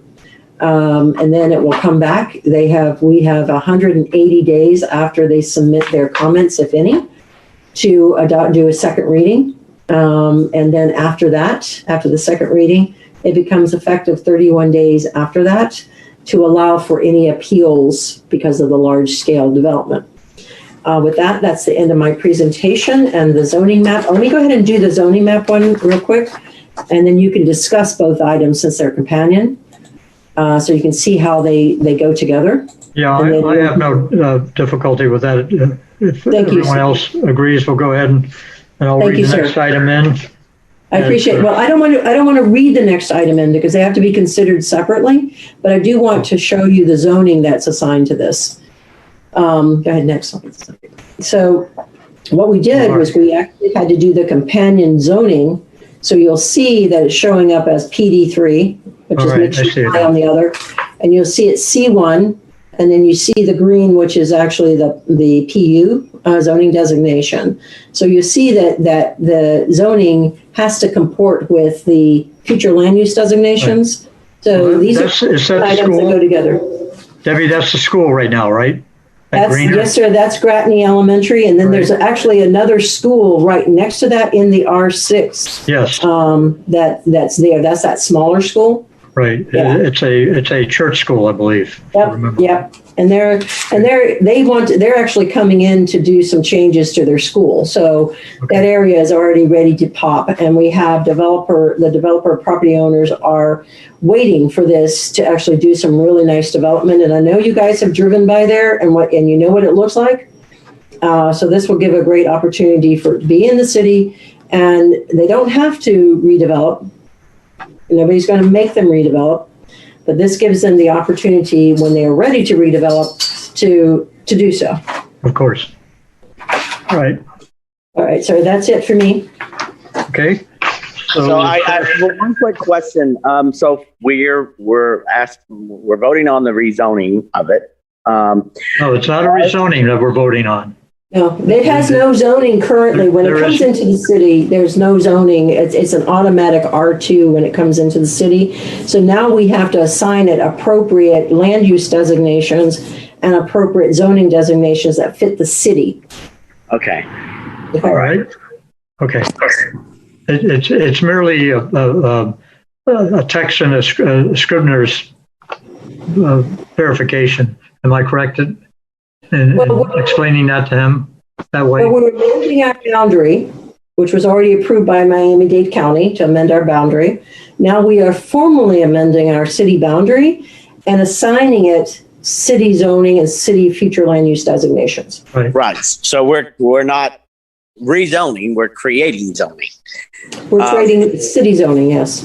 Correct. Okay, got it. So then I guess my question is, I'm looking at the single family houses there that are abutting. Those are already North Miami, correct? Correct. That is correct, which is why the transitional standards will apply to that. All right. So then with that, what notifications because earlier you said that you're looking at having this go to city council on in August. What are those residents that are sitting there? They have no clue, I'm assuming, what's possibly going on. What has the city done to raise awareness for this? Okay. During the annexation process, notifications went to everybody within the county, sent notification, 1,000-foot notification. That, and then, of course, we do ours. So, this has been a process of, everybody knows this because they've been notified by the city. During the annexation process, they actually had notices sent to them that they were being annexed into the city. Okay. So there's been a lot. This has been a process going since 2014. Okay, so the annexation, I understand that. But my question is, my question is that now that it is coming to fruition of where we are making it the land usable, if you will,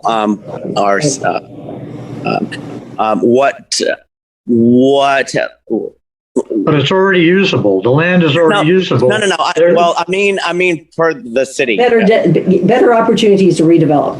There you go. Okay. Right. Yeah. Right. So bear in mind also, Mr. Melton, that we do have buffering standards that will be pointed out that those neighboring single-family units This is what I'm afraid of, Charlie. Yeah. This is what I'm afraid of. Those buffering standards that do not get applied.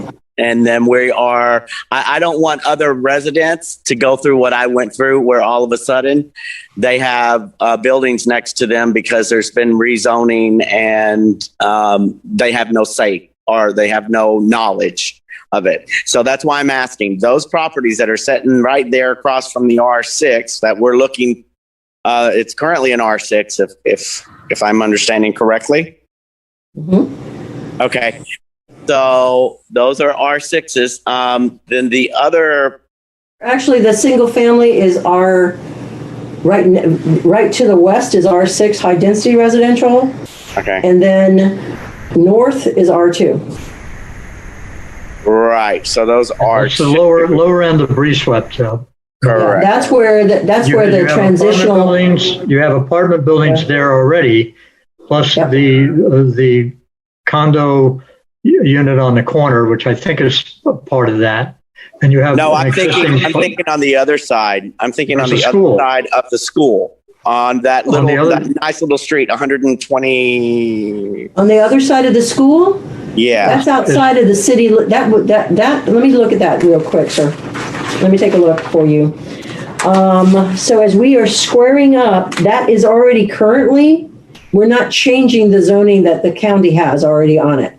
Okay. We're just converting that commercial. They call it BU. That's their commercial business. They call it BU 1, 2, 3, or whatever it is.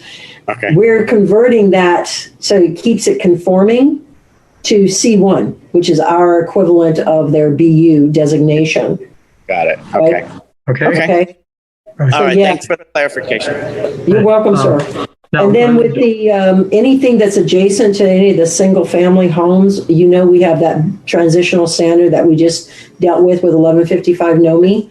So, all around that, we've got plenty of protection for our single family homeowners. So yeah, that just translates to what the county already has. Got ya. Okay. Now we still have to call a public hearing to follow procedure. So at this point, I'm going to go ahead and open up the public hearing. Public hearing is now open. Anyone wishing to address this? And I'll ask Madam Secretary, do you have any comments that need to be added to the record? No, I did not receive any comments. Okay, we have no written comments, and I am not receiving anyone wishing to address this. I'm going to go ahead and close the public hearing. Public hearing is now closed. Commission discussion. It's now open. Any gentlemen wishing to address this? Any comments, raise your hand, or I'll go ahead and call for a motion. Anyone wants to go ahead and call for a motion? Without any further discussion? Did we lose everyone? No, we were muted. No, we got one. Okay, I'll make a motion to approve. All right, Mr. Molden has made a motion to approve. Do I have a second? Second from Mr. McDermott. All in favor? Again, Aye. All right, we will do a quick roll call. Dr. Basin. Let's do a roll call. Let's do a roll call, gentlemen. Approved. Dr. Basin. Approved. Mr. Clark. Approved. Mr. Clark approves. Mr. McDermott. Yes. Mr. McDermott, yes. Mr. Tonkin. Yes. Mr. Tonkin, yes. Mr. Each. Yes. Yes. Mr. Goodwin. Yes. Mr. Ernst, yes. Motion approves unanimously. Wow. All right, gentlemen. He said yes. Let's move on to the last item. And let's keep hanging in there, gentlemen. Okay, yes, we're almost finished. This is the companion item to it. I've already done my presentation, so you all can take up this conversation now if you'd like. Okay, now this, Debbie, I do need to read that into the record, though, I believe. You have to read the title. Yes, sir. You have to read the title. Yes, sir. Yes, I do. An ordinance of the PC 16-21, an ordinance of the mayor and the city council of the city of North Miami, Florida, amending chapter 29 of the city of North Miami Code of Ordinances entitled Land Development Regulations, at Article 1 entitled General Provisions, specifically at Section 1-106 entitled Official Zoning Map, to amend the boundary of the city to include the recently annexed area known as the Gradney-Dixie Annexation Area, described as bounded roughly on the north by Northeast 121st Street, to the east by West Dixie Highway, to the south by Northeast 119th Street, and to the west by North Miami Avenue, and establish zoning designations for the properties located in the area in accordance with Section 166.041, parentheses 3, parentheses C, Florida Statutes 2020, and Sections 3-1002, 3-1003, 3-1005 through 3-1007, and Section 3-302 of the City of North Miami Code of Ordinances, Chapter 29, entitled Land Development Regulations, declaring this zoning map amendment to be consistent with the city comprehensive plan, further authorizing the city manager to do all things necessary to effectuate the zoning map amendment, providing for repeal, conflicts, severability, codification, and for an effective date. Staff, you've already indicated you made your report. I will go ahead and incorporate the report by reference. It's all right. Just verbally stating that for the record.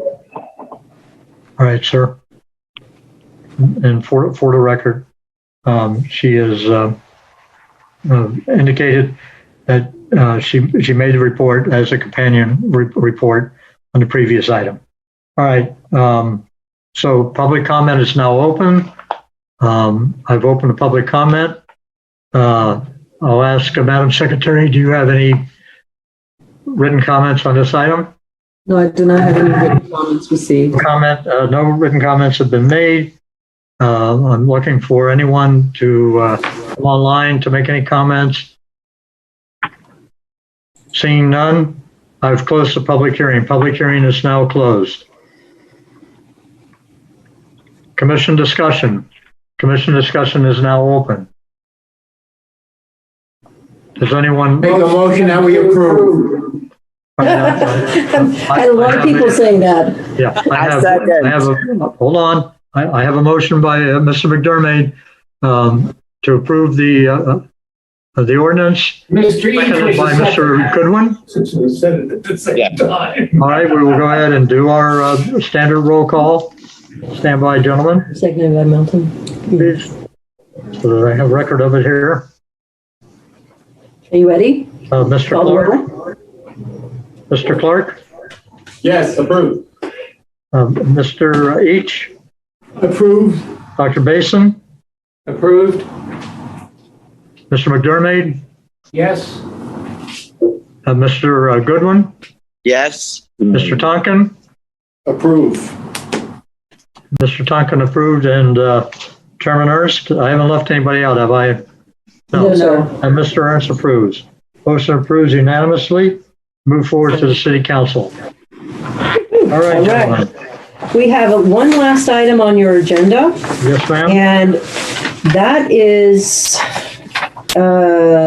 if you keep going, sir, I just want to remind you, we have one item under new business. All right, well, my next item is committee reports. We have no committee reports.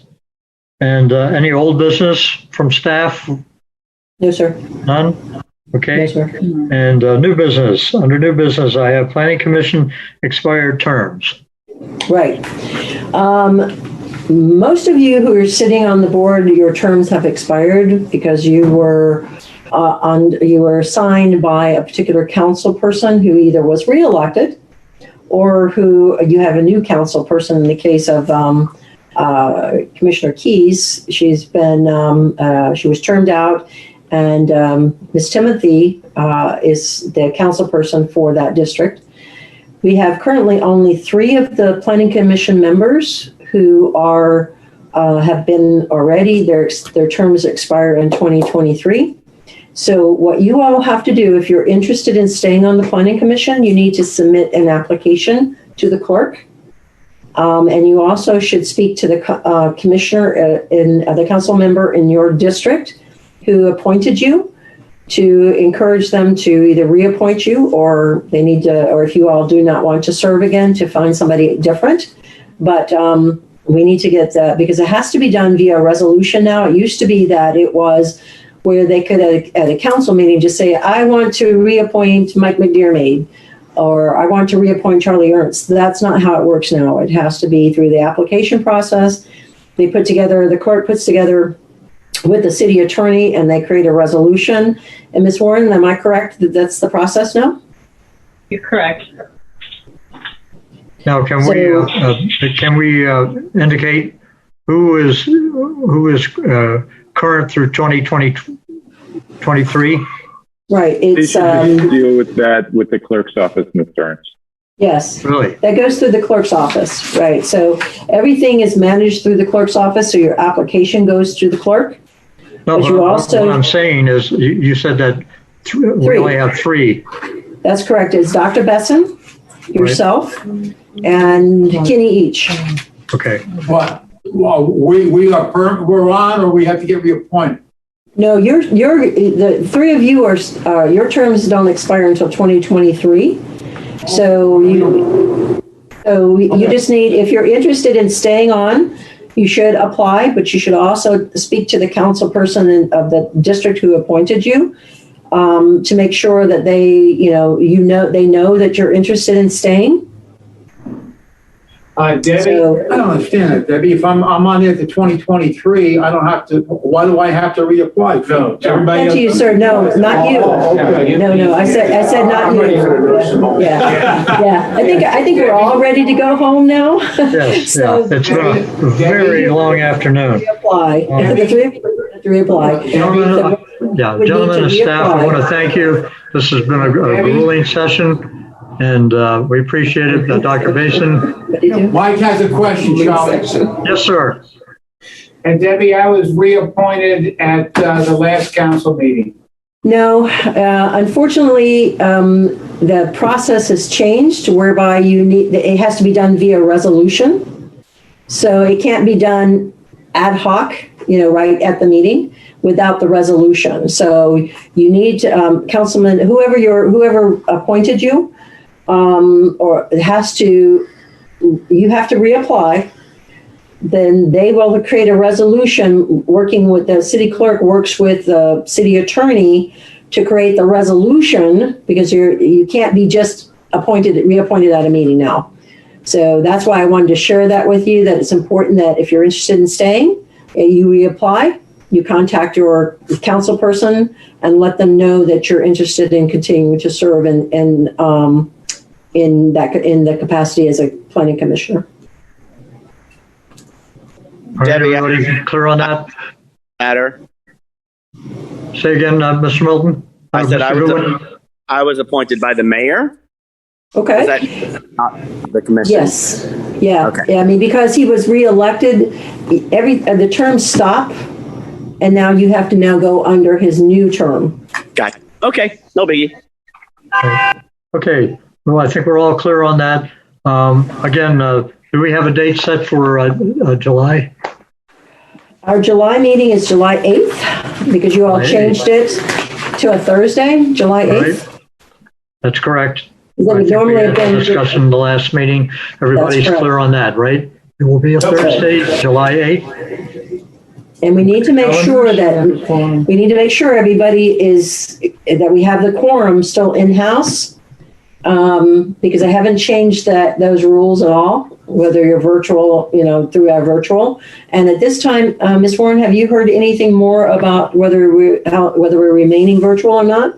Yes, so I'm aware that there will be a resolution at Mayor and Council's June 22nd council meeting that will be discussing the return to a traditional in-person meeting, as well as the return to the 7 o'clock meeting time for City Council, as well as the regular meeting times for all of the boards.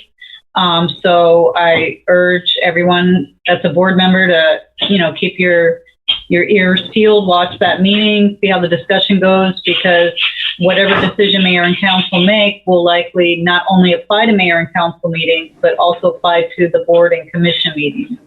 You said that's going to be at. Go ahead. Did you say, Jennifer, it's in their July meeting or this coming meeting? June 22nd. Okay, this coming meeting. Next week, yeah. Okay. Yeah, Next so week's be meeting. there. Also, if you feel any particular way on the topic, please provide public comments so that they can make the right decision. Because whatever way they go, that's what would be our July meeting. So if they return to night meetings, our July 8th meeting will be in person, starting at 7 o'clock. Exactly. Gotcha. If they are to vote that way, then yes. Okay. Thank All you, right. Thank you, sir. Thank you, Thank Jennifer. you, Debbie. Thank you for all the hard work, gentlemen. Thank you, everyone, for your input. Thank you for I'll hanging call in there, for- guys.